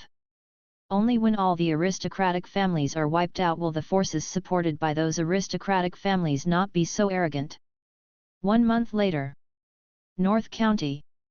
Lu Chen was handling government affairs in the study. At this time, Li Rui and Mu Changtian came to the study to report to Lu Chen on the recent reforms in Bei County. The population of Beijun is relatively small. After the propaganda of Jin Yiwei and Beijun soldiers, the people are basically relieved about the land issue. Many people even obtained more land for farming, which made them believe that King Bei did not cheat them. The reform was successfully implemented. The military reform did not encounter too many problems. The northern law stipulates that every adult has the obligation to perform military service, but it is a compulsory soldier. The compulsory soldier is different from the recruited professional soldier. After serving as compulsory soldiers for a few years, soldiers have the opportunity to become professional soldiers, and professional soldiers receive very good treatment. Nowadays, many former soldiers in North County have become professional soldiers. Today's professional soldiers will not only distribute fields, but the Buwang Palace will also give them a large allowance when they become professional soldiers. Lu Chen even stipulated that the descendants of professional soldiers can study for free, which suddenly raised the status of soldiers. Come up. At this time, Mu Changtian said to Lu Chen, "Your Majesty, I feel that there are still too few promotion channels between conscripts and professional soldiers. According to the current reform plan, conscripts must serve for several years before they can be promoted to professional soldiers. In this way, for ordinary conscripts, the motivational effect may be limited. In the future, some conscripts will definitely think that they can just hang out. So I suggest adding more promotion channels, such as improving their salary based on military merit." Lu Chen said, "I also have such an idea, but there have been too many things recently. I haven't written down the detailed promotion rules yet. Now that you have thought of it, when you go back, write down your thoughts in a paper and hand it over. I will refer to it. One time. Yes, Your Majesty. It's not that Lu Chen has never thought about the treatment of conscripts. He deliberately created a treatment gap between conscripts and professional soldiers, mainly to encourage conscripts to work hard to become professional soldiers. If there is only one promotion path, it is obviously impossible to recruit ordinary conscripts. Lu Chen is also considering improving the military merit system. After talking about the promotion of soldiers, Mu Chongtian and Li Rui continued to report on some of the problems they had encountered recently during the reform. About half an hour later, the maid's voice sounded at the study door, interrupting the two people's report. Your Majesty, Commander Qin is here. Qin Yushan was assigned to make weapons. Recently, he rarely came to deliver information to Lu Chen in person. Basically, Qunhu of the Jinyi Guard came to report to Lu Chen what happened in Daxia recently. But since he is here, it means there must be something important. Li Rui and Mu Chongtian immediately stood aside and stopped talking. At this time, Lu Chen said to the maid at the door, "Let him come in." Qin Yushan then opened the door and entered the study. "Meet the prince." Lu Chen said and his eyes fell on the bamboo tube in Qin Yushan's hand. "Commander Qin, has something big happened in the capital again?"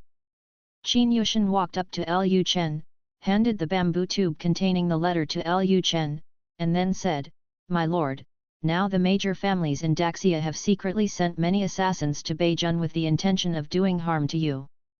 According to Commander Liang's information, they know that there are 3 waves of assassins coming to Beijing, and these assassins are very strong. Each wave of assassins has master-level warriors, and there are even warriors at the extreme master level." Hearing Qin Yushan's words, Lu Chen just smiled. Then he took out the bamboo tube, took out the information inside, and then took a serious look at it. Lu Chen had basically anticipated what would happen next. He had touched the nerves of the aristocratic families. Those aristocratic families definitely did not want him to live. Although he was far away in Beijing, he had made this start, which was enough to make him the aristocratic families were intent on killing him.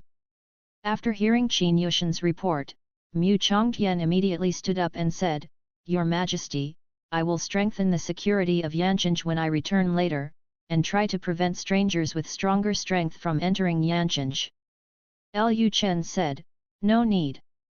There are countless ways for them to enter Yanqing, but the city wall cannot stop them. Let them all come, I just need to find some more powerful warriors to practice my skills with." Lu Chen has started to practice the power-absorbing technique. Since he obtained the power-absorbing technique, he has been running to Chunshenzhiyuan every day. The power-absorbing technique has now reached the 1st level. It's just that he has never used this technique. He is staying in Buwang Mansion and has no contact with the enemy. Now that the assassins are coming to his door, he can try out his power-absorbing technique to see how powerful it is. How about it? After hearing Lu Chen's words, Mu Chongtian thought for a while, and it seemed that Lu Chen did not need to be afraid of those assassins. Lu Chen himself was the master, and Lu Chen also had many mysterious weapons. Those assassins came to assassinate Lu Chen because they were looking for death.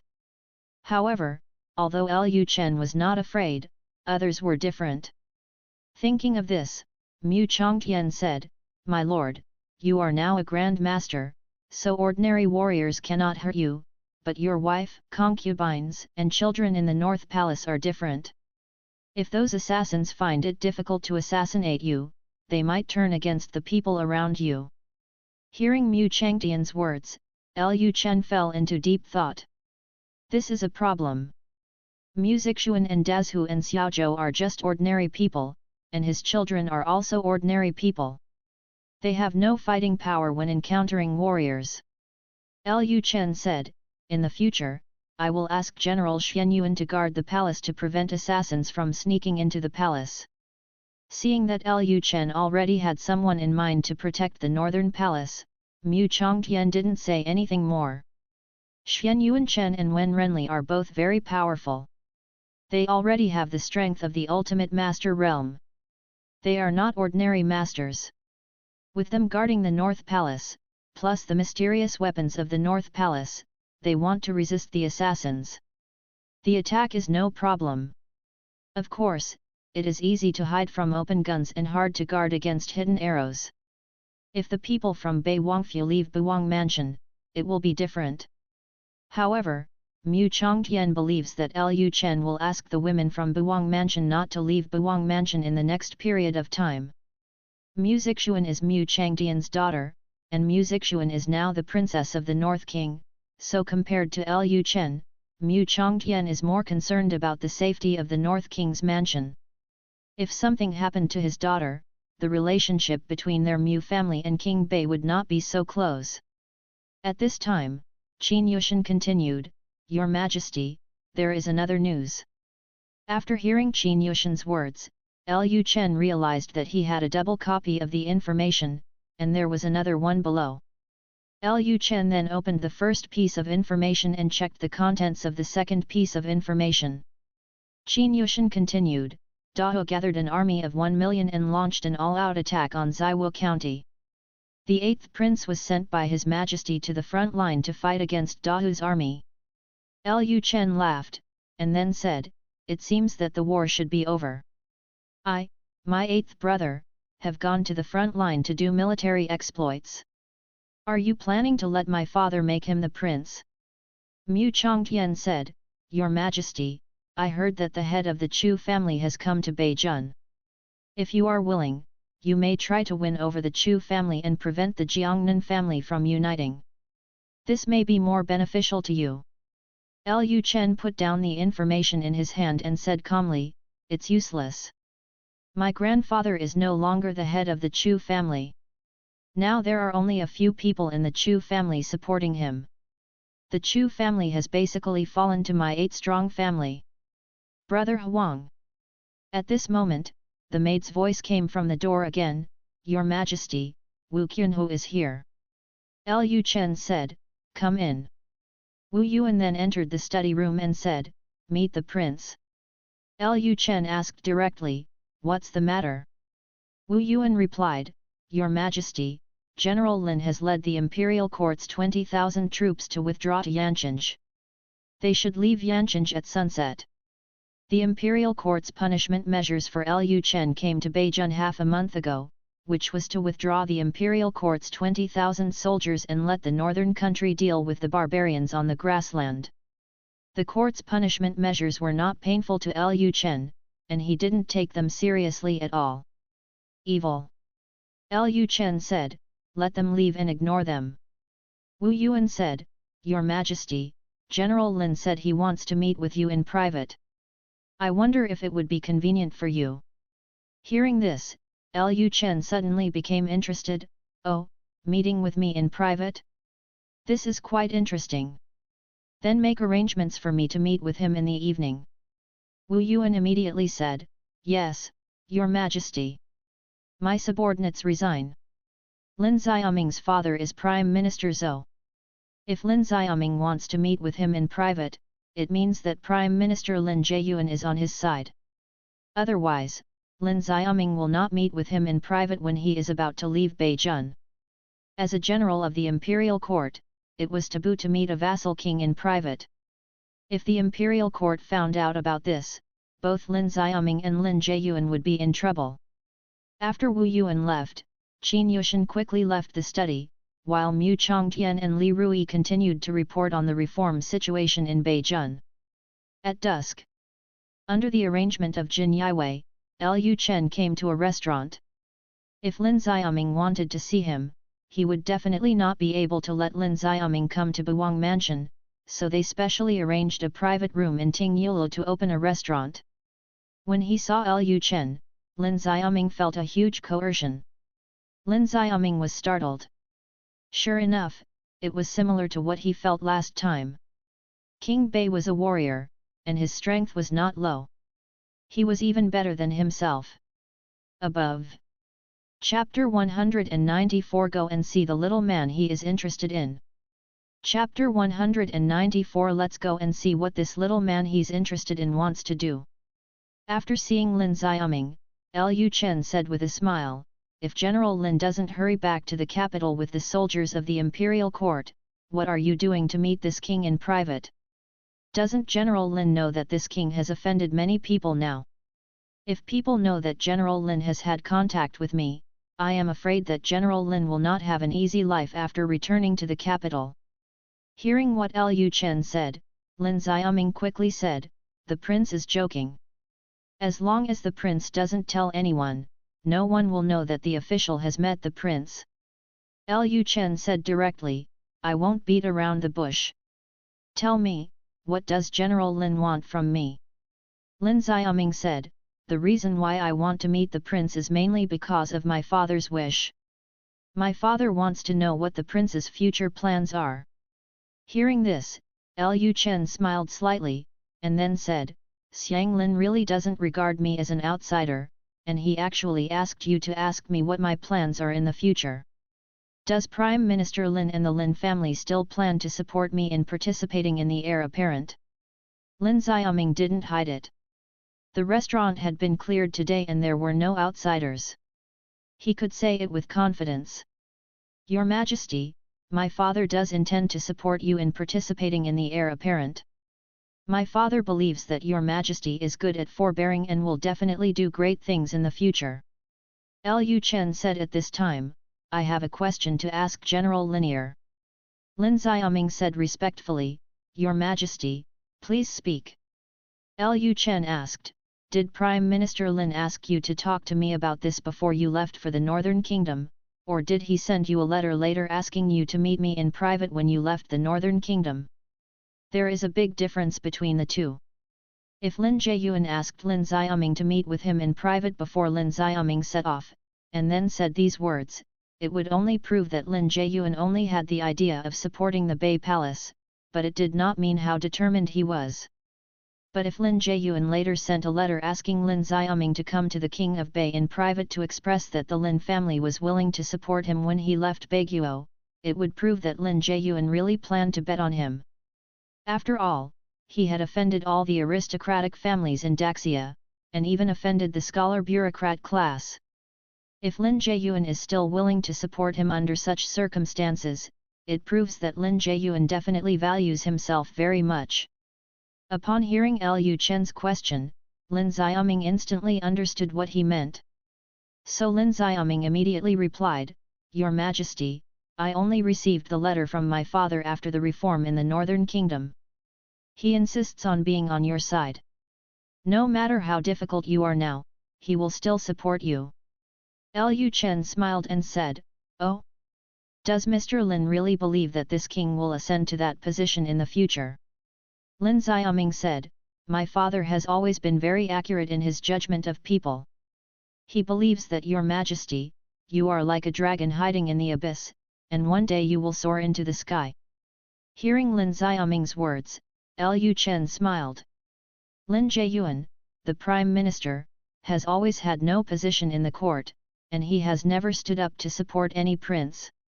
He did not expect that he would actually support him. He is really discerning.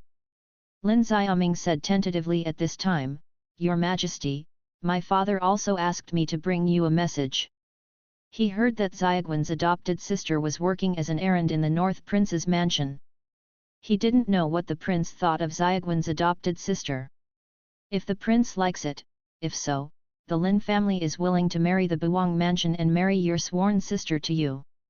Hearing this, Lu Chen was stunned for a moment, and then Lu Chen asked, Sister? Are you talking about Lin Wanyun?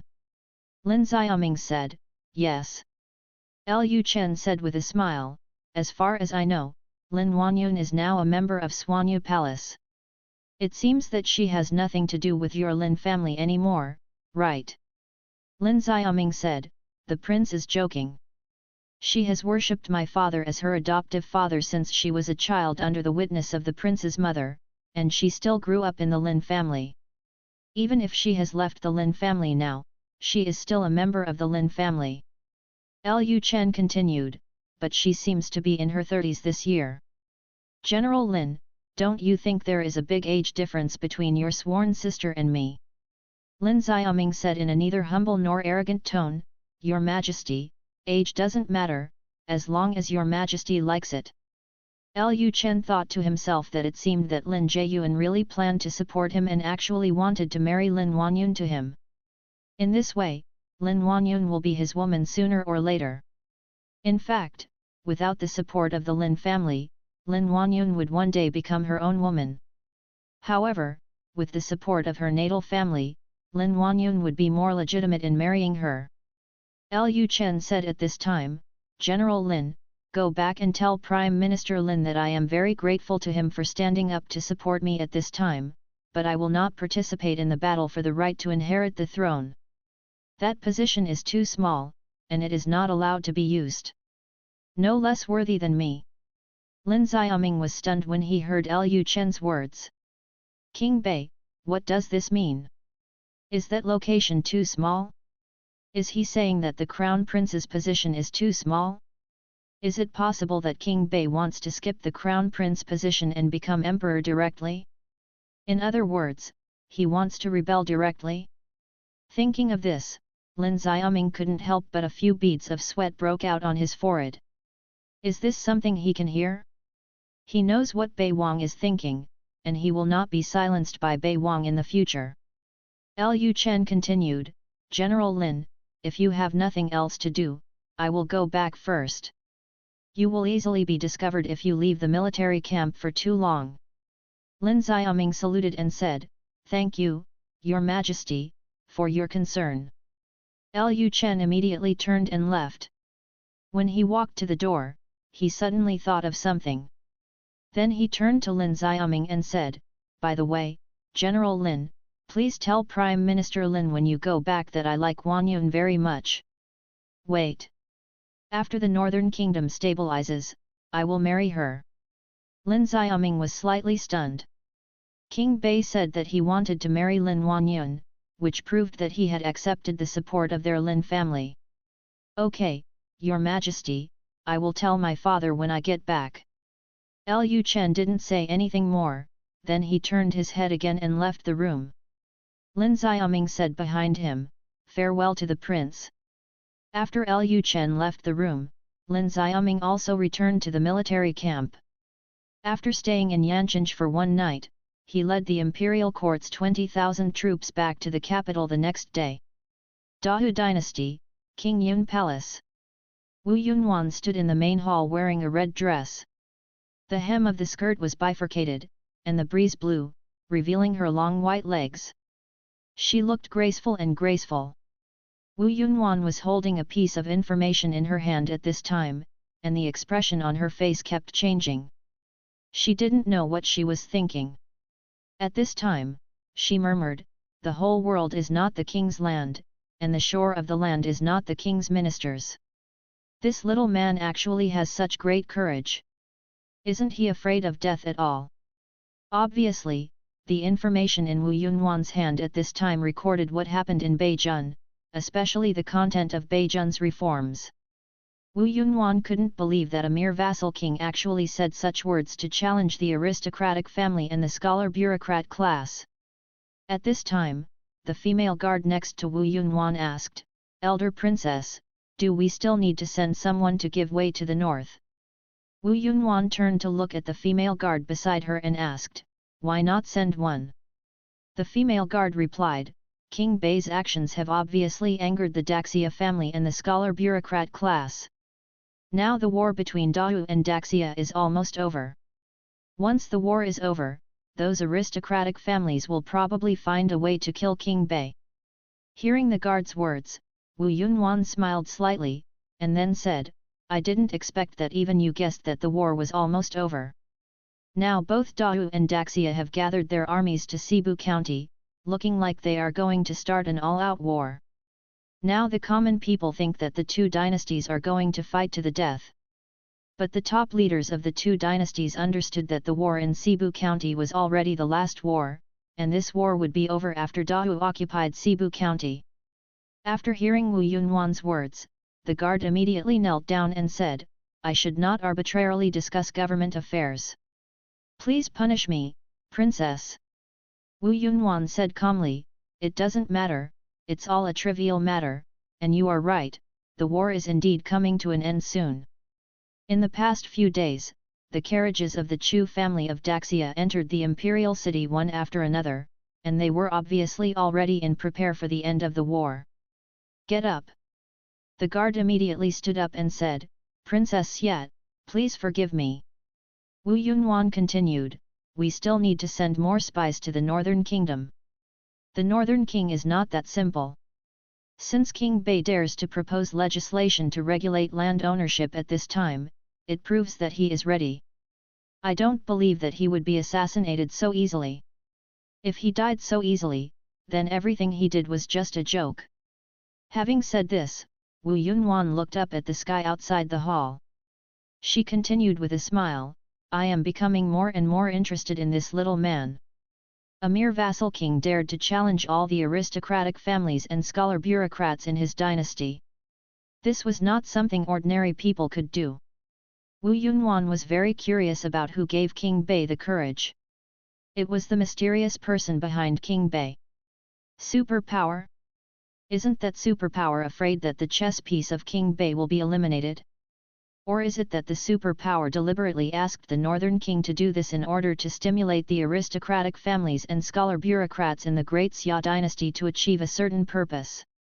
Just when Wu Yunhuan was thinking this, a maid hurriedly ran into King Yun Palace. Meet the eldest princess. Seeing the maid in such a panic, Wu Yunhuan asked curiously, Xiadi, what happened? The maid hurriedly said, Princess, good news, Mr. Chai has been reinstated, and your majesty has asked him to go to Daxia as an envoy. Chai Jiliang's relationship with Wu Yunhuan seems to be very good, and the maids in King Yun Palace can all see that Chai Jiliang has a crush on the eldest princess, so he has never married. Hearing what the maid said, Wu Yunhuan smiled slightly, and then said, it seems that the war is indeed coming to an end soon, but I don't know where the heavy cavalry from the north have gone. There is no news yet. Wu Yunhuan has always been paying attention to the movements of the northern kingdom, especially the heavy cavalry in the northern kingdom. She has sent many spies to find out about the heavy cavalry, but until now, those heavy cavalry have not appeared in the northern kingdom again. This makes Wu Yunhuan was a little worried that the heavy cavalry would suddenly appear on the battlefield and catch Dahu's army by surprise. However, the war was almost over, and the heavy cavalry did not appear on the battlefields of the two dynasties, which meant that the army most likely did not go to the front lines of the battlefields of the two dynasties. Where they went is unknown. At this moment, another maid entered the hall and said, Meet the eldest princess. Before Wu Yunhuan could ask what was going on, the maid took the initiative and said, Princess, there is a letter from Emperor Yu, inviting you to visit the Daiyu dynasty. Hearing this, Wu Yunhuan smiled slightly. She hadn't seen her good sister for a long time. Daiyu happened to be relatively close to the north country. If conditions allowed, she would stop by the north country when she went to Daiyu. Go find out what this little man she's interested in is up to. 1 month has passed in a blink of an eye, and the war between Dahu and Daxia is coming to an end. The two sides fought in Cebu County for a month, and both sides lost hundreds of thousands of soldiers. In the Battle of Cebu County, the 8th Prince Lu Chen performed very well. He led a cavalry of 5,000 people to cut off the retreat of Dahu's army of more than 100,000 people. With the cooperation of the Daxia army, the 8th Prince led the soldiers to defeat Dahu's all-out attack. Moreover, the 8th Prince also brought tens of thousands of soldiers to drive out all the Dahu's soldiers who entered Cebu County. The Battle of Cebu County completely shattered Dahu's ambitions, making the Dahu dynasty dare not attack easily, and finally had to agree to Daxia's plan. The suggestion was that Chai Jiliang, the Prime Minister of the Dahu dynasty, was sent to Daxia in person. Of course, the above words were all made up by the people of Daxia themselves. In fact, the senior officials of both sides knew very well what the situation was. It seemed that Daxia repelled Dahu's attack, but in essence it was only because the top leaders of the two dynasties reached some conditions that made Dao withdraw from Cebu County. It was the Chu family that prompted the two dynasties to reach peace talks. The Chu family played a very important role in this war. Xia Dynasty, Beijing. On his way home, Lin Xiaoming often listened to people discussing the matter of establishing a prince. He had learned about the recent events in Cebu County, and he felt a little dreamy. He couldn't help but think, are all the sons of Emperor Xia so powerful? A prince who has never fought in a war is so brave on the battlefield? The king of the north is like this, and the king of Qi is like this too? After Lin Xiaoming returned to the Lin mansion, the servants of the Lin mansion immediately ran to call Lin Jieyuan, "Master, the eldest young master is back." After hearing the servant's voice, Lin Jieyuan came out of the room. Seeing Lin Xiaoming's lifeless look, Lin Jieyuan asked, "Xiaoming, how did you do the things I asked you to do?" Lin Xiaoming came back to his senses and said, "Dad, let's go back to the room and talk." Then the father and son entered a private room and asked the surrounding servants to stay 10 meters away from the room. After entering the room, Lin Xiaoming said, "Dad, the king of the north said that he will marry Sister Yun after the North Kingdom stabilizes." Hearing this, a smile suddenly appeared on Lin Jieyuan's face. "It seems that King Bei has accepted us." Lin Xiaoming said at this time, "Dad, when I came back, I heard someone discussing the matter of establishing a prince on the street. Is it possible that the 8th prince is really going to be established as a prince? Then if we turn to King Bei at this time, aren't we seeking death?"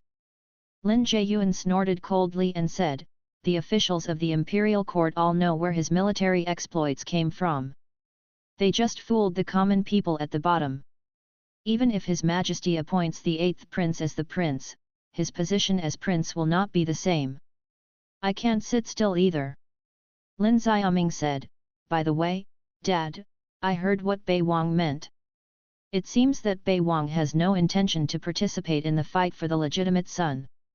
What he wants to do more seems to be to directly ascend to that position.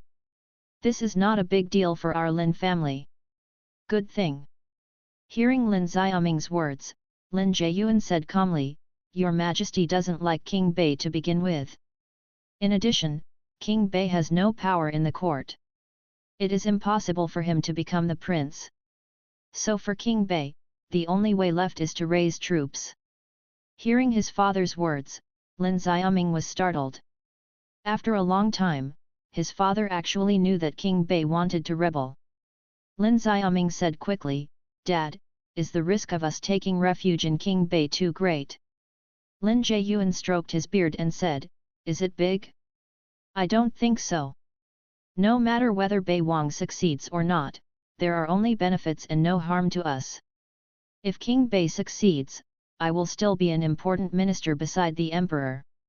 If King Bei fails, I will still be an important minister beside the emperor. And based on what I know about His Majesty, Xia may not be stable for long. Otherwise, I would not have let you meet with King Bei in private after King Bei made such a big noise. The two dynasties have ceased war. It seems that His Majesty has compromised, but the family's behavior of provoking the war has completely touched His Majesty's bottom line." Speaking of this, Lin Jieyuan couldn't help but sigh. This time during the peace talks between Dao and Xia, Xia will lose at least 3 counties of land. In the past, Chen state basically gave away all its land. As an emperor who has been thinking about opening up territories since he was a child, he will go there all at once. All the land we conquered has been given away, and I don't believe His Majesty can endure it. No matter how forbearing an emperor is, there are times when he becomes angry and irrational. Xia, there's going to be chaos. If you like many children and many blessings, you can read a friend's book. The protagonist is reborn as a snake, gets many children and many blessings, and becomes stronger after giving birth to children. So cool! Slap in the face. Counterattack. Beauty. Beast girl. Empress. Holy girl, I want them all. Chapter 195 Opportunities in the North Country. After listening to his father's words, Lin Xiaoming felt half understood. He is just a military commander. He basically leads troops in training and rarely participates in political affairs, so he doesn't know much about many things. However, he believed that his father's choice was correct, and his father should not drag the Lin family into the abyss.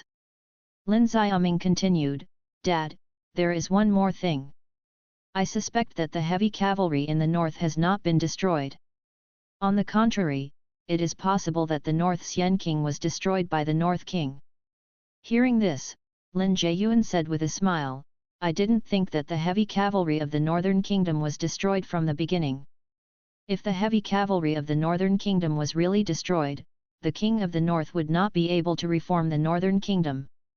Having said this, Lin Jiayuan looked at Lin Xiaoming and said, "Tell me what you saw in the north and why you doubt that the heavy cavalry in the north has not been destroyed." Lin Xiaoming then told Lin Jiayuan what he saw and heard in the north country. After listening to his son's words, Lin Jiayuan fell into deep thought. After a while, Lin Jiayuan came back to his senses and said, "There is nothing wrong with what the North King did. Now we should indeed hide our strength. The barbarian cavalry you saw in Tianguang city are most likely real barbarians, but they are not the king of North Xian. The barbarians of the tribe, and the barbarians of the Serious King's tribe. King Baixian wants to confuse the situation and make you think that King Baixian is still here." As an old fox who had been in the court for decades, Lin Jiayuan could see the actual situation in the north at a glance. Lin Xiaoming said at this time, "Dad, since we can all see that the heavy cavalry in the north may still exist, then others can probably see it too. Wouldn't it be possible for the king of the north to hide the military strength of the north at this time and make others aware of his intentions?" Lin Jiayuan said calmly, "What can we do if we notice it? There are still so many unresolved matters within Daxia, and it is impossible for Emperor Xia to focus on him. By the way, you should stay at home these days. If you don't have any tasks, try not to come into contact with people outside, especially those from aristocratic families. There were many large ships heading south from the east some time ago. I think your Majesty is almost ready." Hearing Lin Jiayuan's words, Lin Xiaoming asked curiously, "What are you almost ready for?"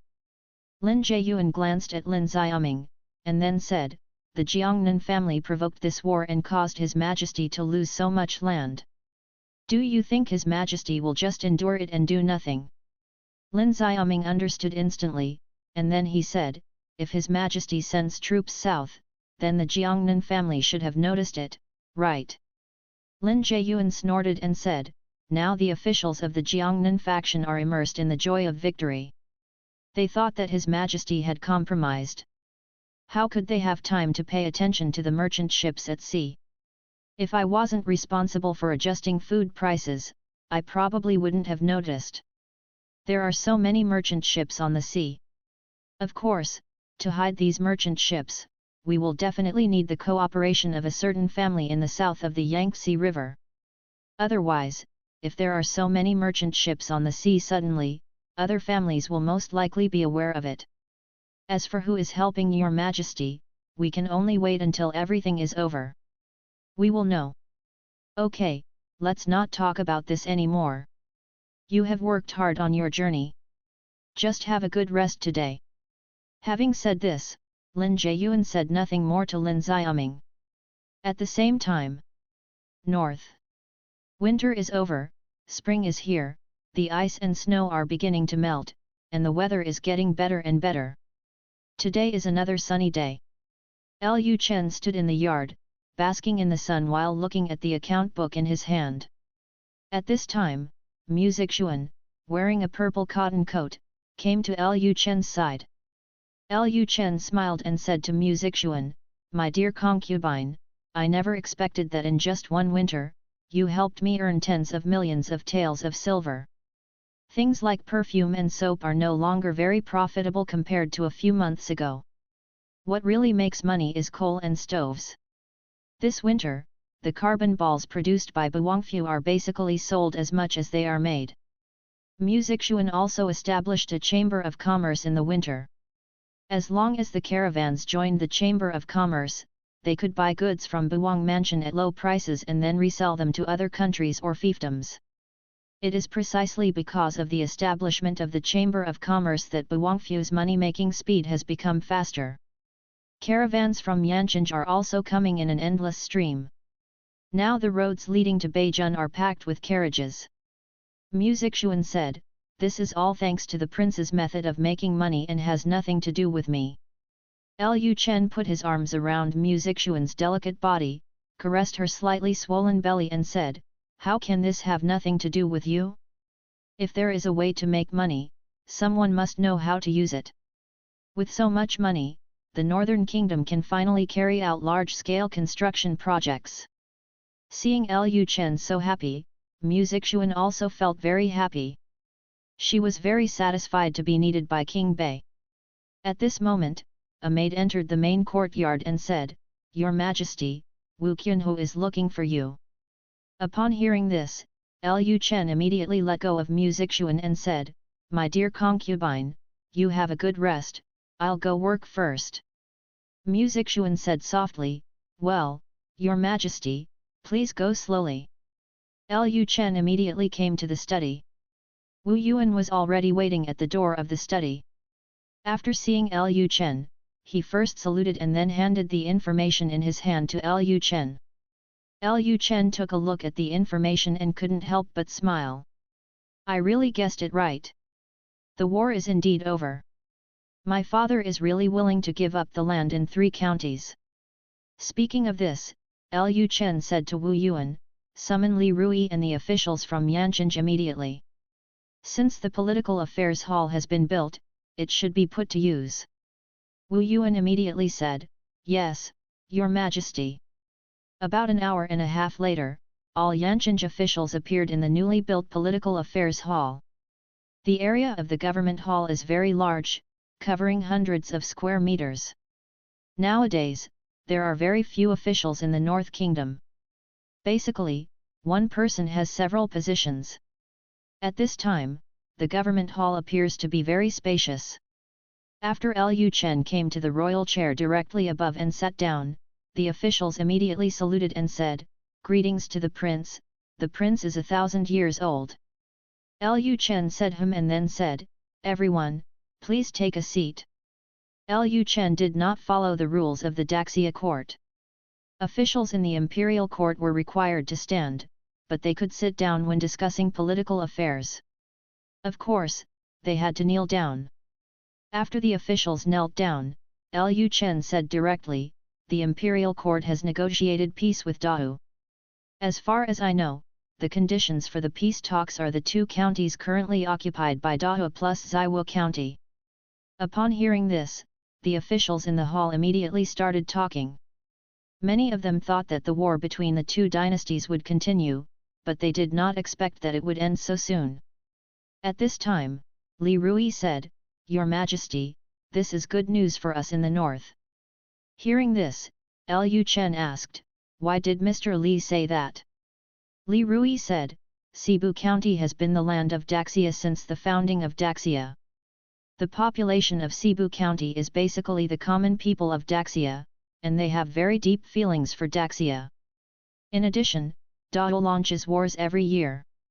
During the war, Dahou's soldiers burned, killed, looted, and committed all kinds of evil. Once the people of Zaiwu County heard that the imperial court was going to assign them to the Dahou dynasty, many people would definitely find a way to move eastward. But there is no extra land for them in the east. Once they leave their original land, they will become refugees. And our northern country just lacks population." Mu Chongtian also said at this time, "This is indeed a good time for the north to absorb the population. But I believe that the Northern Kingdom should not be too proactive in taking in refugees. There will definitely be a large number of people in Cebu County fleeing eastward.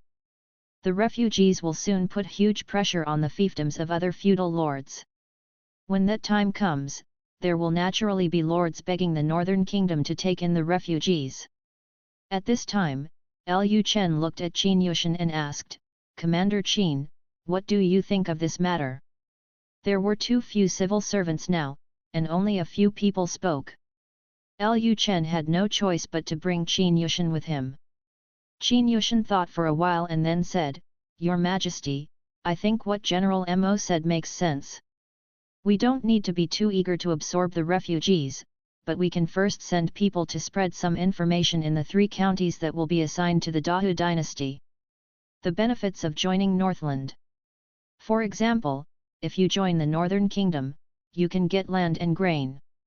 I believe that the people in those 3 counties will choose to come to the Northern Kingdom when they hear that the land will be divided after joining the Northern Kingdom. Lu Chen said, Okay, just do what Commander Qin said. In addition, there are some things about reform that need to be discussed during this call. Having said this, Lu Chen looked at Mu Chongtian, General Mo, I have read your military reform plan. I have made some additions and adjustments to your proposal. You military attaches will all listen to me. If you have anything you don't understand about the military reform plan, you can ask it. Then Lu Chen said to the Jinyi Guards soldiers beside him, Read it. Immediately afterwards, the Jinyi soldier took out a scroll and began to read. For the next hour, they were discussing some issues regarding the reform of the Northern Kingdom. At the same time, Yancheng, a restaurant opened by Swanyu Palace. Near the window of the private room, a man wearing coarse clothes was drinking and waiting for someone. After a while, a man wearing a bamboo hat entered the private room. After he closed the private room door, he went straight to the window and sat down in front of the man in coarse clothes. The man wearing a bamboo hat said at this time, Beijing Palace has more than 1 Grand Master. Today I saw 2 Grand Masters entering and leaving the Northern Palace. Although they were deliberately hiding their auras, I was still aware of them. I'm afraid it's hard to start. Hearing what the man in the hat said, Su Teng drank a glass of wine in his hand, then laughed and said, Since the master of the pavilion is here in person, there is no way this mission will fail. It's just 2 Grand Masters, nothing. The Wang family can't wait any longer. We have to take action tonight.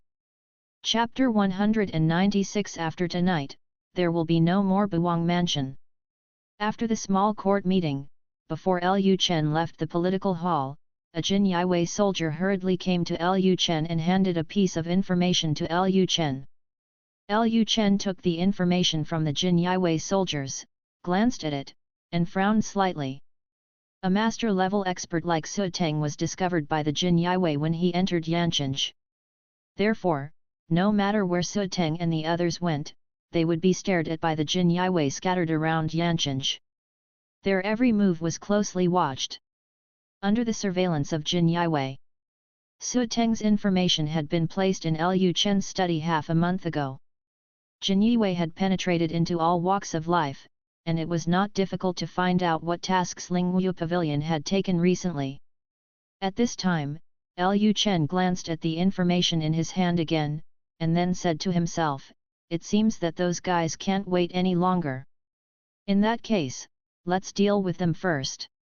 Having said this, Lu Chen turned to look at the Jinyi who sent the information, and then said, Summon General Mu, General Wenren and General Xianyuan to my study, and tell General Xianyuan to mobilize some black cavalry to attack Yancheng. Sealed. Hearing this, the Jinyi soldiers reminded, Your Majesty, if you mobilize the black cavalry, I am afraid it will reveal that the black cavalry in the north has not been destroyed. Recently, many spies from the enemy country have come to Yancheng. Lu Chen said calmly, We only need to mobilize a part of the black cavalry. I have never told the court that the entire Black Cavalry army has been wiped out. When Lu Chen first wrote the battle report, he only said that more than 40,000 Black Cavalrymen in Beijing were killed in the battle, but did not say that the Black Cavalry army had been wiped out. This was just to be able to use the Black Cavalry at critical moments. Of course, in the eyes of others, more than 40,000 Black Cavalrymen died, and only a few wounded soldiers remained. This is no different from the annihilation of the entire army. The Jinyi soldier said no more, I understand. My subordinates resign. Then the Jin Yiwei soldiers turned around and sent orders. Just after the small court meeting, Mu Chongtian, Xian Yuanchen, and other generals had not gone far in the first place. After hearing that Lu Chen had something to do with them, they immediately returned to the North Palace and came to Lu Chen's study. After seeing Lu Chen again, Mu Chongtian asked curiously, "My lord, what happened?" Lu Chen said, "The assassins sent by the aristocratic families have come to Yancheng, and they plan to attack the North Prince's mansion tonight." Hearing this, Mu Chongtian was startled, but he quickly realized that when Lu Chen legislated to take back the land ownership, he knew that such a day would come. Those aristocratic families would never allow any sign of their land being taken back by the royal family in Daxia. They would only feel at ease if the northern king died. Mu Chongtian asked, "Your Majesty, the Jin Yiwei should have determined the location of those assassins, right?" Since Lu Chen mentioned that the assassins had arrived in Yancheng, it meant that the Jin Yiwei had discovered their location, otherwise Lu Chen would not have found all the generals. Lu Chen nodded and said, "Their location has been determined. I originally planned to wait until they attack the North Prince's mansion tonight before dealing with them. But then I thought about it. I have a wife and concubine who is pregnant, and there is also my child in the palace. When the noise in the North Palace is too big, it will scare them, so I decided to take action in advance and kill them. Get rid of them all." Mu Chongtian said, "Your Majesty, where are those assassins now? We will lead our troops to deal with them now." Lu Chen immediately called the Jin Yiwei who was responsible for monitoring the assassins, and then assigned characters to Mu Chongtian and others. There are currently 3 waves of assassins in Yancheng. In order to avoid alerting the enemy, Lu Chen thought of getting rid of them all at once. At this time, Qin Yushan said, "Your Majesty, it is still daytime. If we take action during the day, I am afraid that some of the weapons of the prince will not be able to be used, and will be easily seen by spies from other countries or ordinary people." Qin Yushan knew that Lu Chen had grenades and powerful weapons such as Barrett. He would definitely use these things to deal with these assassins. Once these things were used in the city during the day, they would definitely be seen by the common people. When the time comes, the secrets of the North Kingdom will be exposed. Qin Yushan continued, "My subordinates suggest arranging soldiers to ambush them on the road they must pass, and then wait until night before taking action." Lu Chen thought for a while, and the news he got was that the assassins would operate at night, and ambush them at night was indeed the best choice. Lu Chen said, "Commander Qin is right to consider deploying soldiers first and wait until tonight. However, this will easily attract the attention of the assassins, so you need to be as careful as possible when mobilizing soldiers." Mu Chongtian said, "Don't worry, Your Majesty, I will have soldiers disguised as caravans enter the city later. There are more caravans in Yancheng recently, and those assassins will most likely not notice anything strange. Even if they notice something strange, I'm afraid they think these soldiers disguised as caravans are here to assassinate you just like them." Lu Chen thought for a moment and said, "Okay, you go and prepare." Several people said in unison, "Yes, Your Majesty." After they left, Lu Chen immediately went to the courtyard where Chen Wanrong lived. At this time, Lin Wanyun and Chen Wanrong were sitting in the pavilion drinking tea. The palace's dragon and phoenix tea tasted very good, and it was also refreshing. They had fallen in love with the taste of dragon and phoenix tea since they drank it. The two of them were enjoying tea when they suddenly heard the maid's voice coming from the door of the courtyard, "Greetings to the prince." Hearing what the maid said, they thought they were hallucinating. Lu Chen had never been to this yard before. At this moment, they saw a figure appearing at the entrance of the courtyard. When they saw that it was Lu Chen, they immediately got up from the stone bench. They were very surprised. They did not expect that Lu Chen would come to their yard. What was Lu Chen planning to do? Could it be that he encountered some trouble and wanted help from Suanya Palace? Chen Wanrong took the initiative to salute and said, I have met the prince. Lu Chen smiled slightly and then said, Miss Chen, you don't have to be polite. Lin Wanyun asked at this time, Chener, do you have anything to do with the palace master? Although Lin Wanyun had helped Chen Wanrong and Lu Chen get online for a long time, the two had not met and talked recently. Lu Chen had too many women, and Lu Chen seemed not to focus on Chen Wanrong at all. Chen Wanrong had no experience in seducing men, and she didn't know how to seduce Lu Chen's heart, which kept them in a stalemate. Lu Chen looked at Chen Wanrong and said with a smile, Miss Chen, I want to trouble you with something. I don't know if it's okay. Hearing this, Chen Wanrong and Lin Wanyun were startled. They have been in the North Country for so long, and Lu Chen has never asked them for help. The last time Lu Chen asked Swanyu Palace to send some disciples down the mountain to teach the people in the North Country how to read, it was Lin Wanyun who took the initiative to find Lu Chen. If she hadn't taken the initiative to find the way, Lu Chen might not ask them for help. Unexpectedly, Lu Chen actually took the initiative to ask them for help today. This was a great thing for them. It meant that they could finally get closer to Lu Chen and let Lu Chen put down his guard. Chen Wanrong said expressionlessly, Your Majesty, please speak. Lu Chen said, A lot of assassins have come to Beijing recently. I would like to ask Miss Chen to protect Buwang Mansion for me for a while. After hearing this, Chen Wanrong said without hesitation, Okay. Chen Wanrong agreed so simply that Lu Chen didn't know what to say next. Lu Chen smiled and said, Then I'll trouble Miss Chen. I have something else to do, so I won't disturb you anymore. Having said this, Lu Chen turned around and left. Chen Wanrong still said expressionlessly, Farewell to the prince. After hearing the conversation between the two, Lin Wanyun on the side was stunned. It's so simple and straightforward, with no other language at all, how can we cultivate feelings? However, this cannot be blamed on Chen Wanrong. Chen Wanrong has never had much contact with men, and she has no experience in this area. She has always spoken like this, and she treats everyone like this. She has already formed a habit.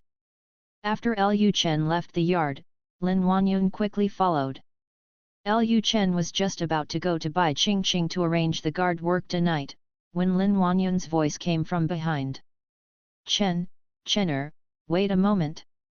Hearing Lin Wanyun's voice, Lu Chen immediately turned around and looked at Lin Wanyun. Lu Chen asked doubtfully, Aunt Lin, is there anything else? Lin Wanyun said, It's nothing serious, I just want to remind you that you should have said a few more words to the palace master just now. Finally, you have the opportunity to communicate face to face. Lu Chen showed a regretful expression and said, Well, I actually want to talk to Miss Chen more, but as you can see, Miss Chen and I are both the kind of people who speak more directly.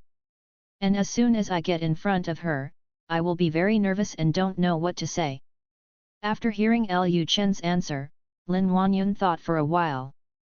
This was indeed a big problem. It seemed that she would have to have a good chat with the palace master after returning home later, so that she should not be so concise when talking to Lu Chen in the future. Although she has never developed a relationship with a man, she also knows that in order to develop a relationship between men and women, there should be more communication. Such a brief exchange obviously cannot cultivate feelings. If Chen Wanrong had always been like this, it would be difficult for her to fall in love with Lu Chen. Thinking of this, Lin Wanyun said, Okay, I will try my best to create opportunities for you in the future so that you can have more face-to-face communication time. You two have nothing to talk about now, maybe because you are not familiar with each other yet. After both parties get familiar with each other, things may get better. Lu Chen said, That's what Aunt Lin said. Aunt Lin, I have other things to do now, so I'll leave first. Lin Wanyun said, Okay, you go ahead and do your business, I won't waste your time. Then Lu Chen turned and left. After watching her leave, Lin Wanyun turned around and returned to the yard to do ideological work for Chen Wanrong. Palace Master, this is not okay. It took a lot of effort for King Bei to come to you, but you two just exchanged a few words. If this continues, King Bei will definitely think that you have no idea about him, and he might give up by then. Hearing Lin Wanyun's words, Chen Wanrong still had no expression on her face. Aunt Lin, I don't know how to communicate with him. From the day Chen Wanrong left Chengguo, she became taciturn, and the expression on her face did not change much. The expression on her face seemed to be indifferent to everything in the world. Hearing Chen Wanrong's answer, Lin Wanyun was stunned for a moment. This is true. Chen Wanrong had no experience in this field, and she had relatively few interactions with men. Even if she did, it was when Swanyu Palace was instructing the male disciples of Swanyu Palace to do something. She has a very high status in Swanyu Palace, and she speaks in a commanding tone when speaking to the male disciples of Swanyu Palace, and she doesn't have many words in a sentence. It is really difficult for her to speak to a man on an equal footing. But if not, it would be difficult for Lu Chen to be completely passionate about her, and her aloof demeanor might even make King Bei feel repulsive towards her. After all, King Bei is a person with a certain status. How could he have a good impression of you if you communicate with him at such a high level? Lin Wanyun thought to herself that it seemed she had to find a way to let Chen Wanrong train. The main reason why Chen Wanrong has been like this is because she has too little contact with men. In that case, let Chen Wanrong have more contact with men and not stay in the yard all day. Of course, Chen Wanrong is the master of Swanyu Palace, so it is impossible for her to have contact with all men. The best training target is Lu Chen. Anyway, their purpose is to make Lu Chen fall in love with her. In the future, they will try to find more excuses to let Chen Wanrong and Lu Chen be alone together. In this way, not only would Chen Wanrong be exposed to men, but it might also make Lu Chen fall in love with Chen Wanrong. Thinking of this, Lin Wanyun began to plan in her mind to create opportunities for the two of them to be alone together. After Lu Chen left the courtyard where Chen Wanrong lived, he found Bai Qingqing and arranged for Bai Qingqing to guard the North Palace tonight.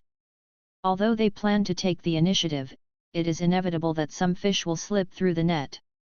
They are not afraid of 10,000, but just in case. Therefore, the protection work of Bawang Mansion must be done well to prevent those assassins from taking advantage of the loopholes.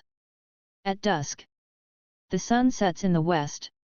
Inside the restaurant, Su Teng was still sitting in front of the window, drinking wine and looking in the direction of Bawang Mansion. He smiled and said to the man wearing a bamboo hat in front of him, "It seems that there are many people who want to assassinate King Bei."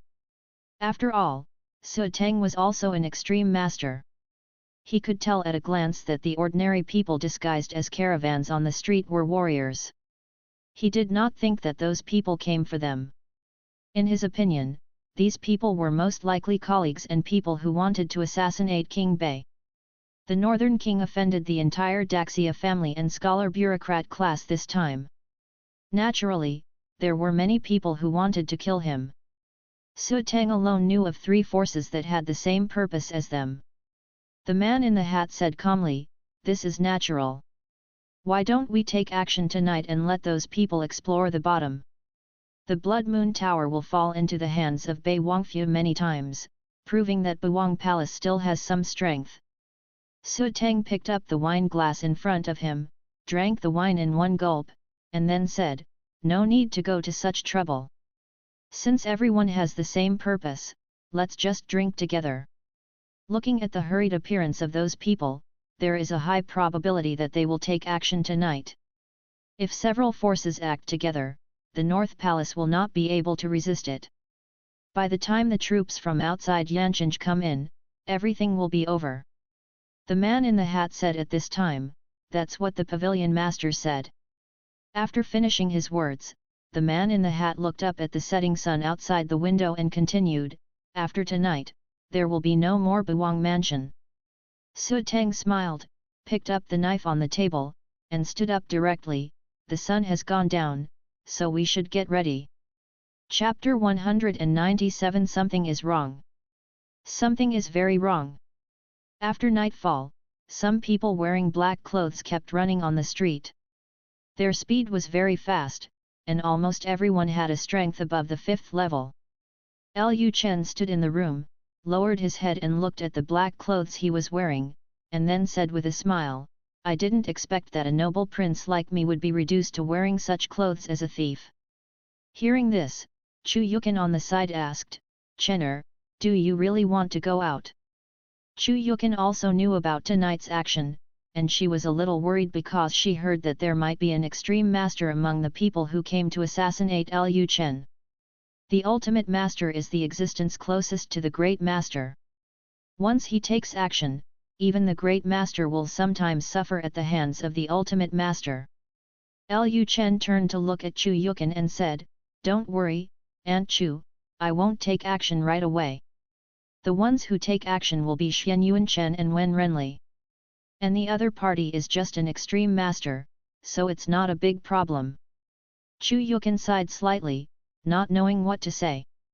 She only hated that her strength was still too weak and she couldn't protect Lu Chen.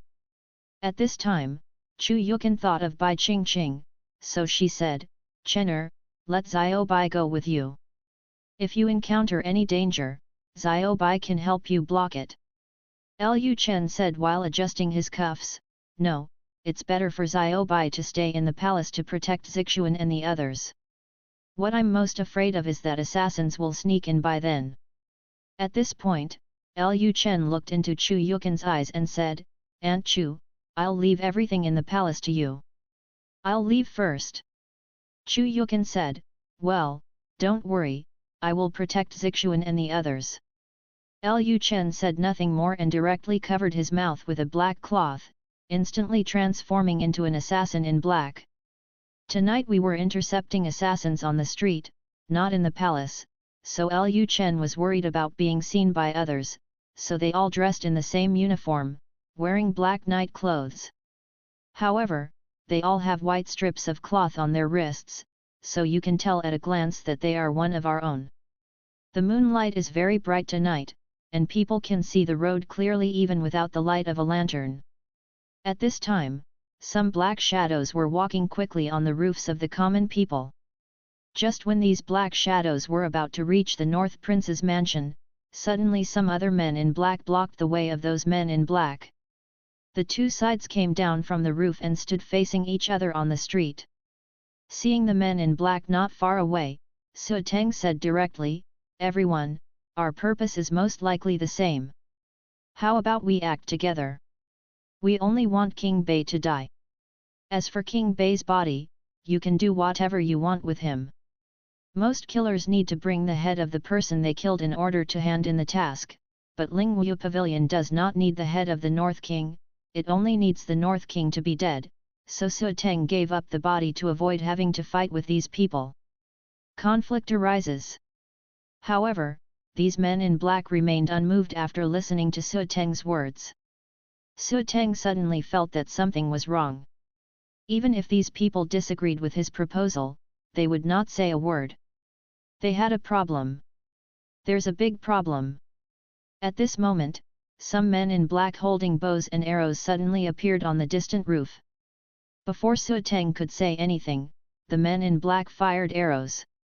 Looking at the rain of arrows in the sky, Su Teng immediately understood that these people in black clothes were not assassins who came to kill Bei King at all. They were probably the ones protecting Bei King.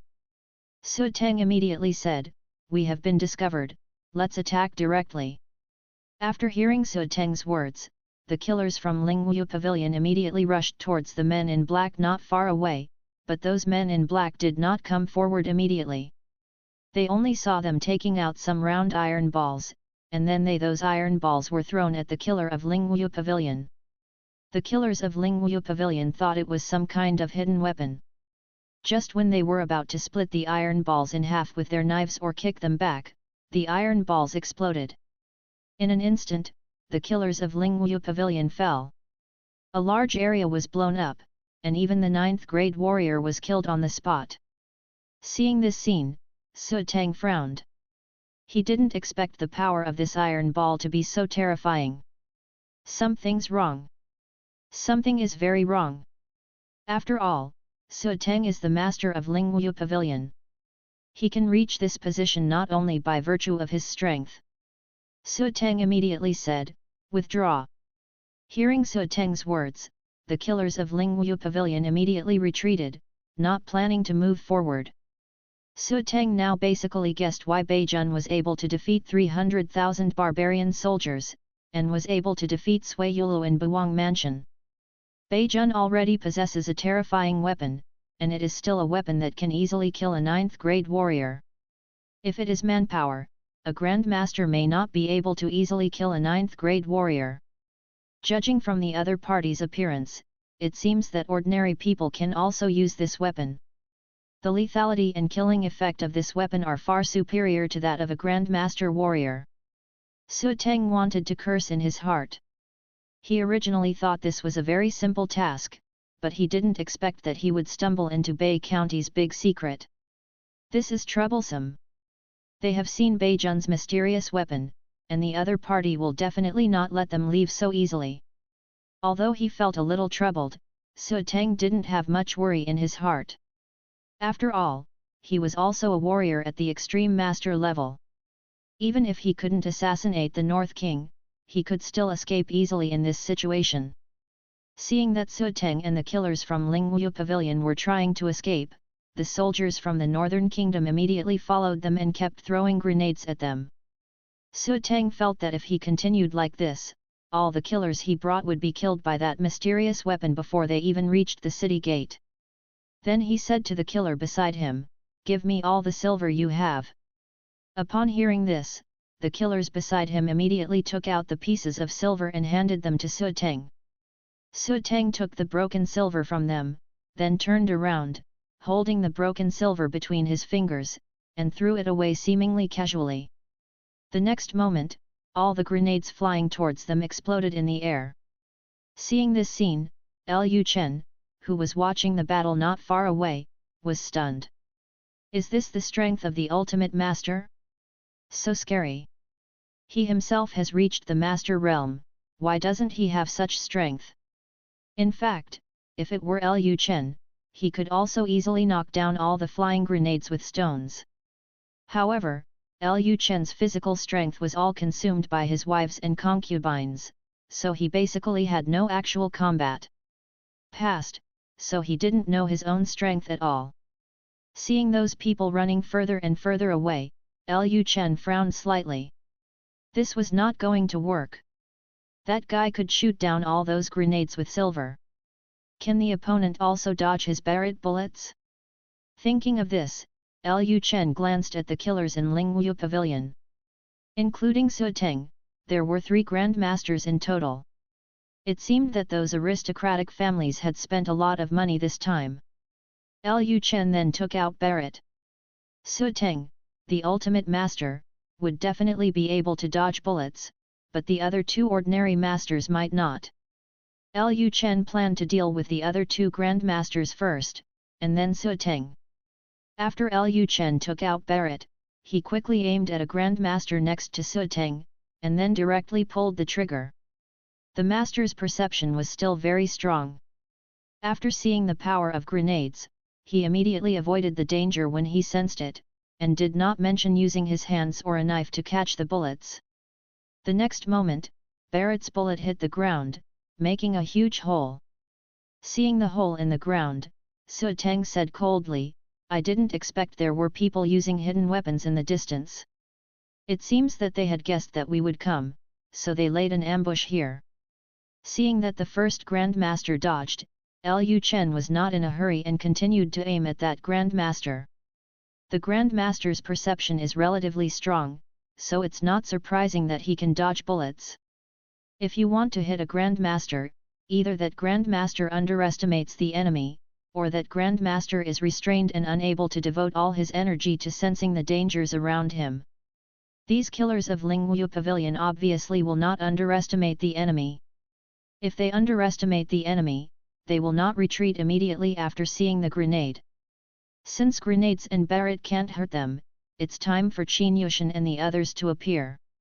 Just as the killers from Lingwu Pavilion were about to run out of the street they were on, suddenly at the intersection of this street and another street, a man dragging a big knife slowly walked out.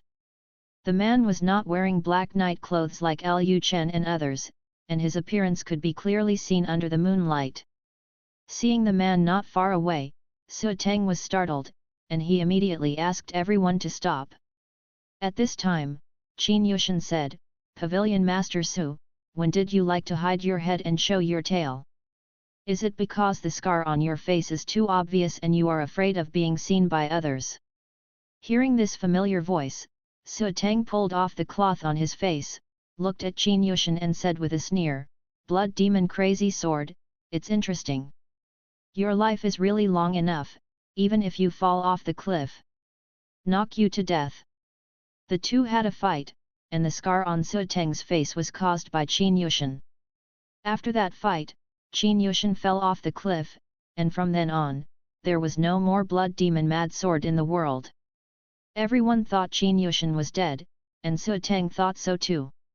Qin Yushan had been stabbed several times at that time, and it was impossible to survive after falling from such a high cliff. Su Teng never expected that he would survive. "I saw Qin Yushan again in the North Kingdom." Qin Yushan put the big knife on his shoulder directly and said, "If God doesn't let me die, there is nothing I can do." Su Teng said coldly, "I didn't kill you last time, so I'll give you another ride." As he spoke, the knife in Su Teng's hand made a sound, and the sword on Qin Yushan's shoulder seemed to sense it, resonated, and began to tremble. Seeing this scene, Lu Chen suddenly became interested. He stopped shooting and just squatted on the roof and watched. Subscribe to Chinese Novel Audio Wave. Chapter 198 Gold Silk Soft Armor. Su Teng and Qin Yushan did not set off immediately. When masters competed, the victory or defeat was often just a matter of seconds. The knives in their hands were shaking constantly, as if they were trying to fly out of their hands. At this time, a cold wind blew, and their clothes were dancing crazily. At a certain moment, the two of them started moving at the same time, kicked their legs back, and a hole was created on the ground. Their bodies turned into afterimages and ran straight towards each other. The next moment, the two afterimages met, and countless sparks burst out from the place where the two met. The knives in their hands reflected the cold moonlight and kept dazzling people's eyes. Seeing the flashes of swords flashing from people's bodies, Lu Chen couldn't help but sigh, "What a fast sword!" Both of their swords were very fast. If Lu Chen hadn't reached the ultimate master level, he might not have been able to see clearly the swords they wielded. In just a few dozen seconds, the two men swung their swords hundreds of times. After a simple exchange, the two used their strongest sword skills almost at the same time. 1,000 waves. 1,000 light slash. Qin Yushan's sword energy was like layers of waves, sweeping towards Su Teng horizontally, while Su Teng's sword energy was like countless light blades, striking Qin Yushan vertically. The sword energy of the two collided, and an invisible wave directly launched both parties away. Both sides knelt down at the same time and stabbed their bodies with knives on the ground. In less than a minute, both sides were seriously injured. At this time, Su Teng vomited blood and said, "I really didn't expect that falling off the cliff not only didn't kill you, but actually made you stronger. But do you think you alone can stop us?" As soon as Su Teng finished speaking, the other two grandmasters behind Su Teng started running towards Qin Yushan at the same time, preparing to fight 2 against 1. But at this moment, the street suddenly became extremely quiet, and gusts of cold wind blew, making people feel chilly and a bit creepy. The two grandmasters immediately stopped moving forward, and a huge sense of crisis arose in their hearts. Obviously, the other party still has strong people nearby. At this moment, the sound of horse hooves tap, tap, tap was heard from the end of the bifurcated street. The sound got closer and closer, but no one was seen at the other end of the street. However, as the sound of horse hooves became clearer and clearer, a tall black figure appeared not far away, but at this moment, a huge hammer instantly flew to the chest of one of the masters, and the master had not yet reacted, and was directly knocked out by the hammer. Seeing this scene, Lu Chen was a little surprised. He didn't expect Wen Renli's hammer to be so powerful that even a master-level warrior couldn't dodge it. After the master killer from Lingwu Pavilion flew out, Wen Renli, riding a tall black horse and wearing black armor, also appeared in front of everyone. After seeing Wen Renli, Su Teng suddenly felt a chill running down his spine. He didn't recognize the strong man in front of him, but he felt a huge threat. This strong man is even stronger than him, and the armor on his body is held up by all the muscles in his body. In terms of body shape, this man is almost equal to two of him. Moreover, the aura emanating from this person also made him feel a little palpitated. Although Su Teng felt that the other person was only a Grand Master, but they were both masters, and his aura was stronger than him. Su Teng spat out a mouthful of blood again and stood up from the ground. He knew that they might be stuck here today. If they wanted to escape, they would have to fight hard. At this moment, Lu Chen came down from the roof. Barrett is too far away to hit anyone, so close the distance. At this time, the street was extremely quiet, and the two sides seemed to be in a state of confrontation. At this time, periods of applause came from not far away. Soon, a young man wearing night clothes came into Su Teng's sight. The young man applauded and said, "Wonderful! It's really wonderful!" Hearing this, everyone's eyes focused on this young man. Seeing this young man, Su Teng frowned. Another Grand Master. 3 Grand Masters suddenly appeared. At first, they thought that there were only 2 Grand Masters in the Northern Palace.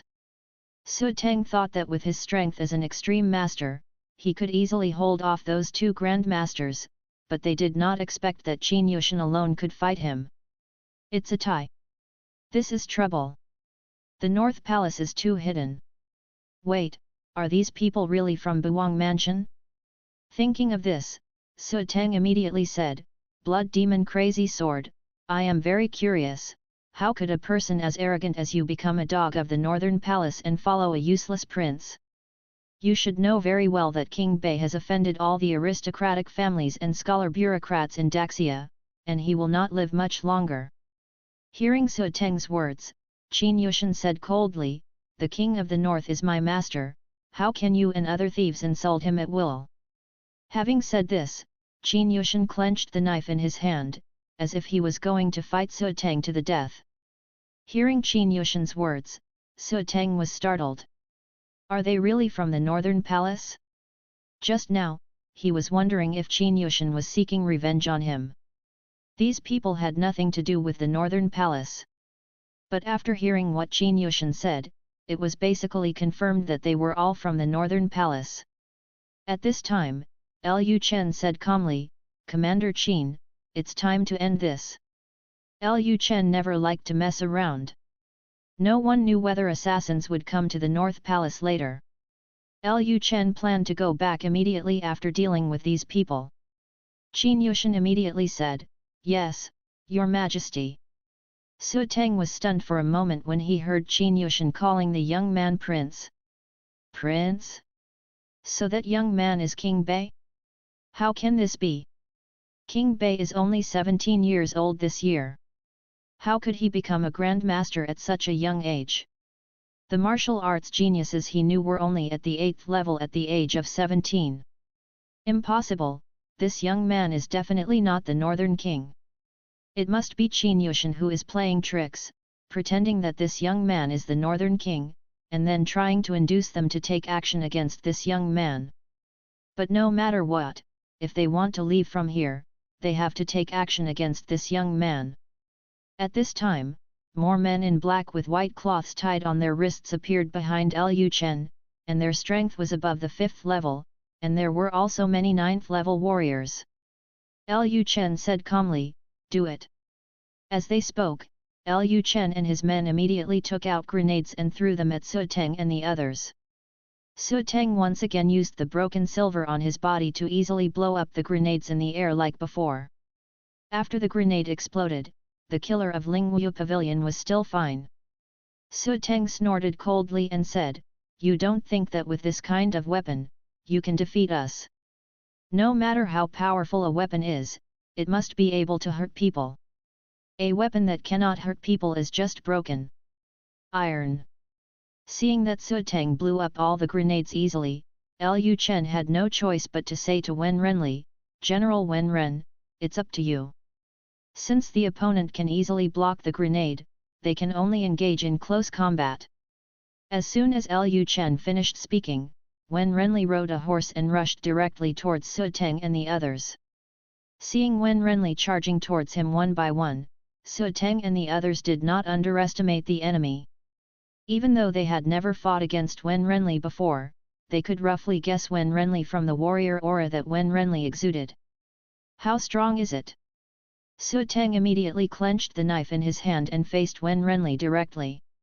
No matter how strong the strong man in front of him was, if they wanted to leave here today, they must defeat this strong man, otherwise they would all be left behind. "It's here." After Wen Renli took back the hammer he had thrown just now, he swung the hammer at Su Teng. Su Teng did not dodge, he slashed at him with a knife. The knife and hammer collided, and fire flew everywhere. After seeing Wen Renli and Su Teng fighting, the Grand Master behind Su Teng said, "Follow me and kill."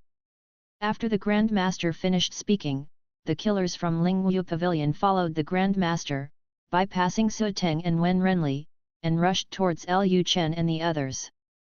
Qin Yushan clenched the knife in his hand and rushed forward with the soldiers behind him. At this moment, the Grand Master who had been hit to the ground by Wen Renli's hammer stood up. He looked at Lu Chen, who was standing motionless, and suddenly had a bold idea in his mind. Although he vaguely felt that Lu Chen was a master, Lu Chen's aura was somewhat restrained, so it didn't look like he was very strong.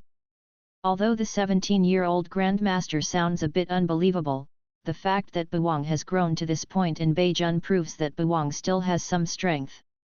Maybe King Bei really might be a young Grand Master. And everyone else has set off, but the young man is still standing there, which means that the young man is the leader.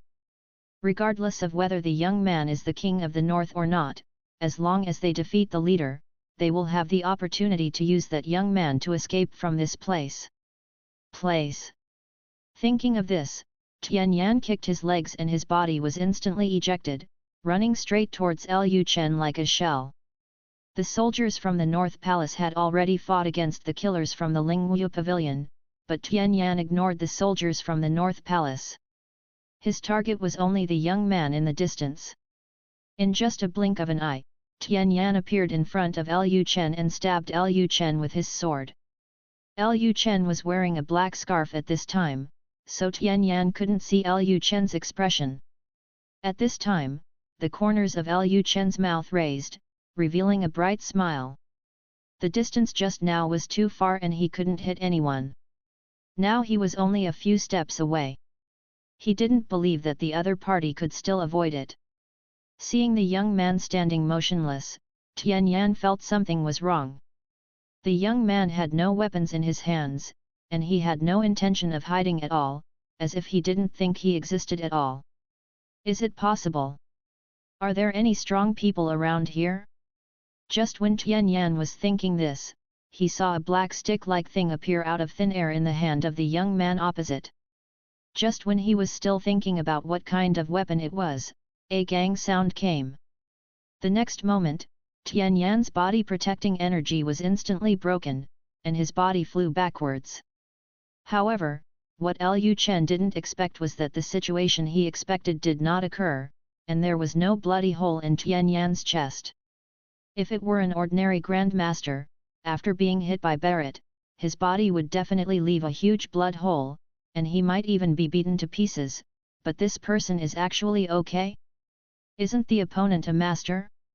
How could he withstand Barrett's bullet at such a close range? He had used Barrett to snipe the Grand Master, and thought that the Grand Master had no resistance in front of Barrett. Just when Lu Chen was confused, he found Tianyan lying on the ground, vomiting blood from his mouth, and he could no longer get up. At this time, the clothes on Tianyan's chest had been torn apart, and there seemed to be some golden sparkling things coming out of his chest. Seeing this scene, Lu Chen understood instantly. This guy has armor on him. And the materials used to make this armor are not simple. Barrett is an anti-material sniper rifle. An ordinary car can penetrate instantly, but in the end it did not penetrate this person's body. What kind of material is this? Lu Chen instantly became curious. Lu Chen then took Barrett and aimed at Tianyan's head again. Since the chest couldn't be penetrated, he aimed directly at the head. He didn't believe that Tianyan's head was still so hard. However, as soon as Lu Chen put up the gun, Tianyan fainted. Although the armor on Tianyan's chest helped him withstand Barrett's bullet and prevented Barrett from passing directly through his body, Tianyan's internal organs suffered a huge impact, and his ribs and everything were completely damaged. Broken. Lu Chen's eyes lit up when he saw Tianyan passed out.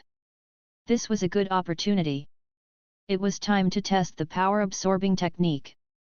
Then Lu Chen came to Tianyan, grabbed his head, and tried to use his internal energy. The next moment, he felt a vortex appear in the palm of his hand, and then, waves of warm current poured into Lu Chen's body, and Lu Chen suddenly felt extremely comfortable. While absorbing the skill, many scenes of Tianyan practicing swords appeared in Lu Chen's mind. Lu Chen was a little surprised. It turned out that by absorbing a person's skill, he could also learn all the skills and swordsmanship that this person had learned. From now on, I don't need to learn any martial arts skills in person to have actual combat experience. The method of absorbing gong is also very useful. I didn't expect that after taking down Chu Qingli, the system would be able to reveal such good things. After tonight's incident is over, I must reward her well. After a while, Tianyan's face turned snow white, as if he had been smeared with a layer of flour. Originally, Tianyan was still alive, but just passed out. However, because all the energy in his body was sucked out by Lu Chen, without the protection of his energy, Tianyan soon died and completely lost his life. Seeing that Tianyan had no more power to absorb, Lu Chen threw Tianyan's body to the ground, and then took off the clothes from his chest. At this time, the soldiers from the North Palace and the killers from the Lingwu Pavilion were fighting bloody battles, completely unaware of what Lu Chen was doing. After Lu Chen took off Tianyan's armor, he found that the armor was soft and did not look like it could withstand bullets at all. Lu Chen then asked the system, can you identify what this is? This armor is made of alien materials. After contacting Gang Qi or spiritual energy, it will become extremely strong. The system did not give a specific explanation, but Lu Chen didn't ask any more questions. He already knew what he wanted to know. Then he tried to infuse spiritual energy into the armor. The next moment, the soft gold armor instantly straightened and became extremely hard. Chapter 199 The Origin of Golden Silk Soft Armor. Seeing the golden soft armor in his hand, Lu Chen's inner emotions were a little complicated. He was happy and worried. Fortunately, he got such a good protective soft armor, and his safety will be more guaranteed in the future. The worry is that if the materials used to make this soft body armor exist in this world in large quantities, it will not be good news for the North Country. This soft armor can even withstand Barrett's bullets, and bullets from ordinary firearms cannot penetrate this thing at all. At first, he thought that as long as he had a thermal weapon, he would be invincible in this world. Unexpectedly, he encountered a piece of soft armor that could withstand Barrett's bullets today. At this time, Lu Chen thought in his mind that the system just said that this armor was made of extraterrestrial objects. Since it is an extraterrestrial object, it should be very rare, and the number of this armor is probably not too large. Thinking of this, Lu Chen felt a little relieved. If there weren't many of them, it wouldn't have much impact on the thermal weapons in the north. And even if this thing is made into armor, it can only protect some parts of the body, and there is no way to protect all places. If he had used Barrett to shoot Tianyan directly, Tianyan would also die. He did not believe that such rare extraterrestrial materials would be used by anyone to make full-body armor like heavy cavalry. The rarer the material, the less likely people would waste it casually and would only use it to make armor for certain key parts. Lu Chen didn't think much more. He raised his head and looked at Wen Renli and Su Teng not far away. In front of Wen Renli, Su Teng had no power to fight back at all. He was basically suppressed and beaten. If Su Teng had not been seriously injured just now, he might still be able to barely resist Wen Renli's big hammer. Su Teng saw that most of the people lying on the ground were Lingwu Pavilion's killers. He knew that if they continued like this, they would all be wiped out soon. In desperation, Su Teng had no choice but to use the blood-burning technique. Although after using the blood-burning method, one's own body will probably be useless, but it is still better than dying here.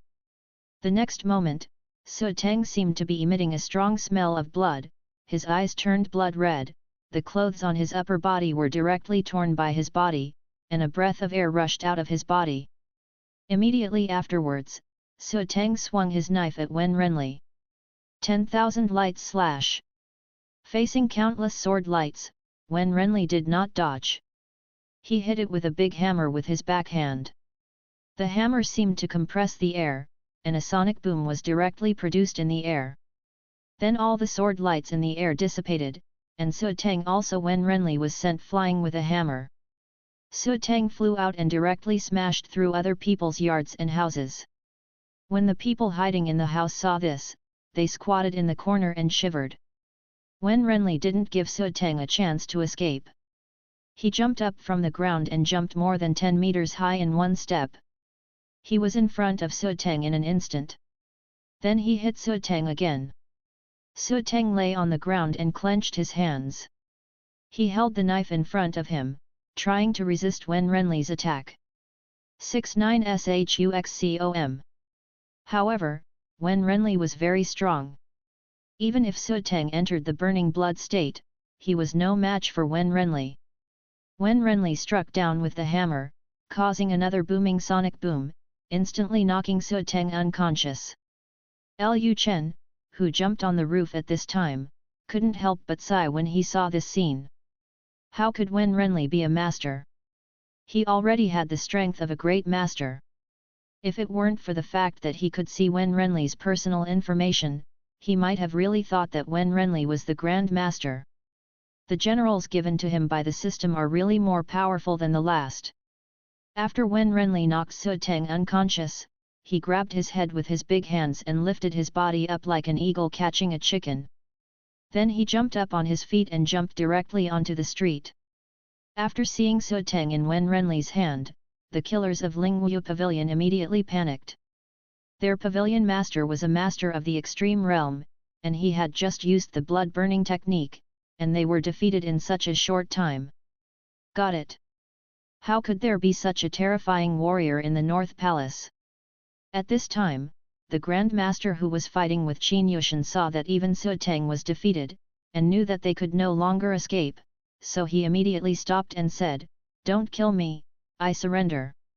Seeing that the only conscious Grand Master had surrendered, the other killers in Lingwu Pavilion also dropped their weapons and surrendered directly.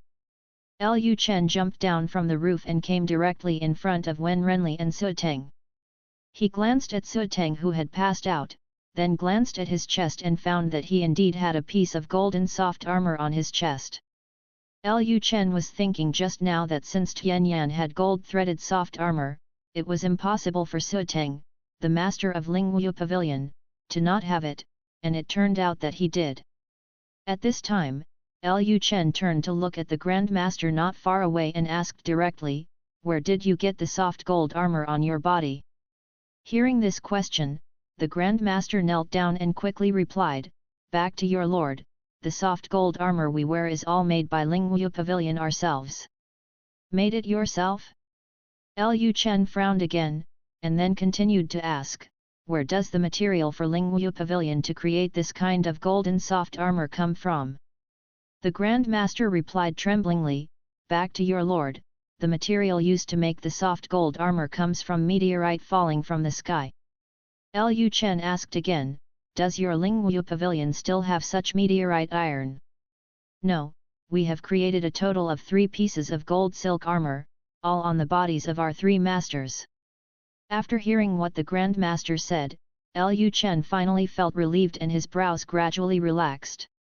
At this moment, Su Teng suddenly woke up. When he opened his eyes, he saw Lu Chen in front of him, and then said with a twisted expression, "Boy! Just be buried with me." Hearing this, Wen Renli felt something bad for a moment, and immediately said to Lu Chen, "Your Highness, leave quickly. He is going to blow up his danshan." As soon as Wen Renli finished speaking, before he could throw Su Teng out, Lu Chen suddenly stretched out his hand and grabbed Su Teng's face. The next moment, the power in Su Teng's body rushed towards Lu Chen crazily. Su Teng suddenly screamed in pain. He felt that the power in his body was passing away, and he could no longer gather the power to self-destruct in his danshan. Seeing this scene, everyone present was stunned. The flow of skill in Su Teng's body was so obvious that any warrior could feel it. Everyone present, even the people from Buwang Mansion, were frightened by Lu Chen. King Bei actually has such terrifying abilities? Directly absorb the opponent's power? God, what kind of skill is this? Terrible! After a while, Su Teng's energy was drained by Lu Chen. This situation made the Grand Master who surrendered just now tremble in fear. He never thought that King Bei still had such ability. He is also a Grand Master, wouldn't King Bei be interested in his body too? When he thought of this, the Grand Master broke into a cold sweat and his spine went cold. Chapter 200 I'm glad to be able to help you.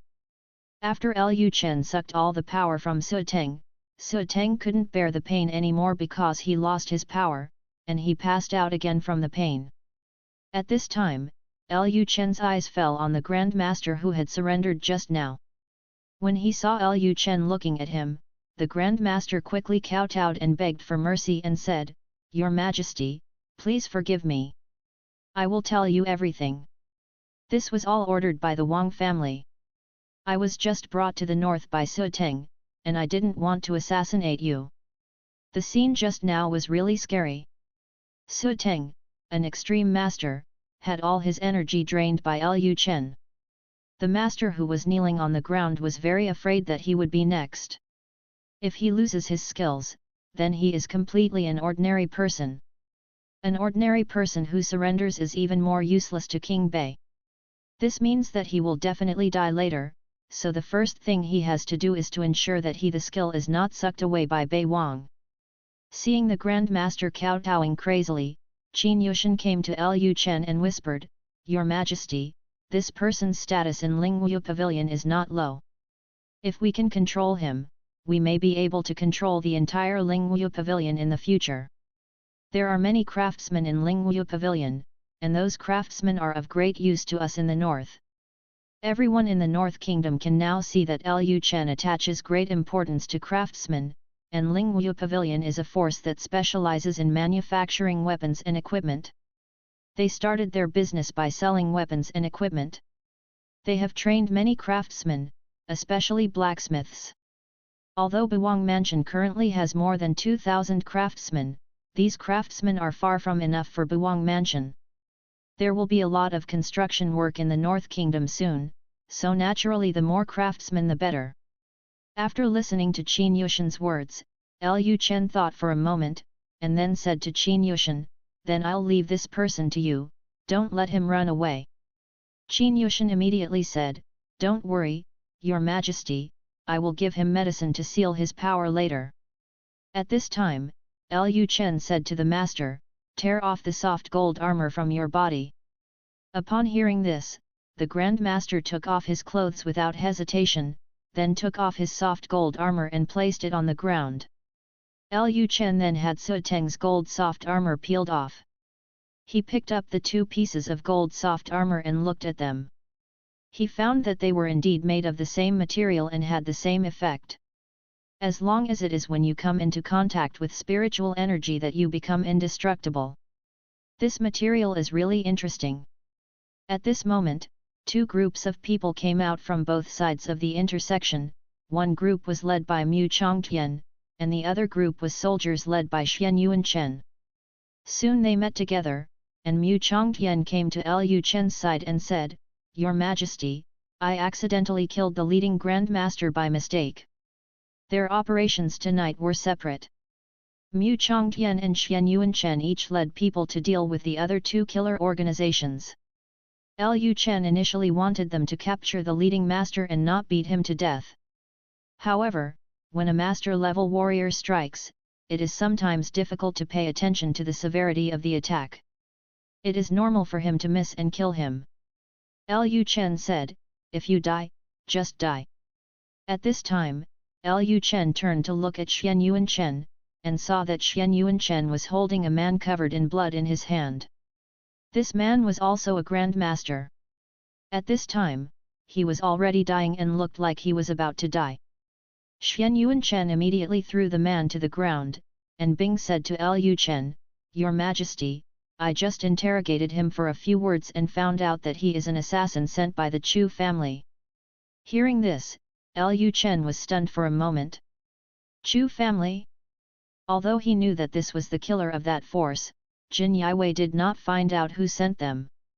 Lu Chen did not expect that the Chu family would actually send someone to assassinate him. Lu Chen frowned, then squatted down, put a palm on the man's head, and then directly sucked away all the energy from him. Mu Chongtian was not at the scene just now and did not see the scene of Lu Chen absorbing other people's skills. At this time, Mu Chongtian stood stunned when he saw the scene in front of him. Actively absorb other people's skills? What kind of technique does Bei Wang practice? Mu Chongtian suddenly seemed to understand something. No wonder Bei Wang was able to become a master in such a short period of time. It turned out that he could absorb the skills of others and turn them into his own. Why does this look like an evil act? After Lu Chen sucked away all the power from the man on the ground, the man was still not dead. Lu Chen said to Lu Chen, "Send this man to my grandpa and tell him what happened tonight." Lu Chen immediately said, "Yes, Your Majesty." At this time, Qin Yushan said, "General Yuan, you may not know where the prince's grandfather lives. I will ask someone to take you there." Yuan Chen said, "Okay, then I'll trouble Commander Qin." Qin Yushan immediately called for a few Jin Yiwei soldiers and asked them to take Yuan Chen to the courtyard where Chu Xiong now lived. After Yuan Chen left, Lu Chen glanced at the Lingwu Pavilion killers lying on the ground. Although these killers had surrendered, their strength was not low. To be honest, Lu Chen was a little worried that Qin Yushan and the others could not control these people. At this time, Qin Yushan asked the Jinyi Guard soldiers to feed a pill to the surrendered Lingwu Pavilion killers. Seeing this scene, Lu Chen asked, "Commander Qin, what did you give them?" Qin Yushan replied, "My lord, this is a medicine that can seal the meridians throughout the body. As long as you take this medicine, the martial artist's skill will be blocked and he will be unable to use his internal power, just like an ordinary person." Hearing this, Lu Chen thought to himself, if someone had given him this kind of medicine that day, would his skills have also been banned? Thinking of this, Lu Chen asked, "Does this pill have any other side effects?" Qin Yushan was stunned for a moment. He didn't expect Lu Chen to ask this question. After all, they didn't take these pills themselves, they were given to their enemies. They really didn't know if there were any specific side effects. Qin Yushan then said, "I don't know about this subordinate, but usually we only need to give them the antidote, and they can quickly recover their skills." Lu Chen then said, "Give me a pill to try." Qin Yushan said quickly, "My lord, you absolutely must not do this." Qin Yushan did not expect that Lu Chen would be interested in this kind of pill. Lu Chen was a prince after all, so how could he eat randomly? Lu Chen said, "It's okay. You have the antidote anyway." Give me one to try. Seeing that Lu Chen insisted on trying the medicine, Qin Yushan said nothing more. He immediately took out a pill and handed it to Lu Chen.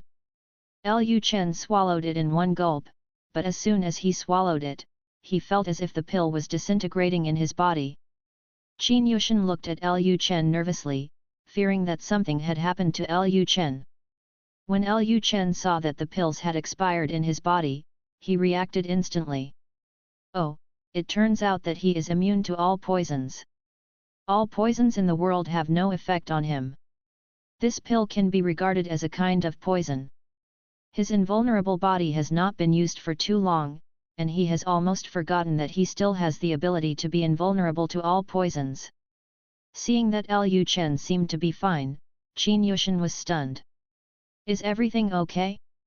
Even the extreme masters who took this pill would have their skills blocked, but King Bei didn't have any problems after taking it.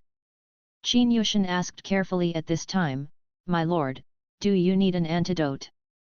Lu Chen said calmly, "This pill is of no use to me. When you are looking after these killers, don't always think that you can make them obedient with just one pill." Qin Yushan felt a little embarrassed. He did not expect that there would be people in this world who were completely immune to the poison of this pill. Qin Yushan said at this time, "What the prince said is that my subordinates must keep the Jinyi guards under strict supervision and never give them a chance to escape." Lu Chen glanced at everyone, and then said, "Now that the matter has been resolved, it's time for me to go back, and the rest will be left to you. If you smashed people's houses, you should pay money to those who deserve it. I believe these killers should have a lot of money on them. They all used money to smash grenades just now. It looks like they are rich people." After Lu Chen finished speaking, he turned around and left. Qin Yushan and others immediately said, "Farewell to the prince." Lu Chen had just walked a few steps when he heard Qin Yushan's voice coming from behind him, "Hand over all the money you have." Hearing this, Lu Chen smiled slightly. He believed that Qin Yushan and the others would handle the issue of housing compensation for the common people. In the North Prince's mansion, the main hall.